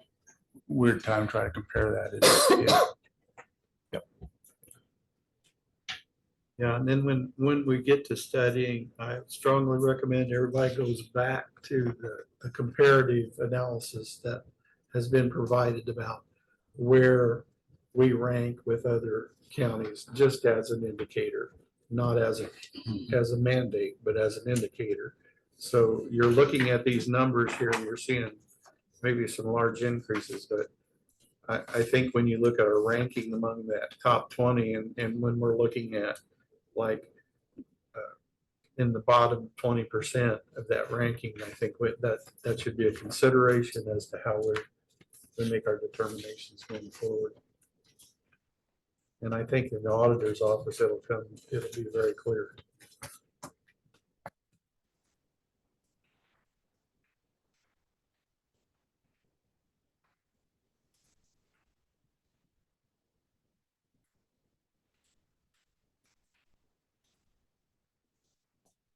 Ready for motion? If no further questions or, I know everyone's getting tired, but try to keep it moving here.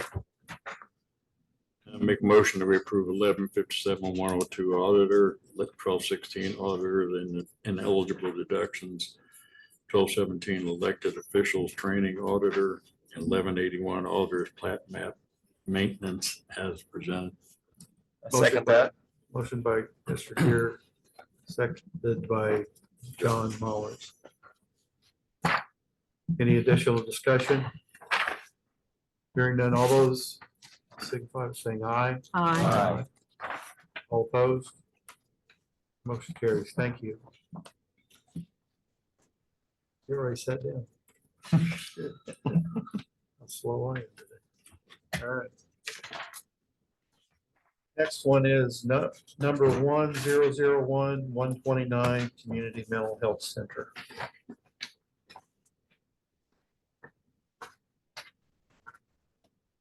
Well, in the past, we've had a representative from Adult and Child Mental Health that would come and kind of update us on their annual totals and events, number of people they service in Johnson County.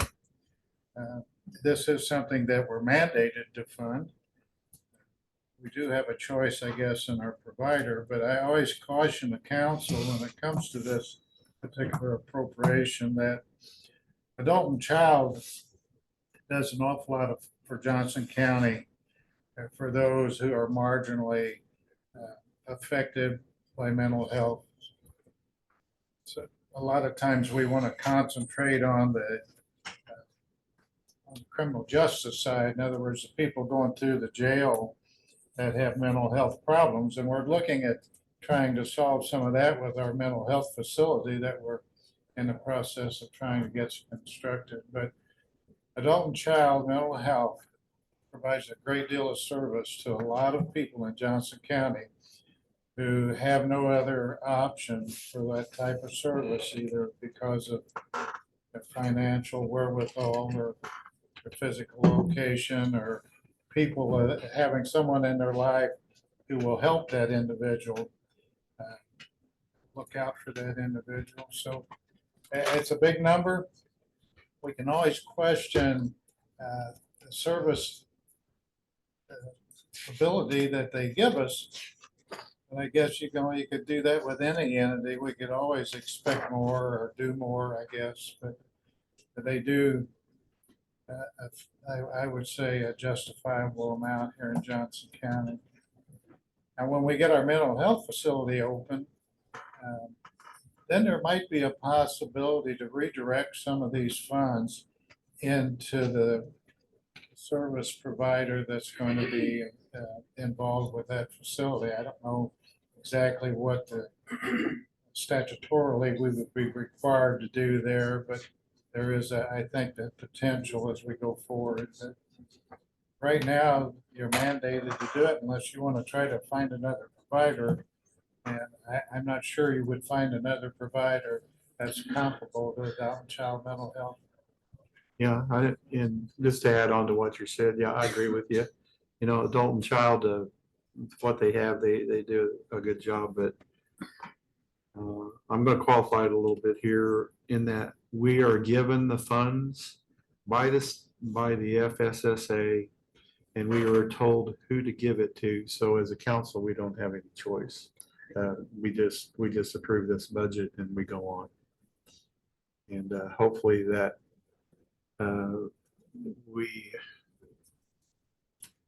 we are able to work with adult and child in providing a better service to Johnson County. I would like to be able to do that at every turn. I think there's always room for improvement. I don't think this amount of money even touches the need. You know, here we're providing $1.2 million to the Animal Control Center. And we know that the need is greater for mental health in this county than $1,047,000. But this is what we have to do. We have to approve this budget. We have no choice. And so I'll go ahead and make that motion to approve this. I'll second it. Second by Amber. Any further discussion? Hearing none, all those in favor signify by saying aye. Aye. Opposed? Motion carries. Thank you. I just want to note that Mr. Brown from Adult and Child emailed me a couple hours ago a report that I will forward to both the council and the commissioners. That would be wonderful. Thank you. Can you also have him forward that to our attorney? Yes. Thank you.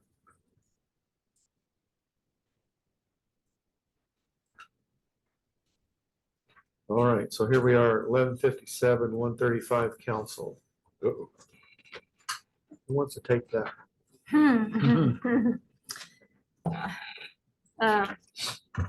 I'll take that. That's really pretty cut and dry. You need to change your, I'm sorry, you need to increase professional services. I had the wrong amount because like Mike Reuter himself is 16.5. I don't know why I put 10,000 in there, so you need to increase that. Okay, hold on. I think we got a means to the end. I think we have a means to the end of that, so. Okay. Let me see.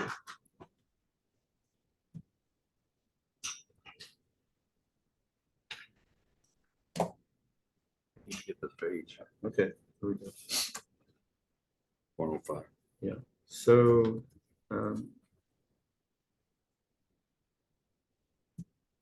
I plugged in here some information that probably is going to require some change. And one of them is, well, and this is up for discussion.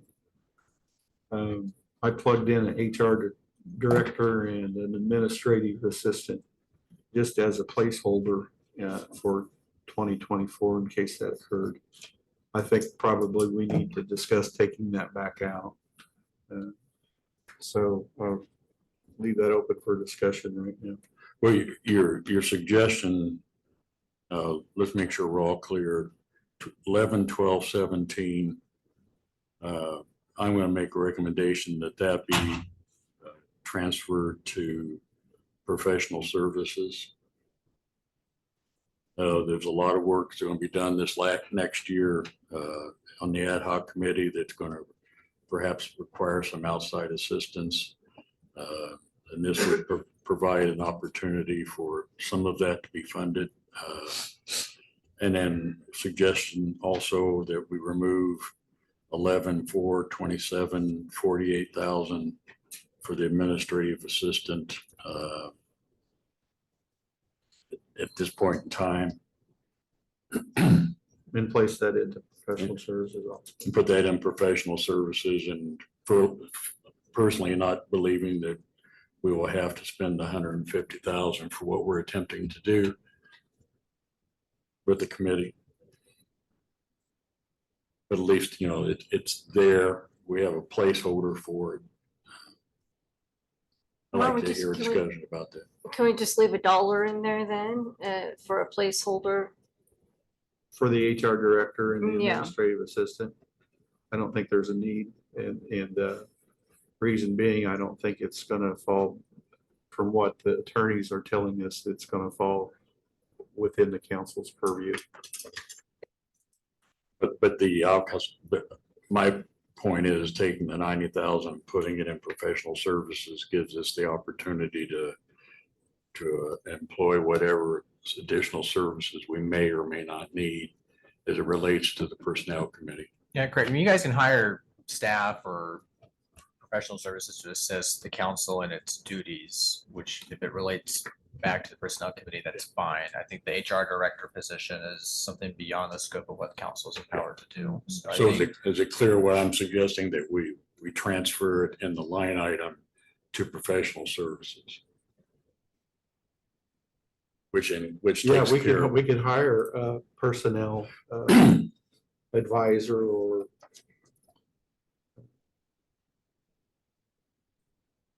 without a problem. I'm gonna disagree with you, Adam, about the responsibility, but just to go on the record. Okay.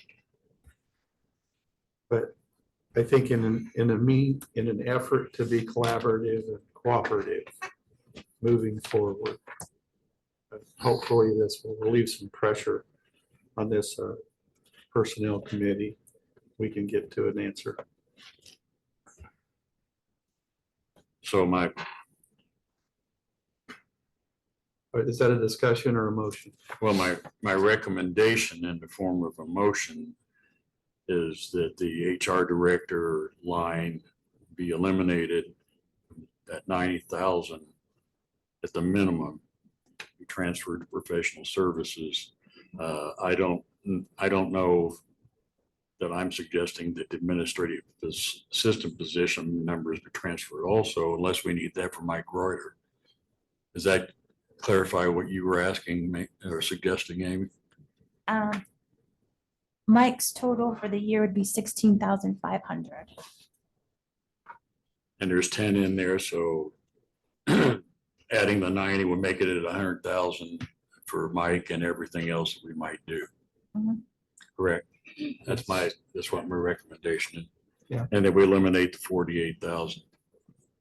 It gives for somebody like a Wagner, Irwin, and Shealy. Yeah. It also provides that access too. And then also if council should ever decide to hire legal counsel, then they could also do it from professional services. All right, so my motion is that HR line 11-217, that money be transferred to 31,000 professional services, and also that the line 11-427, 48,000 be removed. Pardon me? Be removed. Okay, so the 48,000 be removed. Yeah. But not added to professional services. I don't perceive that we're going to need more than 100,000. I mean, with Mike and everybody else, but that Now, I can take it as two separate motions. Let me make it as a first motion. 11,217, transfer that to professional services line 31,000. I'll split them out. I'll second that motion. And then we're removing the administrative assistant line. No, Not yet. no, this motion is just for transferring. Okay. I'm making two different motions. First one is the HR director, money is be transferred to the professional services. In total, 90,000. And adding to the 10 would be 100,000. And I had seconded that. So any further But we're not discussion on addressing that? anything else. You could No, add we back will to by further motion, yes. Yeah, I'm gonna make a second motion after that. Okay. Because we have several things. We don't do this with any other budget. Discussion? Well, because There's a What? first time for everything. I sir. guess so. yeah. Well, I want to clarify what we're doing. What would you like to change about this, John? Speak Continue up. on. Make a motion. I just There's have a a motion on question. the floor in a second. You got a motion, you got a second? Let's move on. Okay. All right, any further discussion? Call for a vote. All those in favor? Aye. Aye. Opposed? Aye. Motion carries. All right, I'll make a second motion that we remove 11,427, 48,000, reduce the budget by that amount. Scratch it. Okay, I'll second that. So further discussion? All those in favor say aye. Aye. Opposed? Motion carries. Thank you.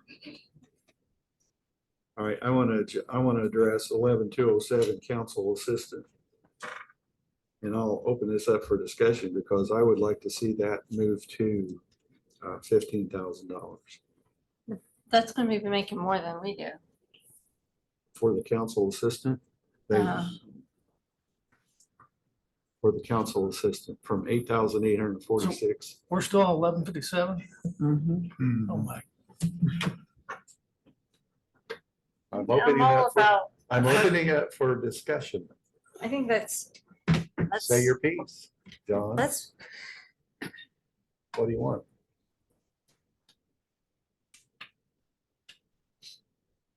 This is Amy. That's Amy.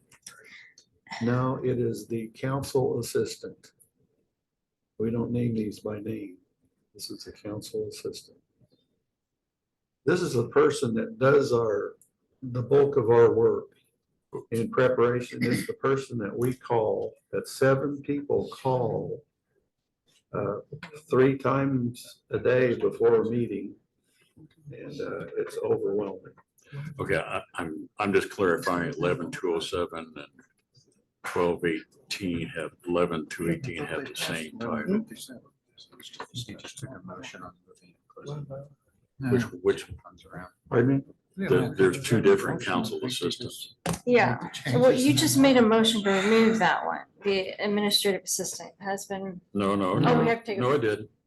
No, I guess I did, but if you look at line 207 and line 218, they both say council assistant. Want to make sure when you. One says 1, or one says 1, and one says 2 yeah. behind it. So there are 2.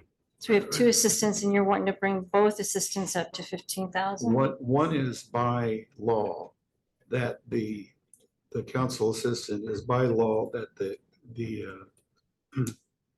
that the auditor has to provide the secretary to the council. That's 11,207. That's 11,207 without any number behind it.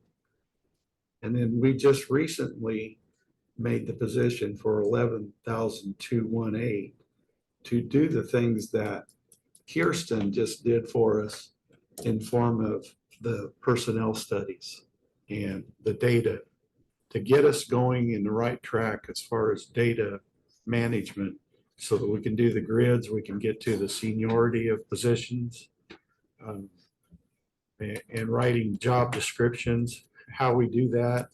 And that is going to be our liaison for those needs immediately until something else is done in the realm of HR. So it's 11/2/18 they're suggesting the increase. No, I'm suggesting the increase into 11/2/07. And that's how much more than the actual elected official? 100,000. So making it. Hey, I'm all just- about, I'm you know, I'm suggesting a here that we raise. have a discussion. Yeah, So- and I'm gonna So, discuss. so what raise would you like? I think the 5% is fair.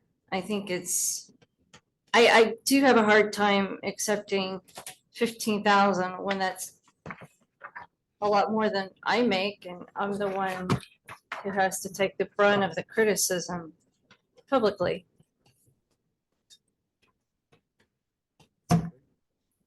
Ready to make a motion?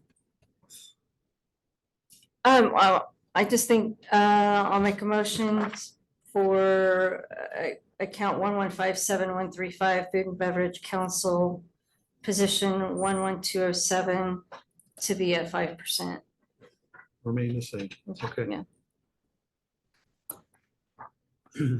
Melinda Gracer, her motion. Are you gonna address anything else in that line or this budget? Are we gonna do line by line? Well, I guess Ron started us out line by line. Yeah, I'm not quite sure why we did a motion. I mean, you can do that, but this is gonna bog you down. Like, why don't you just have a discussion on the entire 1157? Thank Make your changes like we've done everybody you don't- else, and then do a motion to approve. I like that fund. too. Yeah, you don't do individual motions on line items.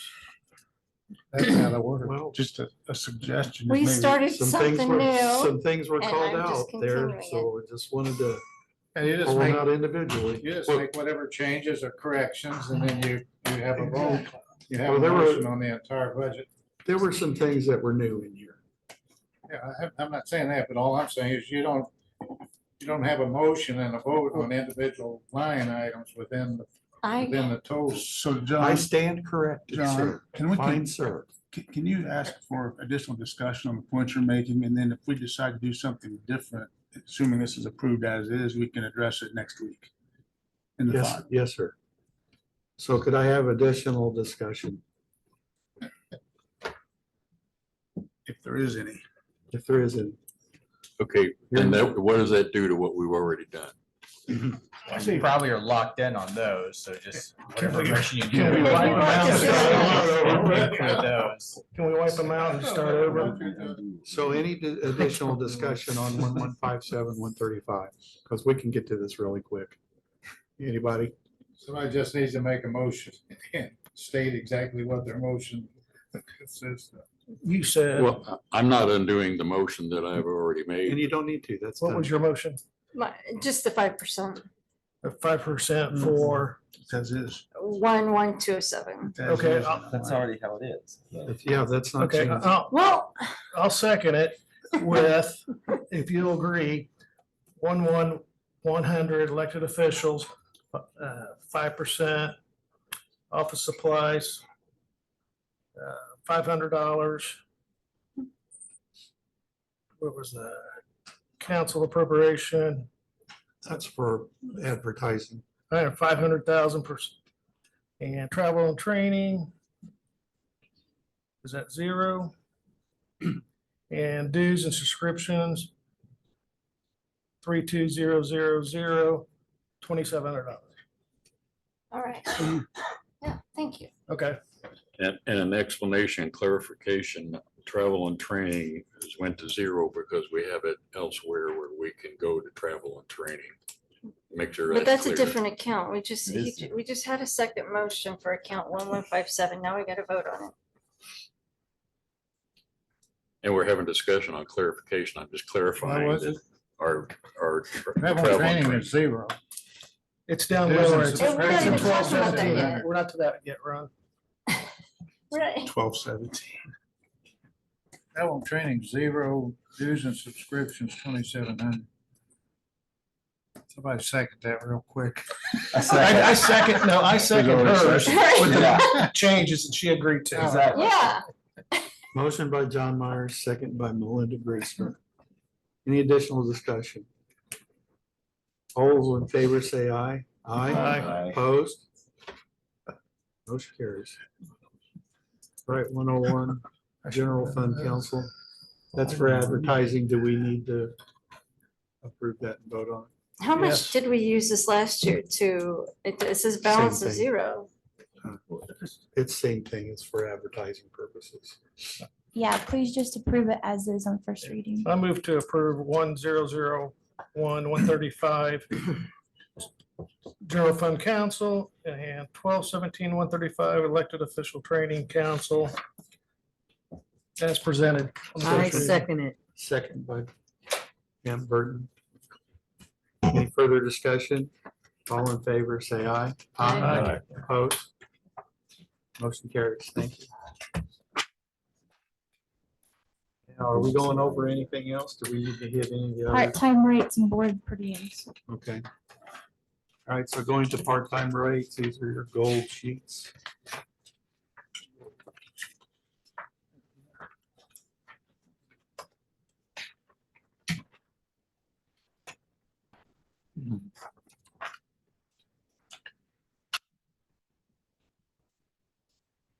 So can we take these part-time and board per diems all at once?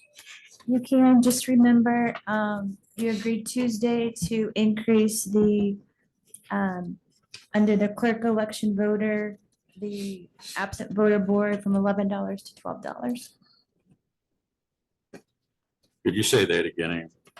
Clerk election voter from, The absent voter board from $11 to $12. Did we change any in the health department? Did we agree to any differences in that, Amy?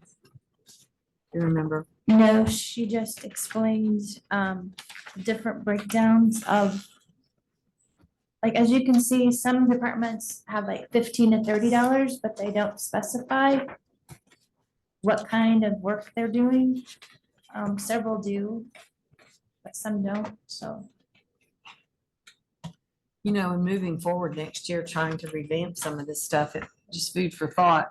It might be good on these part-time items for them to indicate this is a sliding scale and what they would predict to be a starting for a new employee and someone for a seasoned employee, and also what some of these jobs they anticipate them doing for that amount, just moving forward.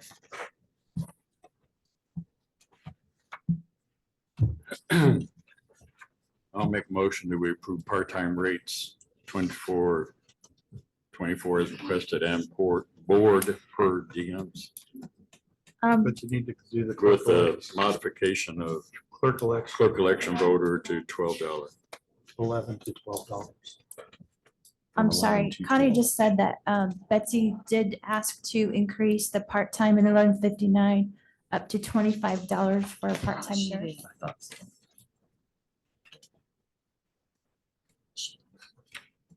Got said 30 for a paramedicine. That was in specialist as a well. Is different that part of it fund. as well? That's already listed. Whatever she just said.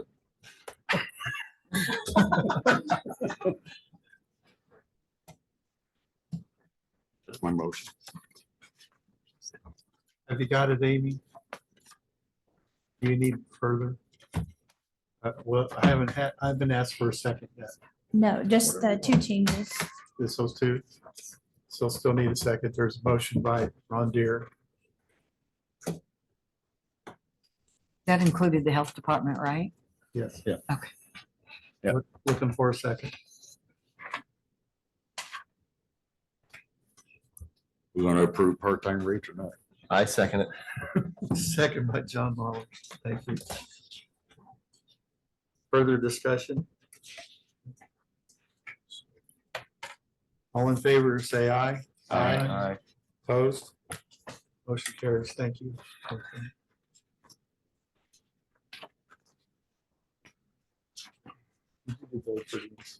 Yeah, I did, included. I would like to suggest that we have.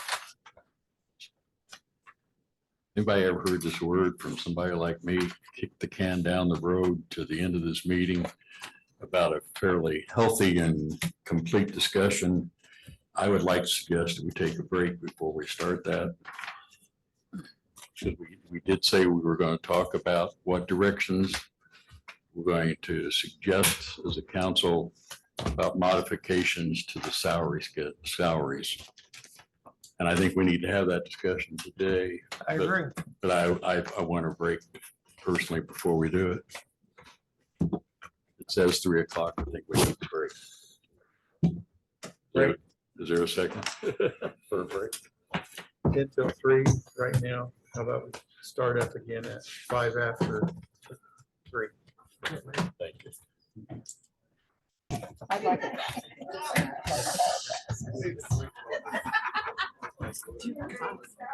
You're feeling frisky, aren't you? No, I'm not. Have you guys?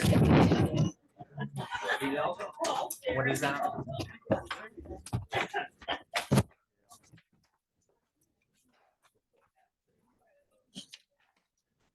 See, this is an example right here of what I'm talking about. Until we get this data in front of us. Thank you. All right, we're reconvening, continuing on after a break here with our meeting, continuing on the first reading, the second day, Johnson County Council. So we're beginning a discussion regarding ways forward. So I'm kind of open the floor for discussion. I'll sit back in my chair. Mr. President, I'd like to do a little retrospect for all of our existing counselors and the new counselors that come on board and to the employees of the county. In 2023 budget, if you all will recall, we made strides, cumbersome as they may be, to improve salary wages, and I think we made a substantial amount of progress last year. I personally believe we're going to make some additional progress this year, and I think as chairman of the ad hoc committee and with the council members that are on it, and the people that are a part of that committee, that we will move forward in 2024 for the 2025 budget that will address many of the issues that have been brought forward today.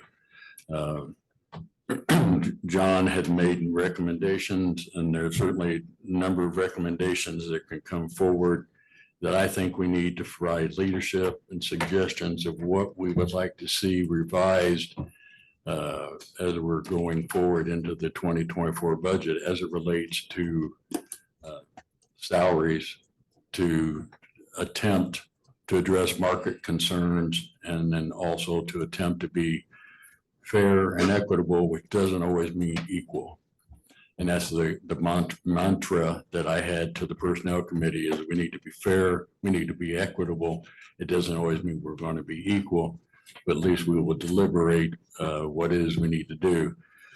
John had suggested, if you could clarify what your original suggestion is, and I would suggest that rather than motions being put forward and defeated and going through all that, that we just have a general open discussion about what we can do this year to address some of these issues that have been brought before us as far as the suggested salary increases. So John, you started this, and perhaps it would be appropriate for you to go forward again.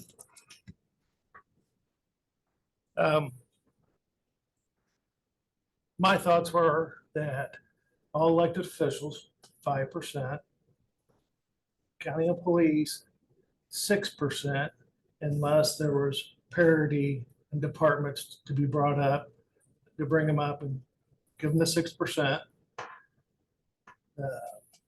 Sheriff's Department deputies and corrections and juvenile, that are all similar, 7%.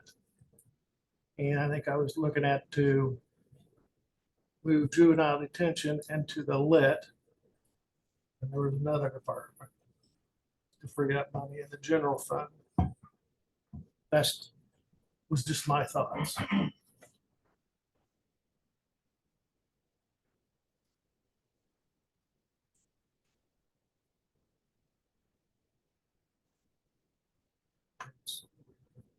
whatever you guys think. I think it's, Well, I think that makes pretty logical sense and it's it's more straightforward. I guess personally have a hard time with, and I know that most all the departments aren't paid as much as they should. So when we allow one department to go 8% and the others are going to 5%, I personally have a problem with that. And I don't really agree with it. John, can I just make sure that I'm understanding that you are also saying, and I believe what you said was the individual, and I'll use Jason Miller for an example, just because that comes to the top of my head. And I know in our judicial system, there's lots of that as well. Anyone that has been brought up comparatively because there was such a difference, the comparable wages, you're not suggesting taking those, undoing that and adding the 6%. You're saying leaving it where it is and adding the percentage. So it won't change all the work that's been done in trying to equalize these positions, correct? correct. Okay.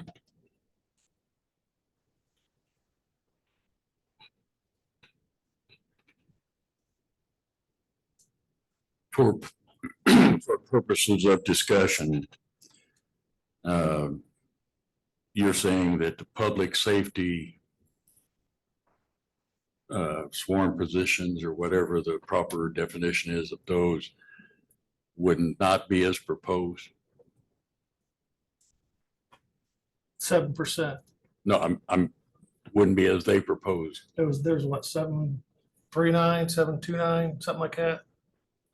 No, not for the sworn deputies, not for. What are you talking about? I'm clarifying what you said. It would not include what was recommended for the increases in. I think Councilman Deere is making sure that we're not going to do a drastic reduction in what was proposed Yes. for the merit deputies and Right. everyone else the sheriff has already presented. Because I think some of those officers were, I'm going to pull it up right now, but I think they were substantially higher. So you do it. I'm trying to clarify his suggestion.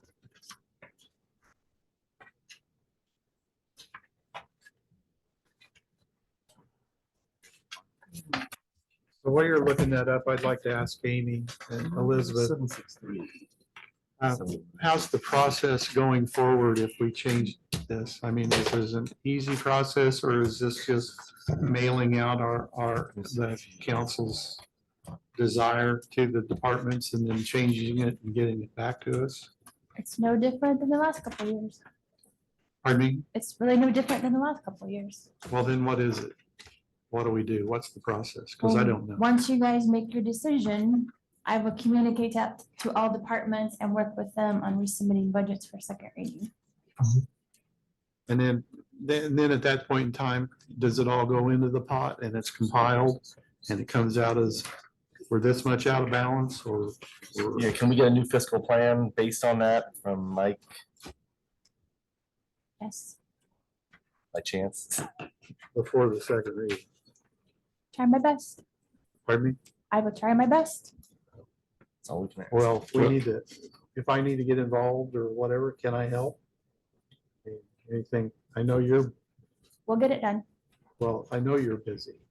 We'll get it done. The NAVs, did you get through that all right, or you got more to go? I'm still waiting on the DLGF to unlock Gateway for me.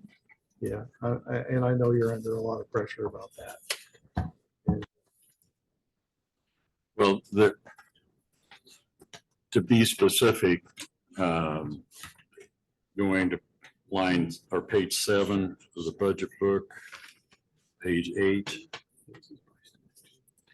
page 9, the larger increases are on page 9 for looking at the sheriff. The rest of them average around 7 to 7.6. And civil process server, crime technician.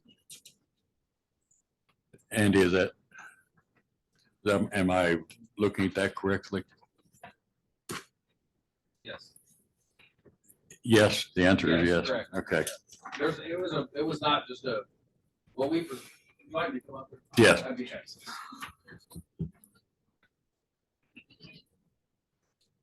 I can quickly rehash what we presented on Tuesday, because it seems as though maybe there is some confusion.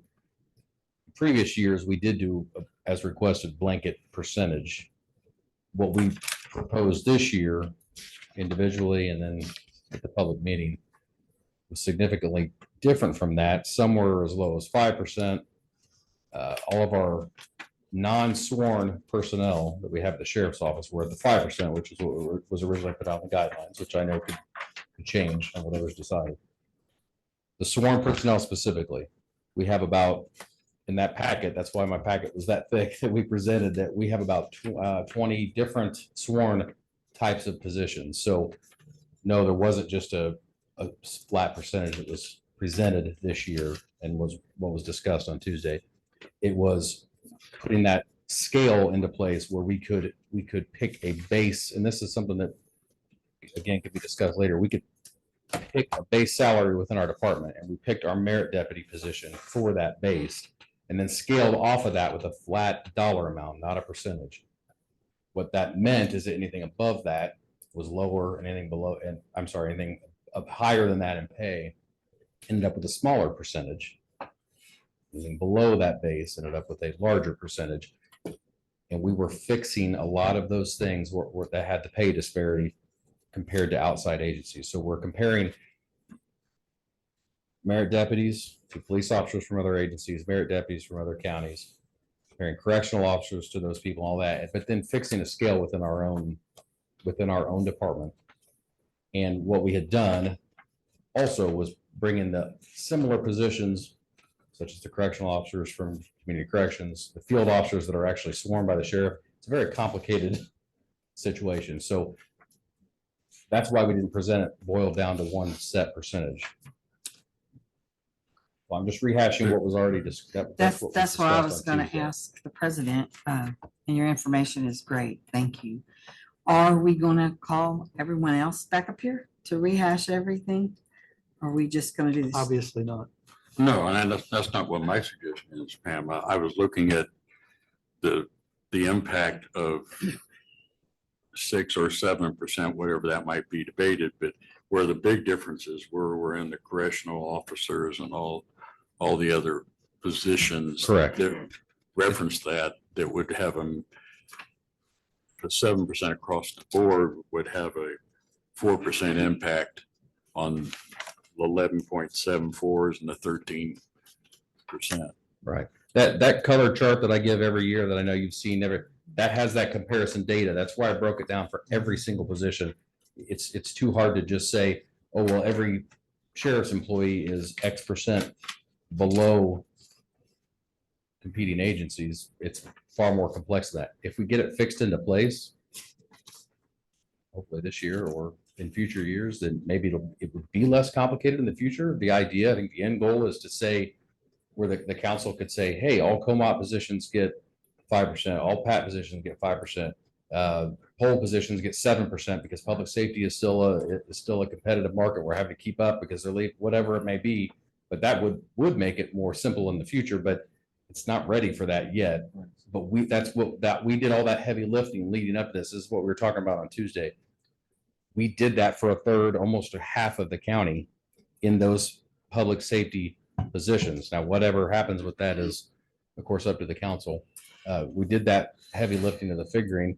And then it sounds like Kirsten did and Amy did a lot of that comparison for the rest of the county, kind of at a moment's notice, did a lot of that also. So there's things, the people to do that are put in place or beginning to get put in place along with the personnel committee for long-term changes. But, we're here at the way past the 11th hour on this year's budget.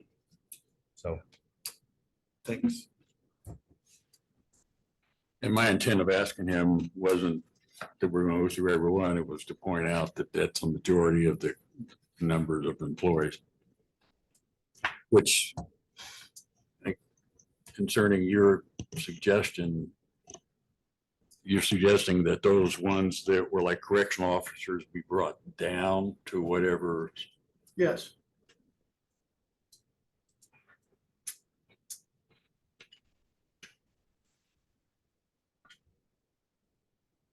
I mean, based on what we saw Tuesday, this is much more clear, consistent, defensible. We can defend it against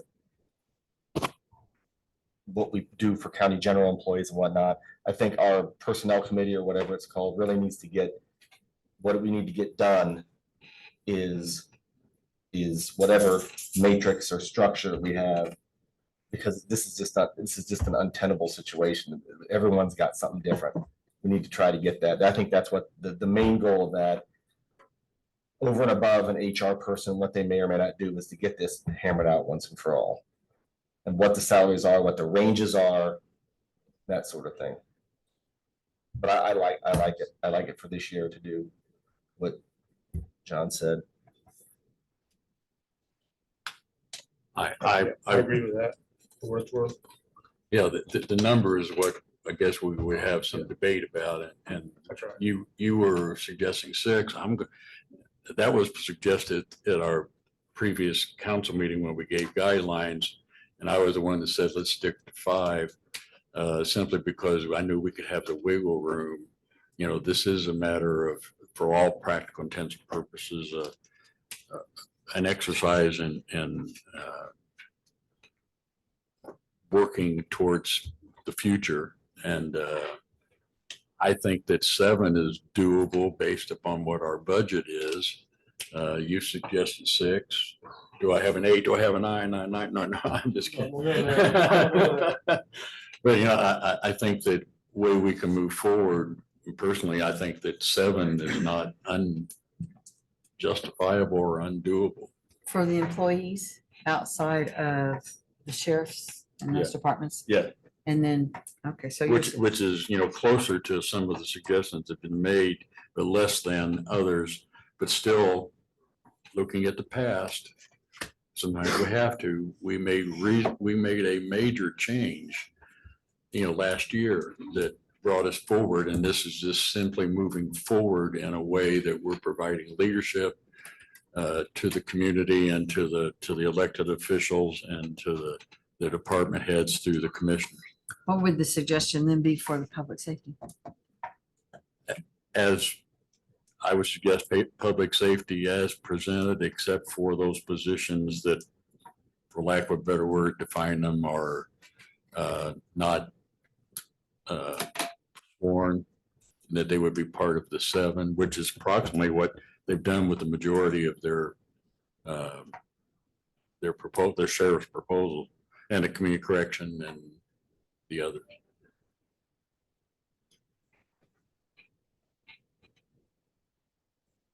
Other comments?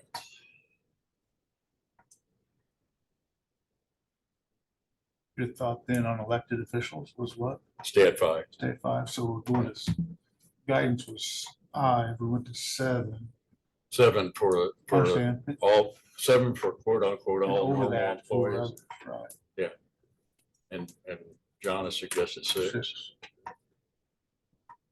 This is before we go to a vote and make a motion. You know, we're having an open discussion. Well, for what it's worth, regardless of where we land on the pieces, to reiterate what John Mallard said, I think that he made a comment I think is very appropriate, which is it's defensible. You can agree or disagree with it, but here's what we did. And there's no subjectivity to it, which is what's bothering me the most about, and I sure appreciate everybody that advocates for the people in the departments and that sort of thing, but it creates this subjective piece that we're trying to take out of it. And for this year anyway, this accomplishes the goal of eliminating that subjectivity. This is pretty typical, though. I mean, the first reading is kind of somewhat not always consistent. It's when we go to the second day that we nail it down. Well, this gives Amy the direction to how to do that with and I think we need to take a vote on it, you know, when we get through the general discussion, when somebody makes a motion. And to be honest with you, 7 feels heavy to me. Sorry. That 7 number feels a little heavy to me, but that's just me. You could always go in between at 6.5. Split the difference right there. Yeah, split the difference. It's called negotiation. Yeah. But that's. At least it's not what General Motors and all the others are talking about, That's right. 40%.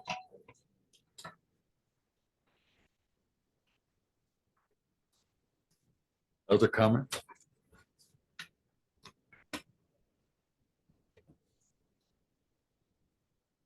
I'd like to hear from John if he doesn't, from our president, if he doesn't mind to speak. I'd like to hear from you. I don't think we're in a better position now than we were than when we began. Because we don't know what numbers are gonna be coming out. And we don't know where we are in regards to balance. So, you know, we're just kind of throwing another number out there, not knowing what it's going to come back at. We don't know where we are right now, but we do know what we've approved. We have approved everything up until this point. Right. And I think, and again, this is my opinion here. I think that we see where we are. We manage that then when we determine where we are, because we're throwing 6%, 7%, 6.5%, and we might be way out of line right now. I don't think we are, but John, it's like you, I got a feeling about this, you know, I just feel like it's getting a little heavy. We haven't done much that isn't, you know, a look at. But we have the 500,000 that's there in the budget and that is advertised. But my point is, because it's there doesn't mean that we need to spend it. Well, I'm I think that we need to be fair, and of course we have some abilities, but you know, I'm at a quandary myself as to how to move forward, because this is so complex and so convoluted right now. But if we throw these numbers in there, we're not doing anything differently than what we're doing before that. Can I Because we just suggest don't know. something? Yes. How about if I give you the numbers, what it looks like for 6, 6.5, and 7%, and at your council meeting on Monday, you make that decision. Can you do that by that time? I will get that done, yes. Are you saying that you will I will get it done, take that? yes. Well, I would like to, and something I didn't finish with is, I don't think all the work that they have done in the public safety arena, I don't think we should touch that. I think that should stay the same. And that was the suggestion that I was making, that. So, I mean, I think we need to have a motion, and the way this process works is you make a motion and it's seconded or it's not seconded, and then it's voted on and it's defeated, and you go to the next motion. So I'll make the motion that we proceed with public safety as presented, including the definition of community correction, juvenile detention, all of those, and then that we look at a 7% increase across the board, which is a medium. Well, she said she could do some scenarios. She could do different scenarios to see where we stand within the guidelines. So if we don't take a motion, then she's going to do it without a motion. Yeah, She presented on Monday. point of order on that. Do we need a motion? Because if we have a consensus for Amy to do the work she just talked about, it gives us a baseline of information on which to make a decision. If we have a consensus, do we have a? To do that. Yeah. I'm saying if we have a consensus. So do we have a consensus? Yes. I'm for I'm them for it. getting the My numbers. question is she gonna leave the public safety the way as presented now, or is she gonna do what John said and give them flat 7? Or, I mean, she could do 5,500 different scenarios at this point. It's so complex, John. I think the first, we still have another option at second reading. But I would prefer that we leave it alone for public safety. I was looking at getting more into the lead, but there's only 500,000 fluff in the lead. I have an idea to correct that. That we can make it work. To get those salaries in there. Yes, lower your debt payment and then come back in January for, or next year for additional appropriation. So you have like another $2.5 million. Okay, so my point being, we have a consensus of, we're asking her to do what? What is the consensus that we have?